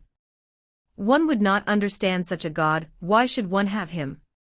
To be sure, when a nation is going to ruin, when it feels its faith in the future, its hope of freedom, finally disappear, when submissiveness is first in usefulness, when the virtues of the subjugated become the conditions for survival, then it must also change its God. He now becomes a dissembler, fearful, unassuming, counseling, peace of soul, hating no more, forbearance, love even toward friend and foe. He moralizes continually, he crawls into the hole of every private virtue, becomes the God for every man, becomes a private person, a cosmopolitan. Formerly he represented a people, the strength of a people, all things aggressive and thirsting for power out of a people, now he is merely just the good God. In fact, there is no other alternative for gods, either they are the will to power, and as long as they are they will be the people's gods, or else the willlessness to power, and then they necessarily become good. 17. When the will to power declines in any form, there is every time, as well a physiological regression, a decadence. The divinity of decadence, pruned of its manliest virtues and drives, necessarily becomes henceforth the God of the psychologically withdrawn, the weak. They do not call themselves the weak, they call themselves the good. One can grasp, without any further hint, at which moment in history the dualistic fiction of a good and evil God first became possible. With the same instinct by which the subjugated reduce their God to the good in itself, they rub out the good qualities from the God of their conquerors, they take revenge on their masters by making their masters God turn devil. The good God, just the same as the devil, both offspring of decadence. How can one today still defer so much to the simplicity of Christian theologians to decree along with them that the onward development of the concept of God from the God of Israel, the people's God, to the Christian God, the epitome of all things good, represents an advance? But even Renan does this. As if Renan had a right to simplicity. The opposite stares one in the face, I dare say. When the preconditions of ascending life, when everything strong, brave, masterful, proud has been eliminated from the concept of God, when he sinks down step by step into the symbol of a staff for the weary, into a sheet anchor for all who are drowning, when he becomes the poor man's God, the sinner's God, the God of the sick par excellence, and the title Savior, Redeemer, is as it were left over as the title of divinity per se. Of what does such a transformation speak? Such a reduction of the divine. To be sure, the kingdom of God has become enlarged thereby. Formerly he had only his people, his chosen people. In the meantime he has gone a-wandering into foreign parts, just like his people. Since then he has sat still nowhere, till at last he felt at home everywhere, the great cosmopolitan, till he had the great majority, and half the earth on his side. But the God of the great majority, the democrat among gods, became no proud pagan god. In spite of this, he remained a Jew, he remained the nook and cranny God, the God of all dark corners and places, of all unhealthy quarters throughout the whole world. His worldwide kingdom is now as before an underworld kingdom, a hospital, a souterrain kingdom, a ghetto kingdom. And he himself, so pale, so weak, so decadent. Even the palest of the pale were still able to become master over him, the gentlemen metaphysicians, the concept albinos. They spun their webs around him so long that he, hypnotized by their movements, became himself a spider, a metaphysician. Henceforth he spun the world again out of himself, subspecies Spinozi, henceforth he transfigured himself into something ever thinner and paler, became an ideal, became pure spirit, became absolutum, became the thing in itself. Downfall of a God. God became the thing in itself. 18. The Christian concept of God. God as God of the sick, God as spider, God as spirit, is one of the most corrupt conceptions of God ever attained on earth. Perhaps it even represents the low water mark in the descending development of the God type. God degenerated into the contradiction of life instead of being its transfiguration and eternal yeah. In God a declaration of war against life, nature, and the will to life. God the formula for every slander of this world, for every lie about that world. In God nothingness deified, the will to nothingness sanctified. 19. That the strong races of Northern Europe did not cast aside the Christian God certainly does no credit to their religious talent, not to speak of their taste. They ought to have been finished with such a sickly and decrepit offspring of decadence. But a curse lies upon them for not being finished with it. They have taken up the sickness, the old age, the contradiction in all their instincts. Since then they have not created another God. Almost 2,000 years and not a single new God. But ever still, and as if existing by right, as if the ultimatum and maximum of the God-shaping force, of the Creator Spiritus in men, this miserable God of Christian monotonotheism. This hybrid creation of decline composed of naught, concept, and contradiction, in which all the instincts of decadence, all cowardliness and weariness of soul have their sanction. 20. With my condemnation of Christianity, I should not like to have committed an injustice toward a related religion which even outweighs it in the number of its believers. Buddhism. Both belong together as nihilistic religions, they are decadence religions, both are separated from each other in the strangest way. That one may now compare them, the critic of Christianity is deeply obliged to the Indian scholars. Buddhism is 100 times more realistic than Christianity, it has the inheritance of cool, an objective problem posing in its blood, it comes after a philosophical movement lasting hundreds of years, the concept of God is already abolished when it comes. Buddhism is the only really positivistic religion history has to offer us, even in its epistemology, a strict phenomenalism. It no longer says, the struggle against sin, but quite in keeping with reality, the struggle against suffering. It has, this distinguishes it profoundly from Christianity, the self-deceit of moral concepts already behind it, it stands, expressed in my language, beyond good and evil. The two physiological facts upon which it rests and fixes its eye are, first, an excessive sensitivity of sensibility which expresses itself as a refined capacity for pain, then an over-intellectuality, and all too long living amid concepts and logical procedures under which the personal instinct has sustained damage to the advantage of that impersonal, both of them conditions which at least some of my readers, the objective ones, will know from experience as I do. By virtue of these physiological conditions a state of depression has arisen. Against this Buddha takes hygienic measures. He employs life in the open against it, the wandering life, moderation and selection in eating fare, caution towards all spirituous liquors, caution as well towards all emotions which produce gall, which heat the blood, no worry, either for oneself or for others. He requires ideas which produce repose or enliven, he invents means of weaning oneself from the others. He understands goodness, being goodly, as health-promoting. Prayer is barred as is asceticism, no categorical imperative, no coercion in general, even within the monastic community, one can get out again. All these would only mean a strengthening of that excessive sensitivity. For the same reason he also demands no struggle against those who think otherwise. His teaching resists nothing more than the feeling of revenge, antipathy, ressentiment. Not through enmity is enmity ended, the stirring refrain of the whole of Buddhism. And rightfully so, precisely these emotions would be unhealthy in view of the chief dietetic design. Against the spiritual weariness he finds, and which expresses itself in an all too great objectivity, that is, the weakening of individual interest, loss of center of gravity, of egoism, he fights with a strict guidance of even the most spiritual interests back to the person. In the teaching of Buddha, egoism becomes a duty, the one thing is necessary. The how do you get free of suffering regulates and circumscribes the whole spiritual diet. One may perhaps recall that Athenian who likewise waged war against pure scientificness, Socrates, who raised personal egoism to a morality even in the realm of problems. 21 Buddhism presupposes a very mild climate, a great gentleness and liberality in customs, no militarism, and that it is the higher and even learned classes in which the movement has its home. The highest goal is cheerfulness, stillness, freedom from desire, and this goal is attained. Buddhism is no religion in which one merely aspires to perfection. Perfection is the normal case.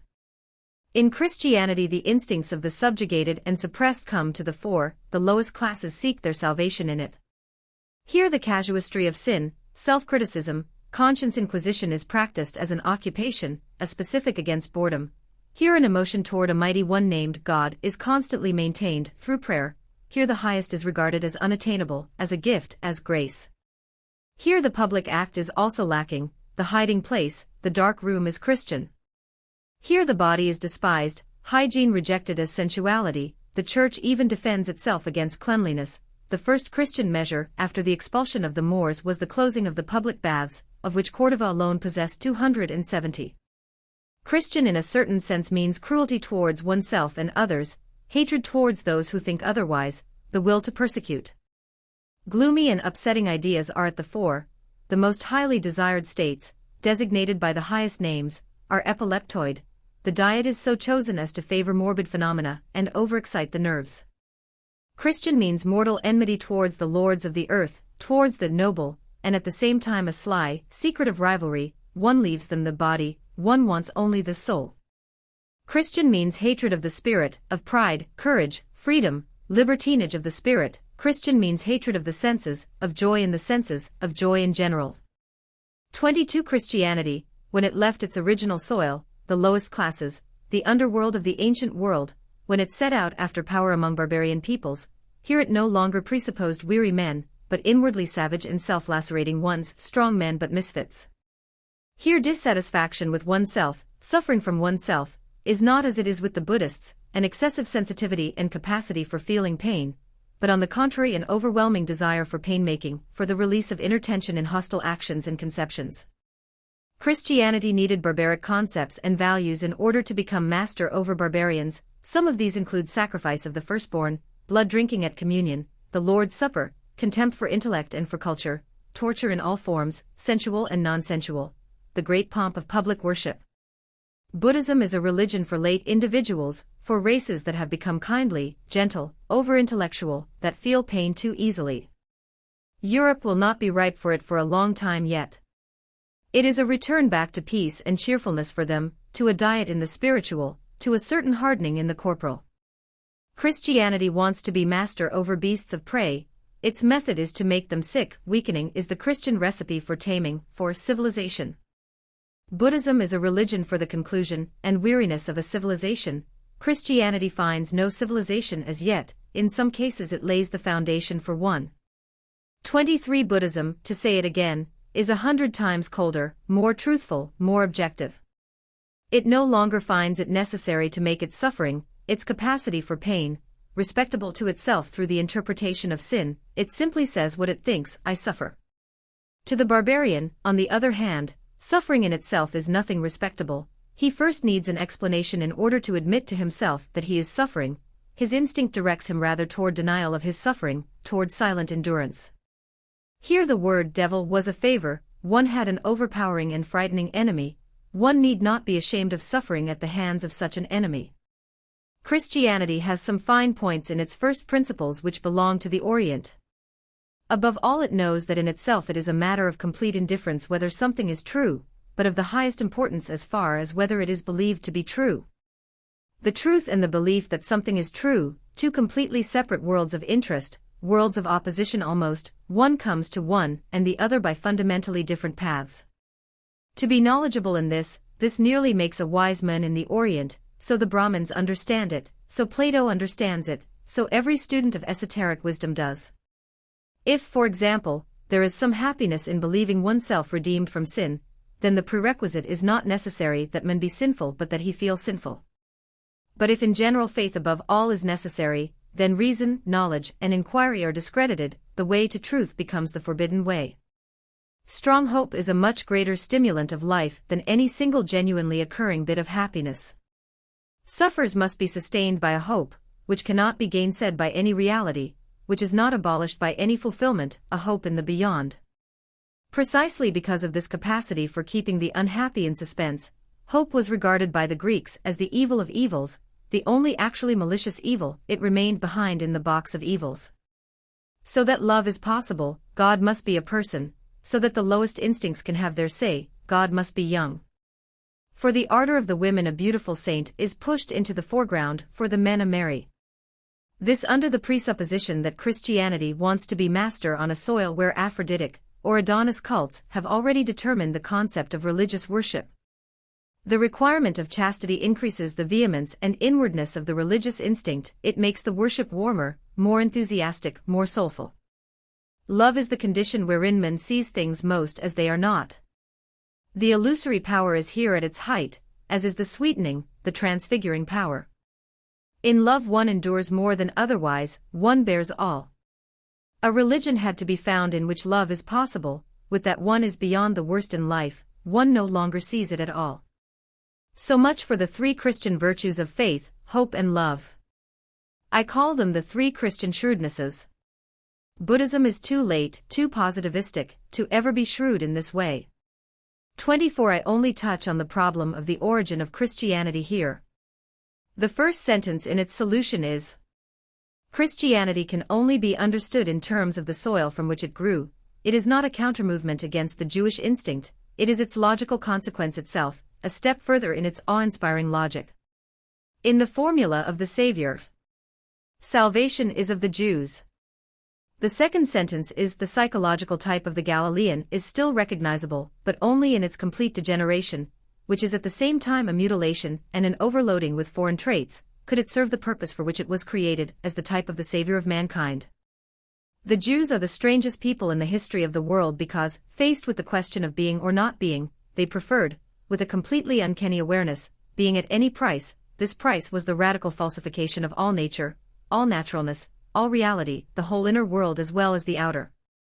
They disassociated themselves from all conditions under which a people had hitherto been able to live, been permitted to live. They created out of themselves a counter-concept to natural conditions. They twisted around religion, religious worship, morality, history, psychology, one after the other, in an irreparable way, into the contradiction of their natural values. We meet the same phenomenon once more and in unspeakably larger proportions, though only as a copy. The Christian Church is, compared to the nation of the Holy Ones, without any claim to originality. Along with this, the Jews are the most faithful nation in the history of the world. By their after effect they have played mankind false to such a degree that even today the Christian can feel anti-Jewish without himself realizing that he is the ultimate consequence of the Jews. In my genealogy of morals I introduced for the first time psychologically the concept of opposition between a noble morality and a ressentiment morality, the latter derived from a denial of the former, but this is the Judeo-Christian morality completely. In order to say no to all that represents on earth the ascending movement of life, power, beauty, successfulness, self-affirmation, here the genius become instinct of ressentiment had to invent for itself another world from which that same life affirmation would appear as the evil one, as the reprehensible in itself. Psychologically re-reckoned, the Jewish people are a people of the toughest vitality who, placed under impossible conditions, voluntarily, out of the deepest shrewdness of self-preservation, took the side of all decadence instincts, not as being ruled by them but because they divined in them a power with which one can prevail against the world.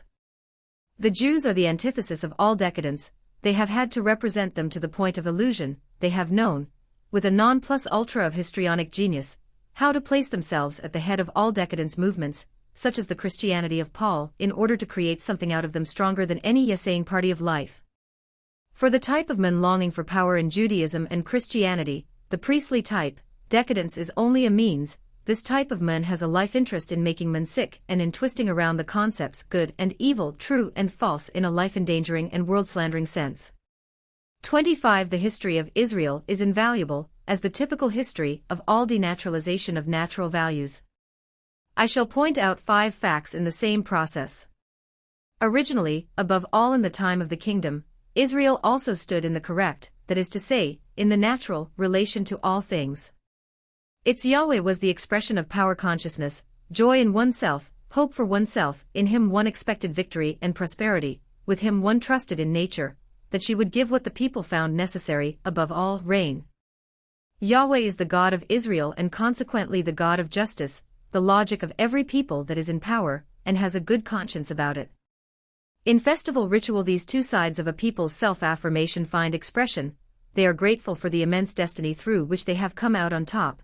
They are grateful in relation to the yearly course of seasons, and to all good fortune in cattle breeding and agriculture. This state of affairs long remained the ideal, even after it was done away with in a sorrowful fashion, anarchy from within, the Assyrian from without. But as the highest desideratum the people held on to that vision of a king who is a good soldier, and a strict judge, above all, that typical prophet, that means critic and satirist of the moment, Isaiah. But that hope remained unfulfilled. The old God no longer could do what he once could. He should have been let go. What happened? They changed their concept of him, they denaturalized their concept of him, at this price they held on to him.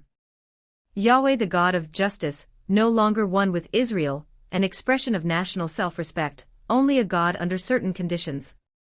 The concept of him becomes a tool in the hands of priestly agitators who henceforth interpret all good fortune as reward, all misfortune as punishment for disobedience toward God, as sin, that most mendacious mode of interpretation of an alleged moral world order, with which, once and for all, the natural conception of cause and effect is stood on its head. When one has first removed natural causality from the world by means of reward and punishment, then one requires an unnatural causality, all the rest of the unnaturalness follows thereafter. A God who demands in place of a God who helps, who devises means, who is at bottom the word for every happy inspiration of courage and self-confidence. Morality no longer the expression of the living and growing conditions of a people, no longer its deepest instinct of life, but become abstract, become something opposed to life, morality as the fundamental degradation of the imagination, as the evil eye for all things. What is Jewish, what is Christian morality? Chance robbed of its innocence, misfortune besmirched with the concept of sin, well-being as danger, as temptation, physiological indisposition poisoned by the worm of conscience.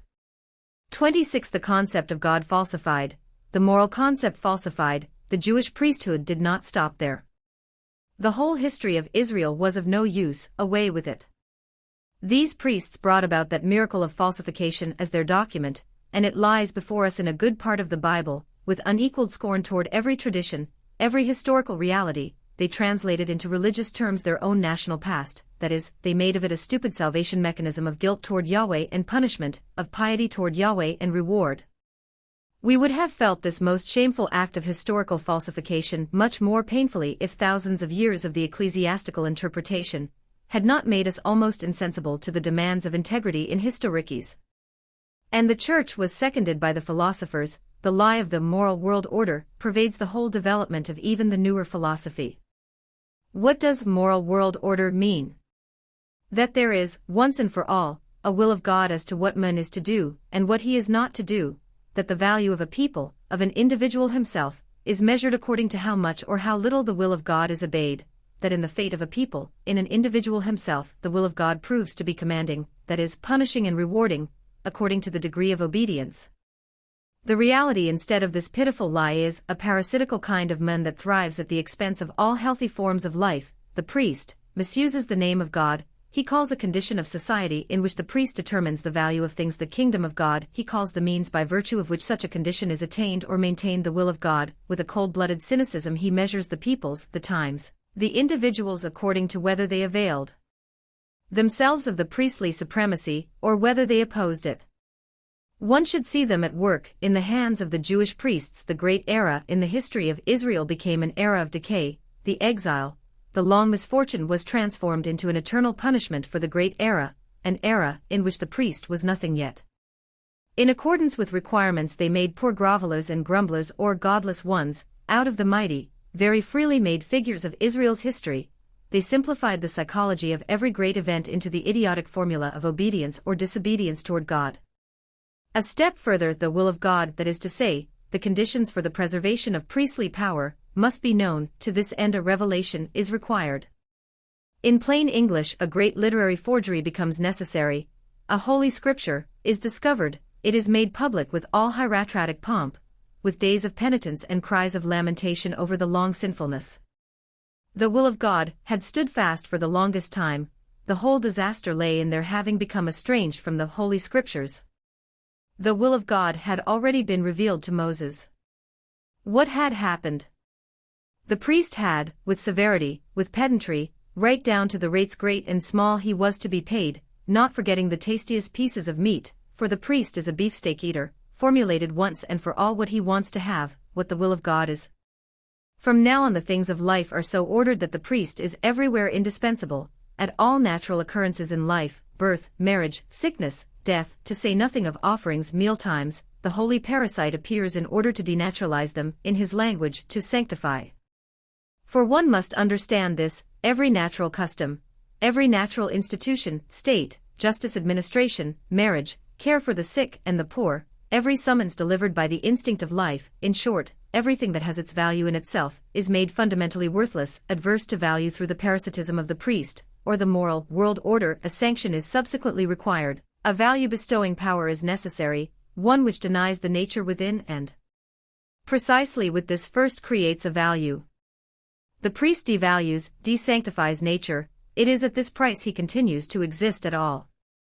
Disobedience toward God, that is, toward the priest, toward the law, now receives the name of sin. The means for one's reconciling with God again are, as stands to reason, means by which subjection to the priest is even more thoroughly guaranteed. The priest alone saves. Psychologically re-reckoned, sins become indispensable to any society organized by priests. They are the actual handles of power. The priest lives on sins, for him it is necessary that sins be committed. Highest precept. God forgives those who do penance, in plain English, those who subject themselves to the priest. 27. On a soil false to this degree, where all nature, all natural value, all reality had the deepest instincts of the ruling class against it, Christianity grew up, a form of deadly enmity to reality as yet unsurpassed. The holy people that had retained only priestly values, only priestly words, for all things, and with a conclusive logical consistency capable of inspiring fear, had cut themselves off from everything else powerful on earth, deeming it unholy. World, sin, this people produced for its instinct a final formula which was logical to the point of self-negation. It negated, as Christianity, the last form of reality yet, the holy people, the chosen people, the Jewish reality itself. The case is first-rate. The small rebellious movement baptized with the name of Jesus of Nazareth is the Jewish instinct once more, in other words, the priestly instinct which can no longer endure the priest as reality, the discovery of an even more abstract form of being, an even more unreal vision of the world than the organization of a church stipulates. Christianity negates the church. I fail to see against what the rebellion was directed whose originator Jesus is understood or misunderstood to be, if it was not the rebellion against the Jewish church. Church taken exactly in the sense we take the word today. It was a rebellion against the good and the just, against the holy men of Israel, against the hierarchy of society, not against its corruption, but against caste, privilege, order, formula. It was disbelief in the higher men, the no spoken against all that was priest and theologian. But the hierarchy which was called into question with this, even if only for a moment, was the building on stilts upon which the Jewish people still continued to exist at all amidst the waters, the laboriously obtained last possibility of remaining, the residue of their special existence. An attack on them was an attack on the deepest national instinct, on the toughest national life will that has ever existed on earth. This holy anarchist who summoned the lower classes, the outcasts and sinners, the Chandala with injury, to oppose the ruling order in a language, if the Gospels are to be trusted, which even today would lead to Siberia, was a political criminal, in just so far as would be possible in an absurdly unpolitical community. This brought him to the cross. The proof for this is the inscription on the cross. He died for his guilt. All basis is lacking, no matter how often it is asserted, that he died for the guilt of others. 28. It is another question completely whether he had any such opposition in mind at all, whether he was not merely felt to be this opposition. And here I first touch on the problem of the psychology of the Savior. I confess that few books I read have such difficulties as the Gospels do. These difficulties are other than those upon whose proof the learned curiosity of the German intellect celebrated one of its most unforgettable triumphs. The time is long gone since I too, like every young scholar, fully enjoyed with the clever slowness of the refined philologist, the work of the incomparable Strauss. At that time I was 20 years old, now I am too serious for that. What do I care about contradictions in the tradition? How can saints' legends be called tradition at all?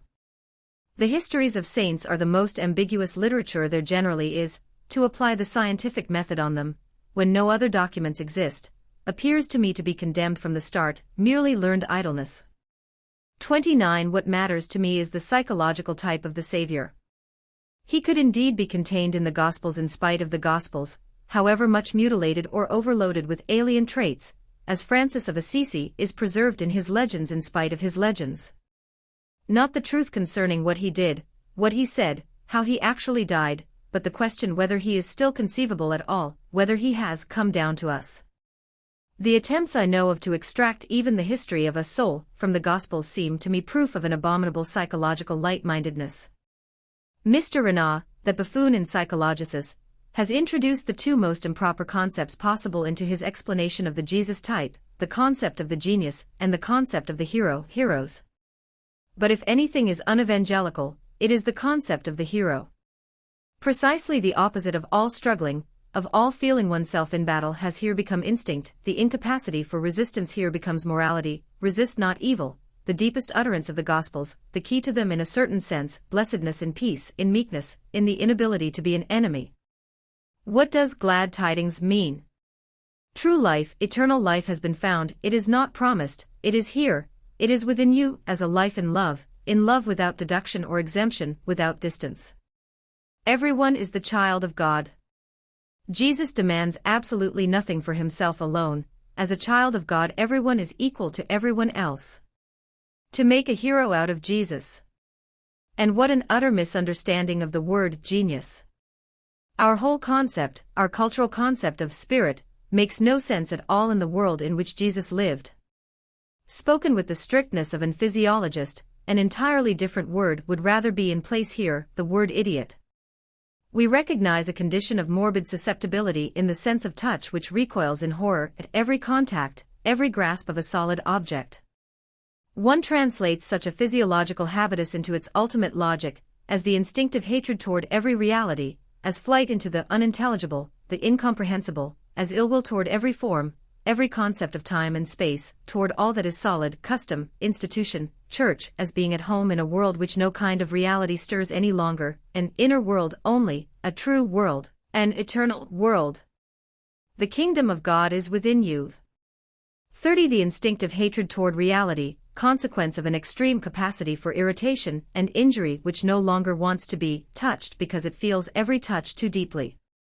The instinctive exclusion of all aversion, all enmity, all boundaries and distances in feeling, consequence of an extreme capacity for irritation and injury which already feels any resistance, any having to resist, as unbearable displeasure, that is, as destructive, as ill-advised by the instinct of self-preservation, and knows bliss, pleasure, only in offering resistance no more, to no one any more, neither to evil nor the evildoer, love as the soul, as the last life possibility.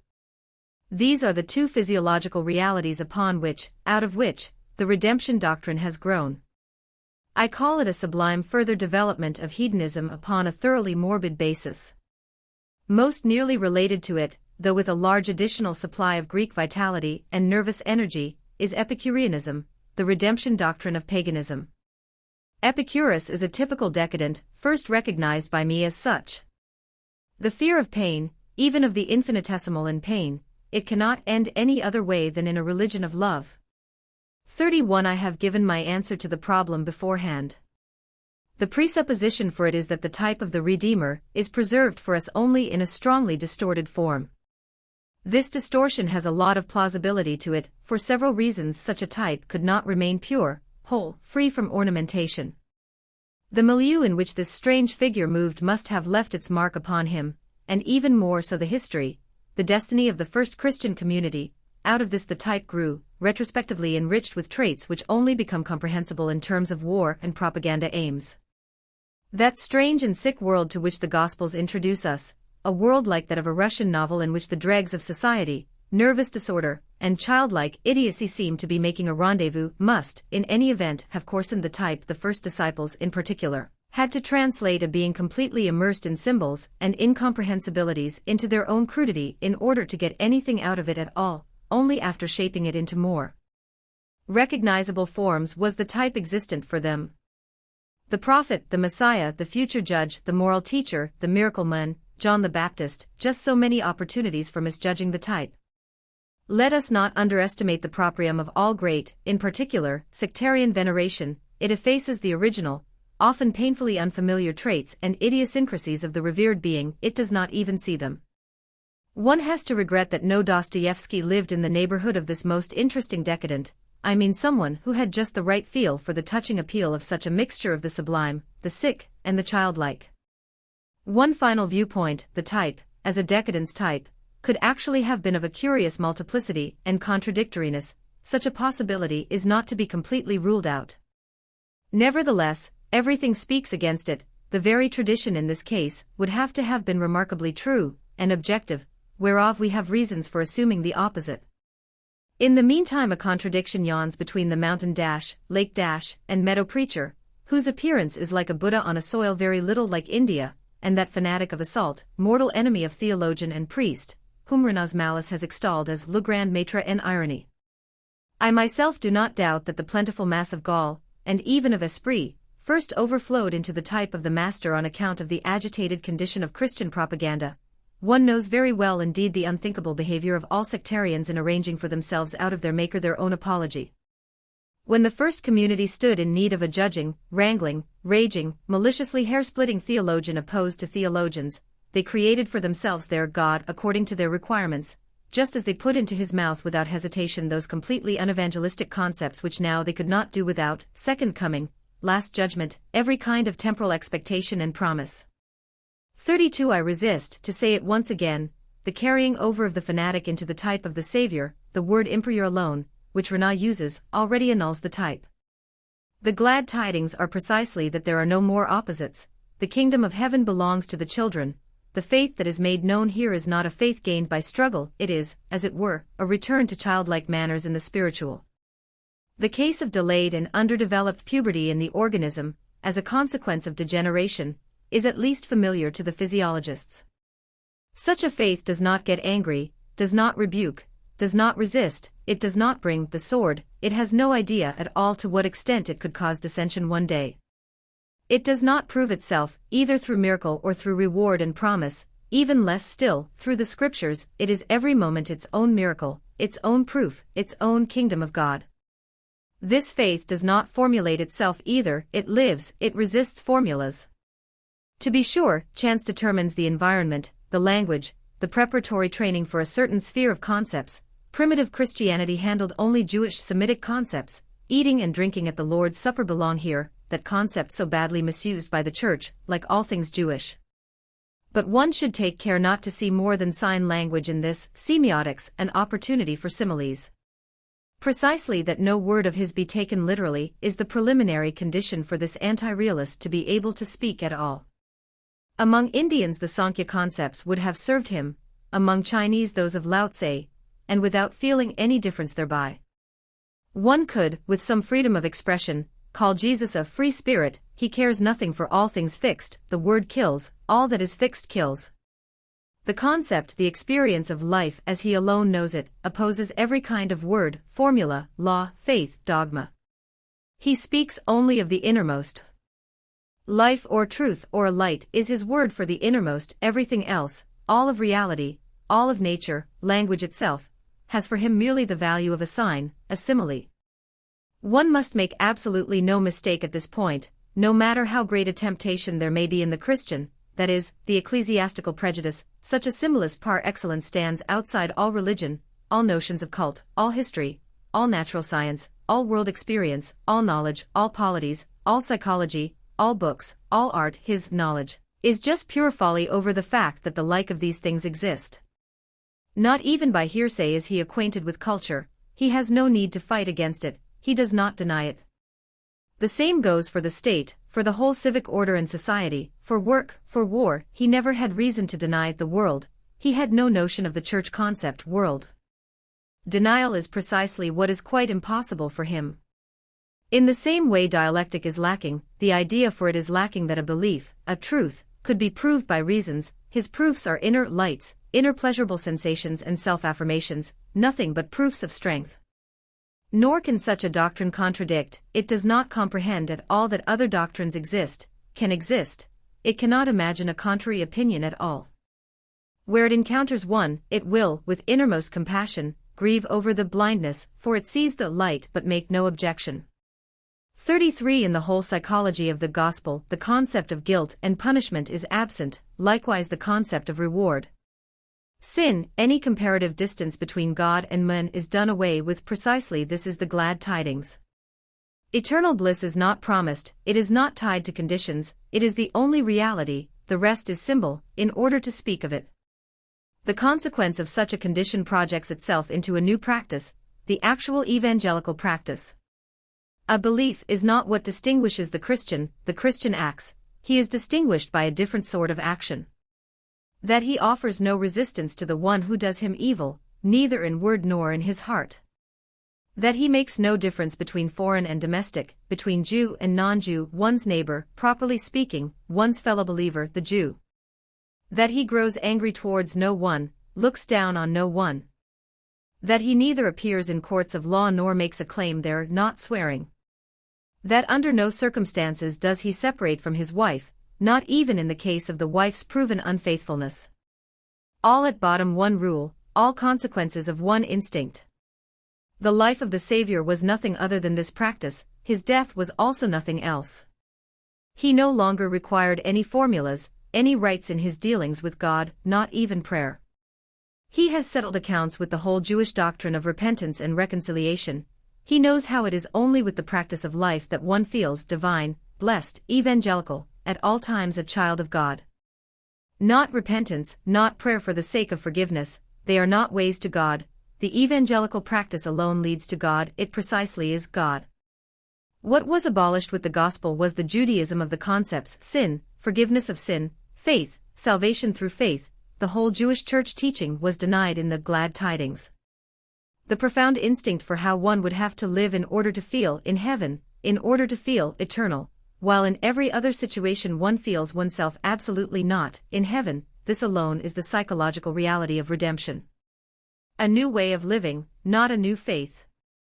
34 If I understand anything about this great symbolist, it is that he took only inner realities, as truths, that he understood the rest, everything natural, temporal, spatial, historical only as signs, as opportunities for analogy. The concept Son of Man is not a concrete person belonging to history, something individual, unique, but an eternal factuality, a psychological symbol released from the concept of time.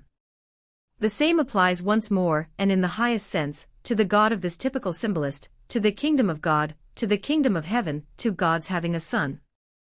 Nothing is more unchristian than the ecclesiastical crudities of a God as person, of a kingdom of God which is to come, of a heavenly kingdom, beyond, of a Son of God, the second person of the Trinity. This is all, forgive the expression, like a fist in the eye, oh and what an eye. Of the gospel, world historical cynicism in the mockery of a symbol. But the answer lies right at hand concerning what is being touched upon with the sign of Father and Son, not at every hand, I confess, with the word Son, there is expressed the entrance into the total transfigurative feeling of all things, eternal bliss, with the Father this feeling itself, the feeling of eternity, the feeling of perfection. I am ashamed to recall what the Church has made of this symbolism. Has it not placed an Amphitryon story at the threshold of Christian faith? And a dogma of Immaculate Conception over and above it? But with that it has maculated conception. The kingdom of heaven is a condition of the heart, not something that comes over the earth or after death. The whole concept of natural death is lacking in the gospel. Death is no bridge, no crossing. It is lacking because it belongs to a completely different, merely apparent, merely useful as a sign world. The hour of death is no Christian concept. The hour, the time, physical life and its crises simply do not exist for the teacher of the glad tidings. The kingdom of God is not at all what one expects. It has no yesterday and no day after tomorrow. It does not come in 1,000 years. It is an experience of the heart. It is everywhere. It is nowhere. 35 This bringer of glad tidings died as he had lived, as he had taught, not to save mankind, but to show how one ought to live. It is the practice which he bequeathed to mankind, his behavior before the judges, before the bailiffs, before the accusers and all manner of slander and scorn, his behavior on the cross. He does not resist, he does not defend his rights, he takes no step to protect himself against the worst that can happen to him. What is more, he positively demands it. And he entreats, he suffers, he loves with those who do him evil. His words to the thief on the cross contain the whole gospel. That was truly a divine man, a child of God. Says the thief. If you feel this, answers the Savior, then you are in paradise, then you are a child of God. Not to resist, not to get angry, not to hold accountable. And not to oppose even the evil one, to love him. 36. Only we free-gotten spirits, have the prerequisite for understanding something 19 centuries have misunderstand, that instinct and passion become integrity which wages war on the holy lie even more than on any other lie. They were immeasurably removed from our loving and careful neutrality, from that cultivation of the spirit through which alone the divining of such unfamiliar, such tender things is made possible. They desired at all times, with a shameless selfishness, only their own advantage. They erected the church out of opposition to the gospel. If one were to look for signs that behind the great world game an ironical divinity had control at his fingertips, he would find no small support in the enormous question mark called Christianity. That mankind is on its knees in opposition to that which was the origin, the meaning, the right of the gospel, that in the concept church it pronounced holy precisely that which the bringer of glad tidings felt to be beneath him, behind him. One searches in vain for a greater form of world historical irony. 37. Our age is proud of its historical sense. How could it make believable the nonsense that at the beginning of Christianity there stands the crude miracle worker and savior fable, and that everything spiritual and symbolic is only a later development? On the contrary, the history of Christianity, and that beginning in fact with the death on the cross, is the history of the step-by-step, ever cruder misunderstanding of an original symbolism. With every diffusion of Christianity over still broader, still rawer masses in whom the presuppositions out of which it was born are ever more lacking, it became more necessary to vulgarize, to barbarize Christianity. It has gulped down the doctrines and rites of all the subterranean cults of the Imperium Romanum, gulped down the nonsense of all kinds of sick reason. The fate of Christianity lies in the necessity that its faith had to itself become as sick, as low and vulgar, as the necessities it was meant to satisfy were sick, low, and vulgar. In the character of the Church this sick barbarism itself added up to power. The Church, this form of deadly enmity to all integrity, to all loftiness of the soul, to all cultivation of the spirit, to all candid and kind humanity. The Christian values, the noble values, only we free-gotten spirits, have restored this greatest value antithesis there is. 38. At this point I do not suppress a sigh. There are days when a feeling blacker than the blackest melancholy visits me, the contempt for man. And to leave no doubt about what I despise, whom I despise, it is the man of today, the man with whom I am fatefully contemporary. The man of today. I choke on his unclean breath. Towards the past I have, like all knowledgeable ones, a great tolerance, that is to say, a magnanimous self-control. I pass through the madhouse world of whole millennia, whether it be called Christianity, Christian belief, Christian church, with a gloomy caution. I take care not to make mankind answerable for its mental disorders. But my feeling changes, breaks out, as soon as I enter the modern age, our age. Our age is aware. What was formerly just sick has today become indecent. It is indecent to be a Christian today. And here begins my disgust. I look around me, there is not a word left any more of what was formerly called truth, we cannot stand it any more if a priest so much as utters the word truth. Even with the most modest claim to integrity, one must know today that a theologian, a priest, a pope, with every sentence he speaks, not only errs, but lies, that he is no longer free to lie out of innocence, out of ignorance. Also the priest knows as well as everyone knows that there is no God any more, mankind's greatest misfortune. 52. Christianity also stands in opposition to all intellectual successfulness. It can only use sick reasoning as Christian reasoning. It takes the side of everything idiotic. It utters a curse against the intellect, against the superbia of the healthy intellect. Because sickness belongs to the essence of Christianity, the typical Christian condition, faith, must also be a form of sickness, while all straight, honest, scientific paths to knowledge must be repudiated by the Church as forbidden paths. Doubt is already a sin. The complete want of psychological cleanliness among priests, given away in a glance, is a consequential appearance of decadence. Observe hysterical females on the one hand, rickets-laden children on the other, to see how regularly instinctive falsehood, lying for the sake of lying, the incapacity for straight glances and steps, is the expression of decadence. Faith means not wanting to know what is true. The pietist, the priest of both sexes, is false because he is sick. His instinct demands that truth get no chance to shine at any point. What makes sick is good, what comes out of fullness, out of abundance, out of power is evil, thus the believers feel in bondage to the lie. That is how I divine every predestined theologian. Another mark of a theologian is his inability for philology. Philology is meant to be understood here, in a general sense, as the art of reading well, to be able to pick up facts without falsifying them through interpretation, without losing prudence, patience, and elegance in the desire for understanding. Philology as affects in interpretation, whether it be a question of books, newspaper reports, fate or weather data, not to mention salvation of the soul. The way in which a theologian, no matter whether in Berlin or in Rome, interprets a passage from Scripture, or an experience, a triumph of arms for the fatherland for example, in the higher light of the Psalms of David, is always so audacious that it drives a philologist up the wall. And what is he even to begin to do when pietists, and other cows from Swabia dress up the wretched everyday and chamber smoke of their existence, with the hand of God, into a miracle of grace, of providence, of salvation experiences? The most modest expenditure of intelligence, not to mention decency, ought to bring these interpreters to where they convince themselves of the complete childishness and unworthiness of such an abuse of divine dexterity. Even with so small an amount of piety in our body, we ought to find a God who cures a head cold at the right time, or allows us to climb into a coach just at the moment when a cloudburst commences. Such an absurd God that he would have to be abolished even if he existed.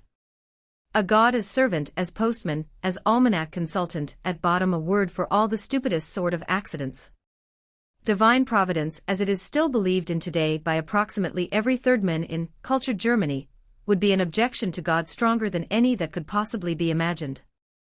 And in any case it is an objection to the Germans. 53.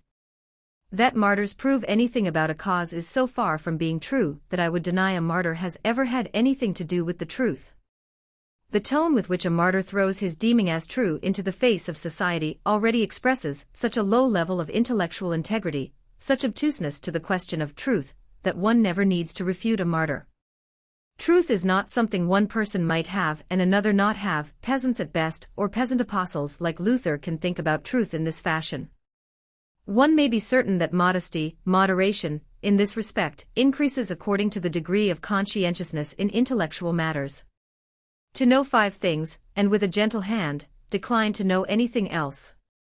Truth, as every prophet, every sectarian, every free spirit, every socialist, every churchman understands the term, is consummate proof that not even a beginning has been made toward that cultivation of the intellect and self-overcoming necessary to find some small, ever so small, truth. Martyrdoms, by the way, have been a great misfortune in history. They have misled the inference of all idiots, women and folk included, that a cause for which someone goes to his death, or which even engenders death-seeking epidemics, like the earliest Christianity, must be something of consequence. This inference has become an unspeakable hindrance to examination, to the spirit of caution and examination. Martyrs have harmed truth. Even today it requires only the crudity of a persecution to allow an otherwise indifferent sect to make an honorable name for itself. What? Does it change the value of a cause that someone gave up his life for it? An error that becomes honorable is an error that possesses one more seductive charm. Do you think, you theologian masters, that we would give you an occasion to become martyrs for your lies? One refutes a thing by laying it respectfully on ice. In this way too one refutes theologians. The world historical stupidity of all persecutors lay precisely in this, that they gave the opposing cause the appearance of being honorable, that they gave it the fascination of martyrdom as a gift. Woman today is still on her knees before an error because she has been told that someone died on the cross for it. Is the cross then an argument? But about all these things one man alone has spoken the word which has been needed for thousands of years. Zarathustra. Signs of blood they wrote on the path that they took, and their folly taught that truth is proved by blood. But blood is the worst witness of truth. Blood poisons even the purest teaching and turns it into delusion and hatred of the heart. And if someone goes through fire for his teaching, what does that prove? Verily, it means more when out of your own fire your own teaching comes. 54 One should not let oneself be misled. Great spirits are skeptics. Zarathustra is a skeptic. Strength, freedom on account of the power and superpower of the mind, proves itself through skepticism. Men of conviction do not come into consideration at all when it is a question of all things fundamental in value and disvalue. Convictions are prisons. They do not see far enough with them, they do not see beneath themselves, but in order to be allowed to participate in the conversation on value and disvalue, one must see 500 convictions beneath oneself, behind oneself. A spirit which wills great things, which wills the means to them as well, is of necessity a skeptic. The freedom from every kind of conviction pertains, the ability to see things with an open mind. The grand passion, the power and foundation of his being, even more enlightened, even more despotic, than he himself is, takes his whole intellect into service, it makes him unhesitating, it gives him courage even for unholy means, under certain circumstances it grants him convictions. Conviction as a means, many a thing is achieved only by means of a conviction. Grand passion uses up convictions, it does not submit to them, it knows itself to be sovereign. Conversely, the need for belief, for some kind of unconditional yes and no Carlylism, if one will pardon the expression, is a need born out of weakness. The man of faith, the believer of any sort, is necessarily a dependent man, one who cannot posit himself as an end, one who cannot posit any ends at all by himself. The believer does not belong to himself, he can only be a means, he has to be used, he needs someone to use him up. His instinct accords a morality of self-abnegation the highest honor, everything persuades him to it, his intelligence, his experience, his vanity. Every kind of belief is itself an expression of self-abnegation, of self-alienation.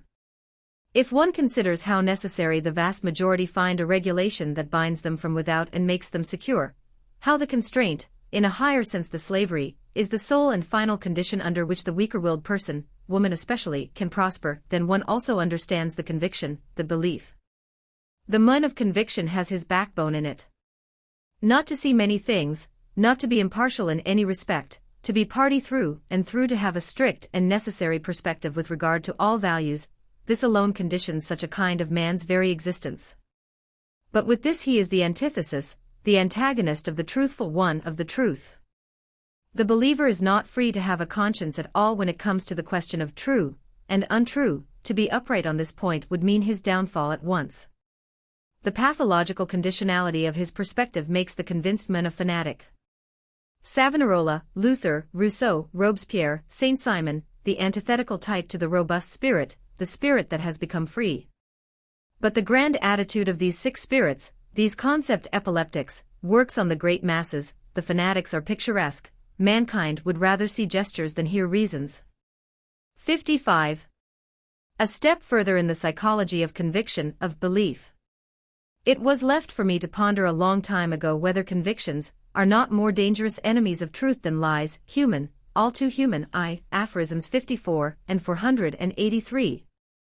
This time I would like to pose the decisive question, is there any difference at all between a lie and a conviction? All the world believes there is, but what does all the world not believe?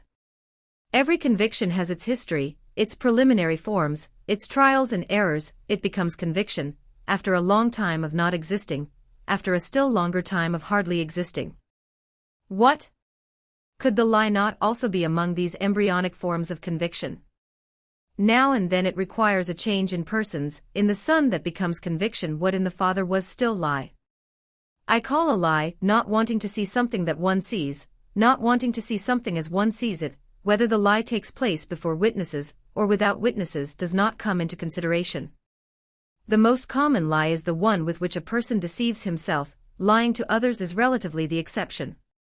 Now this not wanting to see what one sees, this not wanting to see as one sees it, is almost the prime condition for all who are party in some sense. The partyman becomes of necessity a liar. German historiography, for instance, is convinced that Rome represented despotism, that the Germanic tribes brought the spirit of freedom into the world. What difference is there between this conviction and a lie? Can one still be surprised over it when all parties, German historians as well, instinctively have the big words of morality on their tongues, that morality more or less continues to exist because the partyman of every sort needs it every moment? This is our conviction, we confess it before all the world, we live and die for it. Respect for all that have convictions. I have heard the like even out of the mouths of anti-Semites. On the contrary, gentlemen, an anti-Semite by no means becomes more respectable because he lies out of principle. The priests, who are sharper in such things and understand very well the objection which lies in the concept of conviction, that is, mendacity as a principle because it is purposeful, have here taken over from the Jews the shrewdness to introduce at this point the concept God, will of God, revelation of God. Kant, too, with his categorical imperative, was on the same path. His reason became practical in this matter. There are questions about truth and untruth which are not suitable for men to decide. All the highest questions, all the highest problems of value, are beyond human reason. To grasp the limits of reason, only that is true philosophy. Why did God give man revelation? Would God have done something superfluous? Man is not capable of knowing good and evil by himself, therefore God taught him his will. Moral: the priest does not lie. The question of true or untrue does not exist in those things of which the priest speaks. These things do not permit any lying at all. For in order to lie, one must be able to decide what is true here. But that is just what man is not able to do. The priest is thus only the mouthpiece of God. Such a priestly syllogism is by no means merely Jewish and Christian. The right to lie and the shrewdness belong to the priestly type, to the priests of decadence as well as the priests of paganism. Pagans are all those who say yes to life, to whom God is the expression of the great yes to all things. The law, the will of God, the holy book, inspiration, all merely words for the conditions under which the priest comes into power, by which he maintains his power. These concepts are to be found at the base of all priestly organizations, all priestly or philosophical priestly power structures. The holy lie common to Confucius, the law book of Manu, Muhammad, the Christian Church, it is not absent in Plato. The truth exists. This means, wherever it is made known, the priest is lying. 56. Ultimately it comes down to what end the lie is being told. That in Christianity the holy end is absent is my objection to its means. Only bad ends: poisoning, slandering, the denying of life, the despising of the body, the degrading and self-disfiguring of men through the concept of sin. Consequently its means are also bad. I read with an opposite feeling the law book of Manu, an incomparably spiritual and superior work which even to mention in the same breath with the Bible would be a sin against the Spirit. One guesses immediately, it has an actual philosophy behind it. In it, not merely a bad-smelling Judaism of rabbinism and superstition, it gives even the most spoiled psychologists something to chew on. Not to forget the main thing, the fundamental difference from any sort of Bible. With Manu the noble classes, the philosophers and the warriors, have the upper hand over the masses, noble values everywhere, a feeling of perfection, a yes-saying to life, a triumphant sense of well-being towards oneself and towards life. The sun shines on the entire book. All the things upon which Christianity vents its unfathomable vulgarity, procreation for example, woman, marriage, are here treated seriously, with reverence, with love and confidence. How can one actually put into the hands of women and children a book which contains that vile saying? To avoid fornication let every man have his own wife, and let every woman have her own husband. For it is better to marry than to burn. And how can one be a Christian as long as the origin of man is Christianized, that is besmirched, with the concept of the Immaculate Conception? I know of no book in which so many tender and gracious things are said to woman, as in the law book of Manu. These old greybeards and holy men have a way of being well-behaved toward women that has perhaps never been surpassed. The mouth of a woman, it says at one point, the bosom of a maiden, the prayer of a child, the smoke of an offering are always pure. In another passage, there is absolutely nothing more pure than the light of the sun, the shadow of a cow, air, water, fire, and the breath of a maiden. A final passage, perhaps also a holy lie. All openings of the body above the navel are pure, all openings below impure. Only in the case of a maiden is the whole body pure. 57. One catches the unholiness of the Christian aim in flagranti once one compares the Christian objective with the objective of the Manu law book, once one throws a bright light on this greatest contrast in objectives. The critic of Christianity is not spared the task of making Christianity contemptible. Such a law book as that of Manu originates like every good law book, it summarizes the experience, prudence, and experimental morality of many centuries, it closes down, it produces nothing more. The presupposition for a codification of this sort is the insight that the means of producing a slow and expensively acquired authority for a truth are fundamentally different from those by which one would prove it. A law book never explains the use, the reasons, the casuistry and the previous history of the law, otherwise it would lose the imperative tone, the thou shalt, which is the presupposition for being obeyed. Herein exactly lies the problem.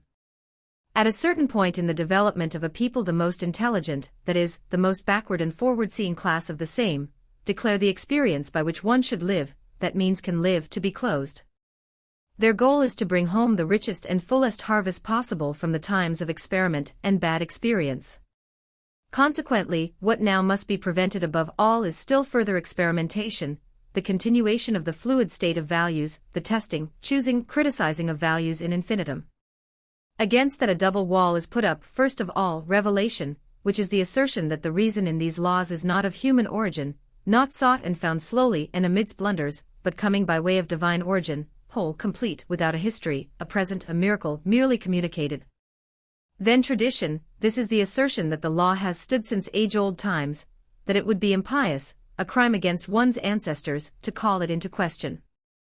The authority of the law is founded on the thesis, God gave it, our ancestors lived it.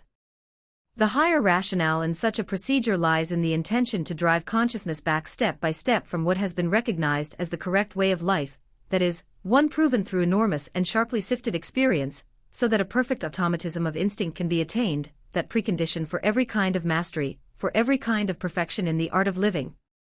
To set up a law book in the manner of Manu means a people is duty-bound henceforth to become master, to become perfect, to have ambition for the highest art of life. Therefore it must be made unconscious, this is the aim of every holy lie. The order of castes, the supreme, the dominating law, is only the sanctioning of a natural order, natural lawfulness of the first rank, over which no whim, no modern idea has power. In every healthy society there are three physiologically different gravitational types, separated from each other and stipulating mutual opposition to each other, each having its own hygiene, its own work domain, its own kind of mastery and feeling of perfection. Nature, not Manu, separates from each other the predominantly spiritual ones, the ones of strong musculature and temperament, and the third type distinguished neither in the one nor in the other, the mediocre ones, the last is the great majority, the first is the elite. The highest caste, I call it the fewest, also possesses as the perfect caste the privileges of the fewest, amongst them the displaying of beauty, happiness, and goodness on earth. Only the most spiritual men have allowance to beauty, to the beautiful, only with them is kindness not weakness, pulchrum est paucorum hominum, the good is a privilege. On the other hand, nothing suits them less than ugly manners or a pessimistic outlook, an eye that ugly fees, or even indignation over the collective aspect of things. Indignation is the privilege of the Chandala, pessimism likewise. The world is perfect, thus speaks the instinct of the most spiritual, the yesaying instinct. Imperfection, every kind of beneath us, distance, the pathos of distance, even the Chandala are still part of this kind of perfection. The most spiritual men, as the strongest, find their happiness where others would find their downfall, in the labyrinth, in hardness towards oneself and others, in experiment, their delight lies in self-mastery, asceticism is with them nature, need, instinct. The difficult task they consider a privilege, to play with burdens that crush others, a recreation. Knowledge, a form of asceticism. They are the most venerable kind of men, that does not exclude their being the cheerfulest, the kindliest. They rule not because they want to but because they are not free to be second. The second type, they are the guardians of the law, the keepers of order and security. They are the noble warriors, with the king above all as the highest formula of warrior, judge, and upholder of the law. The second type are the executives for the most spiritual ones, what is nearest to them, what belongs to them, what removes for them everything coarse in the work of ruling, their retinue, their right hand, their best pupils. In all this, to say it once again, there is nothing capricious, nothing manufactured, whatever is different is manufactured, nature is then foiled. The order of castes, the order of rank, formulates only the highest law of life itself. The separation of the three types is necessary for the preservation of society, for making possible the higher and highest types. The inequality of rights is the first condition for the existence of any rights at all. A right is a privilege. In his way of being, each person has his own privilege as well. Let us not underrate the privileges of the mediocre. Life gets harder and harder according to the height, the coldness increases, the accountability increases. A high culture is a pyramid, it can stand only on a broad base, it has first of all a strong and soundly consolidated mediocrity as a prerequisite. Handicraft, trade, agriculture, science, the greater part of art, in a word the whole substance of professional activity, is thoroughly consistent only with a mediocrity in desire and ability. These things would be out of place among the elite, the instinct pertaining to them opposed to aristocracy as well as anarchism. To be of public use, a wheel, a function, for this there is a natural vocation, it is not society, but the kind of happiness of which the vast majority are alone capable that makes of them intelligent machines. For the mediocre, to be mediocre is a form of happiness, mastery in one thing, a specialty, is a natural instinct. It would be completely unworthy of a deeper mind to find an objection in mediocrity as such. It is even the foremost requirement for there being exceptions, a high culture depends on it. When the exceptional man handles precisely the mediocre more tenderly than he does himself or his equals, this is not mere politeness of the heart, it is simply his duty. Whom do I hate most among the rabble of today? The socialist rabble, the Chandala apostles who undermine the worker's instinct, pleasure, and feeling of satisfaction with his small existence, who make him envious, who teach him vengefulness. Injustice never lies in unequal rights, it lies in the demand for equal rights. What is bad? But I have said it already, everything that stems from weakness, from envy, from vengefulness. The anarchist and the Christian have a common origin. 58 Indeed it does make a difference to what end one lies. Whether one preserves thereby or destroys. One may set up a complete equation between Christian and anarchist, their end, their instinct tends only towards destruction. One only has to read history for the proof of this proposition, it is contained there in terrible clarity. If we have just now become acquainted with a religious legislation whose aim it was to eternalize, the highest condition for the prospering of life, a great organization of society. Christianity found its mission in putting an end to just such a society because in it life prospered. There the proceeds of reason from long ages of experimentation and uncertainty were to be invested for the most distant use, and a harvest as great, as rich, as complete as possible was to be brought home. Here, on the contrary, the harvest was poisoned overnight. That which stood er perennios, the Imperium Romanum, the most magnificent form of organization under difficult conditions which has hitherto been achieved, in comparison with which everything before, everything since, is patchwork, bungling, dilettanteism, these holy anarchists made it an act of piety to destroy the world, that is, the Imperium Romanum, until no stone was left unturned, until even Teutons and other louts could be master over it. The Christian and the anarchist, both decadents, both incapable of doing anything but dissolving, poisoning, depriving, bloodsucking, both with an instinct of deadly hatred toward everything that stands there great, that has duration, that promises life a future. Christianity was the vampire of the Imperium Romanum, the tremendous deed of the Romans to gain the soil for a great culture which has time, was undone overnight by it. Do you still not understand it? The Imperium Romanum which we know, which the history of the Roman province teaches us even better to know, this most admirable work of art in the grand style, was a beginning, Its structure was designed to prove itself through thousands of years. To this day there has been nothing built, nor even dreamed of being built, in the same proportion subspecie aeterni.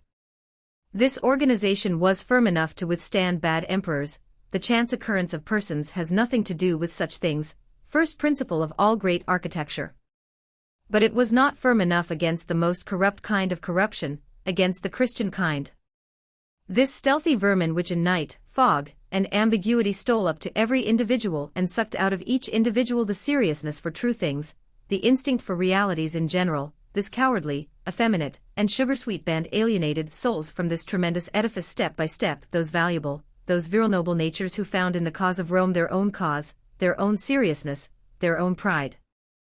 This creep-sneakery, conventicle secrecy, gloomy concepts like hell, like sacrifice of the innocent, like unio mystica in the drinking of blood, above all the slowly stirred-up fire of revenge, of Chandala revenge, that became master of Rome, the same sort of religion that in its pre-existing form Epicurus had already made war on. One should read Lucretius in order to see what Epicurus opposed, not paganism, but Christianity, by which I mean the corruption of the soul through the concept of guilt, penalty, and immortality. He opposed the subterranean cults, the whole of latent Christianity. To deny immortality was already at that time an actual redemption. And Epicurus would have triumphed. Every respectable mind in the Roman Empire was Epicurean. Then Paul appeared.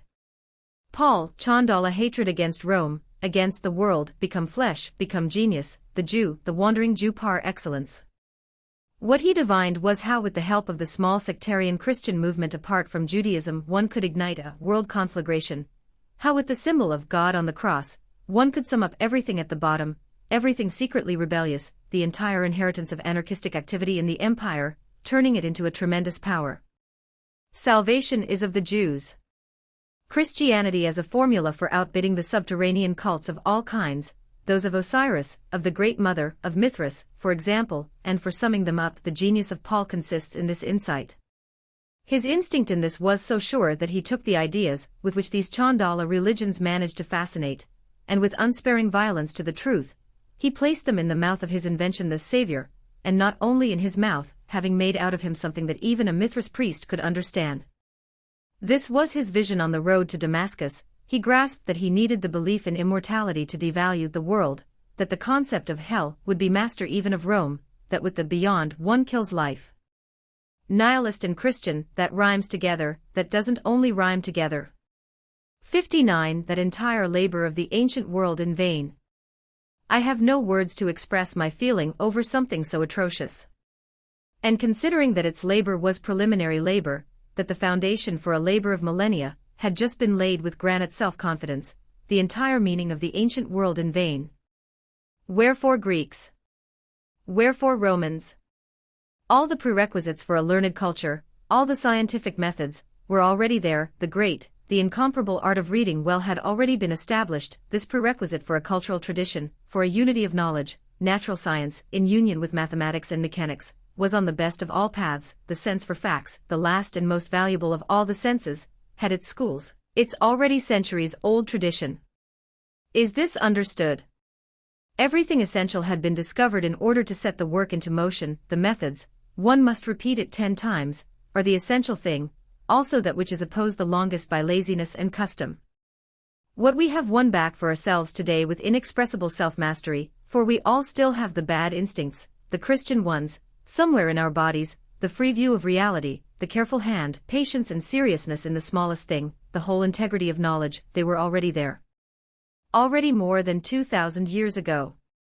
And, in addition, good, fine taste and tact. Not as brain training. Not as German education in company with loutish manners. But as body, as gesture, as instinct, as reality, in a word. All in vain. Overnight nothing but a memory. Greeks. Romans. The nobility of instinct, of taste, the methodical investigation, the genius for organization and administration, the faith in, the will to a future for man, the great yes to all things, visible as the Imperium Romanum, visible to all senses, the grand style not merely art but turned into reality, truth, life. And not overwhelmed by a natural event overnight. Not trampled down by Teutons and other clodhoppers. But ruined by crafty, sneaky, invisible, anemic vampires. Not vanquished, just sucked dry. Hidden vengefulness, petty envy become master. Everything wretched, suffering from itself, afflicted with bad feelings, the whole ghetto world of the soul suddenly on top. One need only read some Christian rabble-rouser such as St. Augustine to see, to smell, what kind of unsavory fellows came to the top thereby.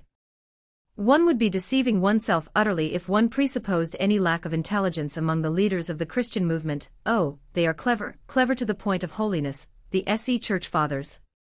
What they lack is something quite different.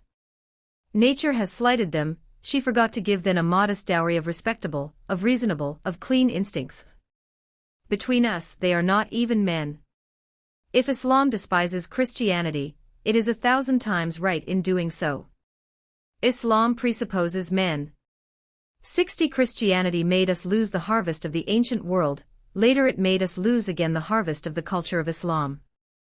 The wonderful Moorish cultural world of Spain, more closely related to us at bottom, speaking more to our sense and taste than Rome and Greece, was trampled down. I do not say by what kind of feat. Why? Because it owed its origin to noble, to manly instincts, because it said yes to life even with the rare and refined treasures of Moorish life. The Crusaders later did battle with something it would have suited them better to lie down in the dust before, a culture compared with which even our 19th century might seem very poor, very late. Of course, they wanted booty. The Orient was rich. One should be impartial though. The Crusades, higher piracy, nothing more. The German nobility, Viking nobility really, was in its element there. The Church knew only too well how the German nobility could be had. German nobility, always the Switzers of the Church, always in the service of all the bad instincts of the Church but well paid.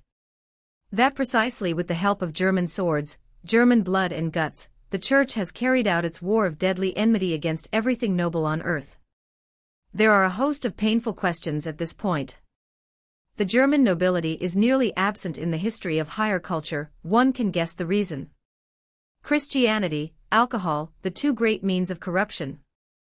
In itself there really should not be a choice with respect to Islam and Christianity, as little as with respect to an Arab and a Jew. The decision has been made, no one is free to still choose here. Either one is a Chandala, or one is not. War to the knife with Rome. Peace, friendship with Islam, so felt, so did that great free spirit, that genius among German emperors, Friedrich too. What? Must a German first be a genius, first be a free spirit, before he can have decent feelings? I do not see how a German could even have Christian feelings. 61 Here it is necessary to touch on a memory 100 times more painful for Germans. The Germans caused the loss of the last great cultural harvest there was for Europe to bring home, that of the Renaissance. Does one understand at last, does one want to understand, what the Renaissance was? The revaluation of the Christian values, the attempt, undertaken with all means, with all instincts, with every bit of genius, to bring about the victory of the opposing values, the noble values. Hitherto there has only been this great war, hitherto there has been no more decisive formulation of a question than that posed by the Renaissance. My question is its question. There also has never been a straighter, sharper, more fundamental form of attack launched on the entire front and at the center. To attack at the decisive point, at the seat of Christianity itself, to place the noble values on the throne there, I mean to say, to bring them into the instincts, into the deepest needs and desires of those who sit there. I see the possibility before me of a completely unearthly enchantment and color allurement. It seems to me that it shimmers in all the shutters of refined beauty, that there is an art at work in it so divine, so devilishly divine, that one searches through millennia in vain for a second such possibility. I see a spectacle so ingenious and so surprisingly paradoxical at the same time, that all the gods of Olympus would have had cause for immortal laughter. Cesare Borgia as Pope. Am I understood? That would have been the triumph which I alone desire today, with that Christianity would have been abolished. What happened? A German monk, Luther, came to Rome. This monk, with all the vindictive instincts of a failed priest in his body, rebelled in Rome against the Renaissance. Instead of understanding with the deepest gratitude the tremendous event which had taken place, the overcoming of Christianity at its seat, his hatred understood only how to draw its nourishment from the spectacle. A religious man thinks only of himself. Luther saw the corruption of the papacy, while precisely the opposite was right there at hand, the old corruption, the peccatum originale. Christianity no longer sat on the papal chair, but life instead. The triumph of life. The great yes to all high, fair, daring things. And Luther restored the Church, he attacked it. The Renaissance, an event without meaning, a great in vain. Ah, these Germans, what they have already cost us. In vain, that has always been the work of the Germans. The Reformation, Leibniz, Kant and the so-called German philosophy, the wars of liberation, the Reich, each time and in vain for something already there, for something irretrievable. They are my enemies, I confess it, these Germans. I despise in them every kind of concept and value uncleanliness, every kind of cowardice before every honest yes and no. For almost 1,000 years they have mussed up and messed up everything they laid their hands on, they have on their conscience everything half-hearted, three-eighths-hearted. From which Europe is sick, they also have on their conscience the uncleanest kind of Christianity there is, the most incurable, the most irrefutable. Protestantism. If we are not finished with Christianity, the Germans will be to blame. 62. With this I am at the end and pronounce my judgment. I condemn Christianity. I raise against the Christian Church the most terribly accusation that any accuser has ever uttered. To me it is the highest of all conceivable forms of corruption. It has had the will to the last corruption possible. The Christian Church has left nothing untouched by its depravity. Out of every value it has made an unvalue, out of every truth a lie, out of every act of uprightness a vileness of the soul. People still dare to talk to me of its humanitarian blessings. To abolish any state of distress ran counter to its deepest advantage. It fed on states of distress, it created states of distress, in order to perpetuate itself. The worm of sin, for example, it was the Church that first enriched mankind with this state of distress. The equality of souls before God, this falsehood, this pretext for the rancune of all the low-minded, this concept explosive which eventually became revolution, modern idea, and the principle of the decline of the entire social order, is Christian dynamite. Humanitarian blessings of Christianity. To cultivate out of humanitas a self-contradiction, an art of self-desecration, a will to untruth at any price, an ill will, a contempt for all good and honest instincts. These to me are the blessings of Christianity.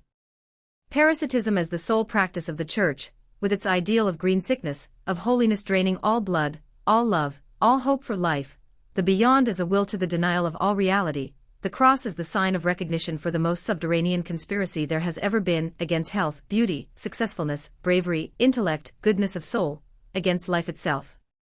This eternal accusation against Christianity I will write on all walls, wherever there are walls. I have letters to make even the blind see. I call Christianity the one great curse, the one great innermost depravity, the one great instinct of revenge for which no means is poisonous, stealthy, subterranean, small enough. I call it the one immortal blemish on mankind. And one reckons time from the dies nefastus on which this disaster began, from the first day of Christianity. Why not rather from its last? From today. Revaluation of all values.